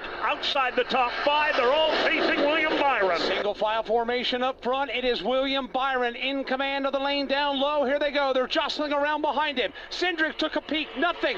You got Corey LaJoie taking a peek, but here comes Chastain. He is storming back. Alex Bowman right behind him, as is Christopher Bell. Bubba Wallace there as well. But the top two, single file, Byron and Cindric. Off turn number 4, racing down the short straightaway in the Daytona 500. Blocking on, and they're crashing. Sliding across the grass. Ross Chastain, Austin Cindric get in it. Caution is on the speedway. The white flag was in the air. I'm not sure if the leader passed the start-finish line or not. Yeah, it looked like he did. The white flag is waving. We'll have to wait for NASCAR to make this one official. They were crashing as they came to the line. Chief starter, white flag, yellow flag in the left hand. William Byron unofficially was out front when he came across the line in the Chevrolet. He had his teammate right behind. We'll watch, we'll wait.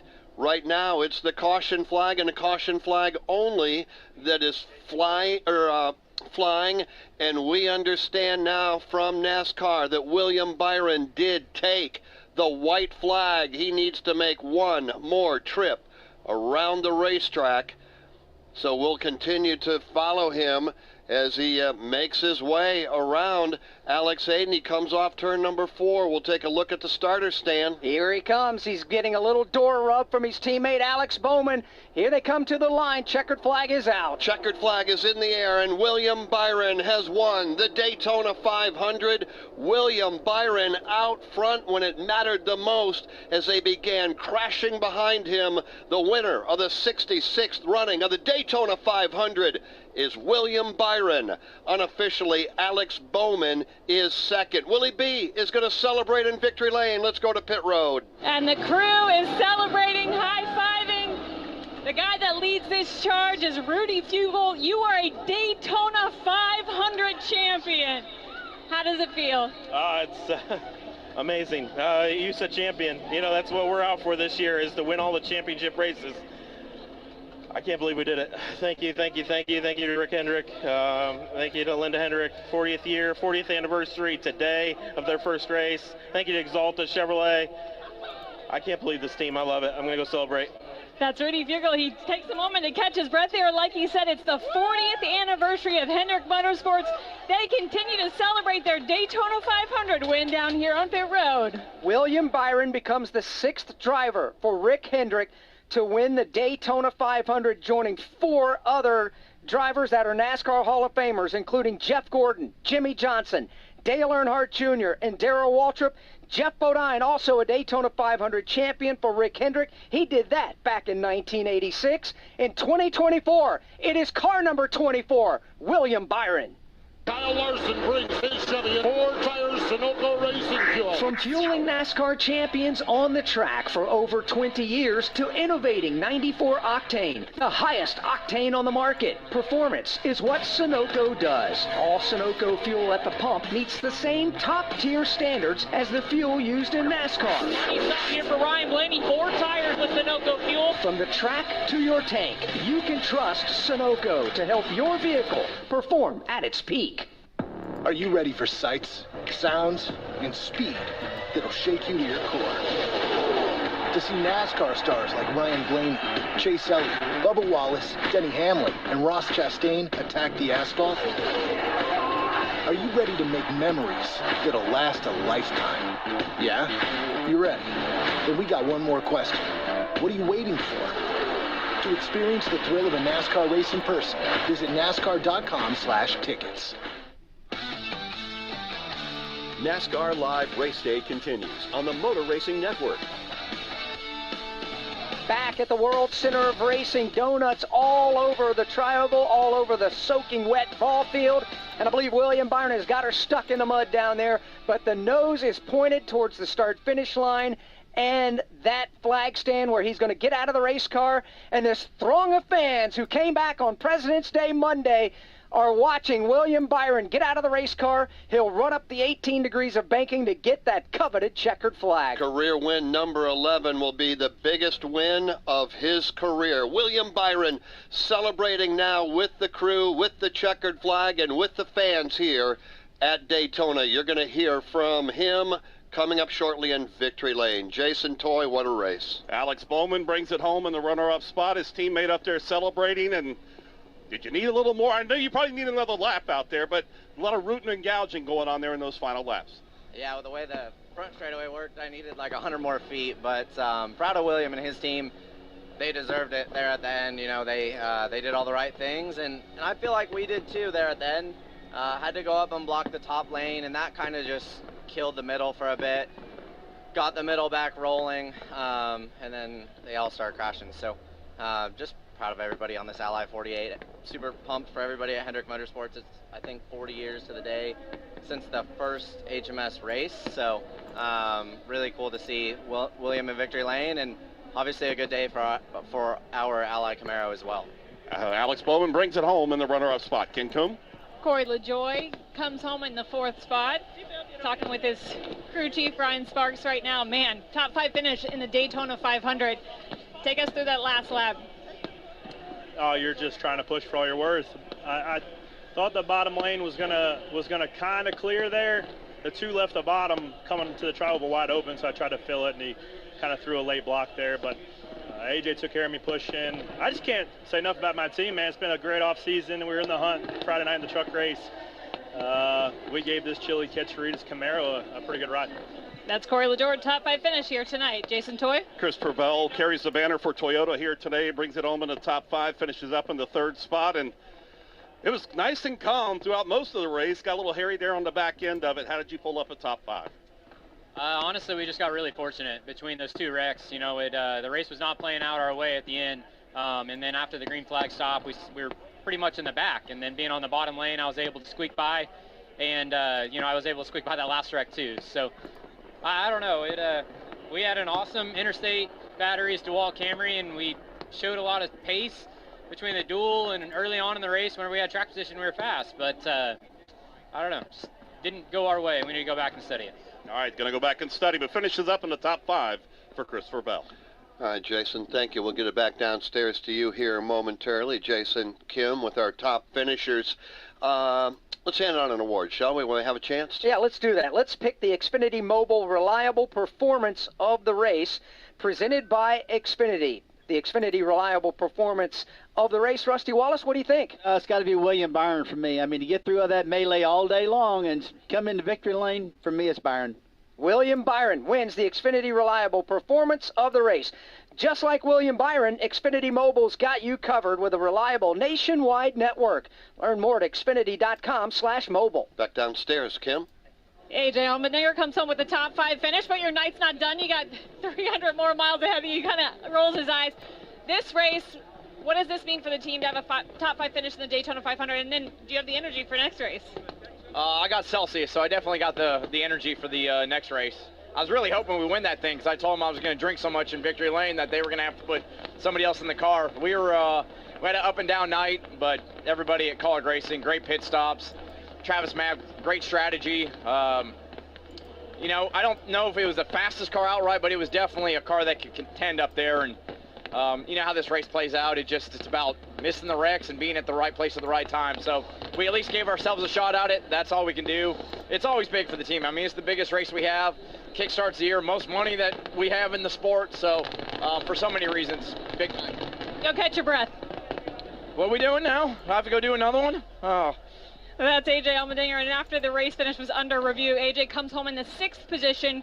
Coming home in the 5th position is Bubba Wallace. He's standing by with Jason Toy. Yeah, Bubba Wallace finishes up in the 5th spot here tonight. I know you wanted more out of this race car. What more did you need?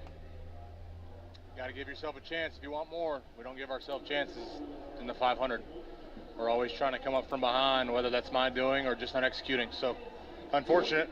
You know, we got lucky with that big caution because we were going to have to pit an unscheduled stop. So, luck was on our side, but that's not something we needed because we just lost all our track position there. So, I feel like you got to be in the last 3 rows or the first 3 rows to have a shot at this race. And while we came from 14th, our McDonald's Toyota Camry was fast enough to get to 5th, but you don't know. Like, what if we restarted 4th or on the freaking lead? I don't know, man. It's just, I'm so frustrated, but proud of the team. This is the cleanest 500 car I've ever had. That's nice. A lot of positives. Team, 95% execution. Got to have 100. You know, I don't know exactly what happened, but just didn't need that. But proud of the race that we ran. Got a full race underneath us to go debrief about and to come back stronger in September or whenever the race is. All right, it's got 6 days to come back stronger. Our next super speedway race coming up in Atlanta. Bubba Wallace finishes 5th. All right, Kim and Jason, thank you very much. William Byron coming up shortly. In the background, you could hear the $1 million fireworks display going off at the conclusion of the 66th running of the Daytona 500. It did not disappoint. 41 different lead changes. In the end, it was William Byron, and you'll hear from him coming up shortly. With Alex Bowman finishing second, Christopher Bell was third, and Corey LaJoie fourth. Bubba Wallace was fifth, A.J. Allmendinger sixth, John Hunter Nemechek seventh, Eric Jones eighth, Noah Gregson ninth, and Chase Briscoe was 10th. 11th, Kyle Larson. Kyle Busch was 12th, and Zane Smith 13th. Chase Elliott finished 14th. Martin Truex Jr. 15th. Daniel Hemrick 16th. Ty Gibbs 17th. 18th went to Chris Buescher. Denny Hamlin 19th, and David Reagan was 20th. Chris Buescher 21st, Denny Hamlin 22nd, Ryan Preece was 23rd, and Riley Herbst 24th, Josh Berry 25th. Justin Haley was 26th, Anthony Alfredo 27th, Jimmy Johnson was 28th, 29th was Tyler Reddick, and Ryan Blaney was 30th. Ricky Stenhouse Jr., 31st. 32nd, Joey Logano. Brad Keselowski, 33rd. Daniel Suarez, 34th. 35th, Todd Gilliland. Michael McDowell, 36th. Austin Dillon, 37th. 38th went to Kaz Grala. Harrison Burton, 39th. And Carson Hocevar will be scored 40th. We've got one more for you. Don't go anywhere. We've also got the Victory Lane interview coming up. But at 9 o'clock Eastern Time, we will have the NASCAR Xfinity Series under the lights, ready to rock and roll. It's going to be a great one, but first, we need to celebrate in Victory Lane at the World Center of Racing. Let's go there with Steve Post. William Byron brings the white with red and yellow trim Exalta Chevrolet into Victory Lane. They're positioning the car in perfect spot for all the photographers. Crew members are gathering up on the stage here. William's getting his final instructions, make sure he's got the right hat, making sure he's got everything. We got the crew members down here. William Byron takes the steering wheel off that Chevrolet, drove it into Victory Lane, and he is ready to come out of this race car, and this crew is ready for him to come out of this race car as well. He's in here shaking hands with some of the folks on the team, and he is ready to get out of this automobile. William Byron is looking up at his crew, and here he comes, hands on the wheel, and now getting ready to, they're getting ready to water him down, and they're waiting for some more fluid down here to spray on William. None of the crew guys have any water. William wants the bath down here. They want the bath, and William's going to climb out of this race car now, and here he is. He sits on the door of this race car, and now he goes up on the door. William Byron, your 2024 Daytona 500 champion, in here congratulating all of his crew members. Confetti, red, white, and blue confetti in the air. William, congratulations down here. Your emotions, your thoughts, as you are now a Daytona 500 champion. It's honestly, it's surreal still. I can't believe I'm in this position. I'm just trying to take it in, honestly. It's incredible. I mean, I didn't grow up in racing, and I had a very different background than everyone I race against, but it just, it's incredible to be on this stage, have this platform with Exalta and Team Hendrick, and I'm just very, very blessed. So, describe the backstretch run, the crash back there in the backstretch. I hate to talk about stuff like that in Victory Lane, but we got to talk about it. What happened there? Yeah, I just got pushed and got sideways, and our bumpers don't line up great. So when it gets to pushing and shoving, you know, it seems like typically we get a little squirrely, but luckily there at the end I was able to, two gave me a great push for the last 3-4 laps and was able to keep it straight, and just incredible. It's a Daytona 500. It's amazing. I can't even believe it. What was the last lap like, and what was the cool-down lap waiting for the call from NASCAR? I can't imagine what that was like. Yeah, it was a long lap and a half. My crew chief keyed up, and he was all emotional, so I thought, man, I hope he knows, because he seemed like he had a good idea of what was going on, and it's just never say never. You never know when it's going to be over, but just extremely thankful, and a lot of fans out here today. It was awesome crowd, so I'm excited. Finally, you're a Hendrick driver. You started with Rick Hendrick. You got the opportunity here to kick off this 40th anniversary season. What does that mean to you to kick this off for Rick and everybody at Hendrick Motorsports? Yeah, it's just it's everything we work for. So it's a great start to the year. We got a lot of work to do. Keep pushing and try to get to victory lane more often. But I'm just extremely blessed to have this race team behind me and all the people that it takes to do what we do. So it's been a crazy year and a half, but we're going to keep it going. Congratulations. Thank you. Appreciate it. There we go. That is William Byron, your Daytona 500 champion, celebrating here with the crew, and now they're just tearing it up. They got fluid down here, plenty of fluid down here now as he's getting a water bath, and, well, all the rest of us around are getting a water bath too. He's the winner of the 66th running of the Daytona 500, Hendrick Motorsports, William Byron. William Byron celebrating the win tonight. From fueling your favorite NASCAR teams to filling up at the pump, Sunoco is trusted to help vehicles perform at their peak. Sunoco, performance is what we do. Rusty Wallace, the 66th running of the Daytona 500 is in the books. We saw a dandy. It was a wild one, no doubt about that. From the very beginning to the end, I mean, we saw crashes early on. I didn't expect to see that. And then we saw the predictable ones at the very end. But, boy, I tell you, William Byron did a great job getting himself through that pack. I hate it for some of these other guys that looks like they had the race won, but it just come up short. But you know what? That's a Daytona 500. We only had 5 caution flags for 19 laps in this race. 41 official lead changes at the start-finish line. A thrilling race is in the books, and I can't wait for next year's Daytona 500 already. Yeah, that's for sure. Rusty, thank you very much. We are not done. We got one more to go. That's coming up in about 45 minutes from right now, top of the hour, the NASCAR Xfinity Series. It is the United Rentals 300, and you will hear it live at 9 o'clock. This same crew will be back with you. You just heard them all. Dave Moody, Mike Bagley, and Dylan Welch out there in turn number 4, Steve Post, Jason Toy, Kim Kuhn. They'll be back. Alex Hayden will be back, and so will I. My name is Jeff Striegel. All of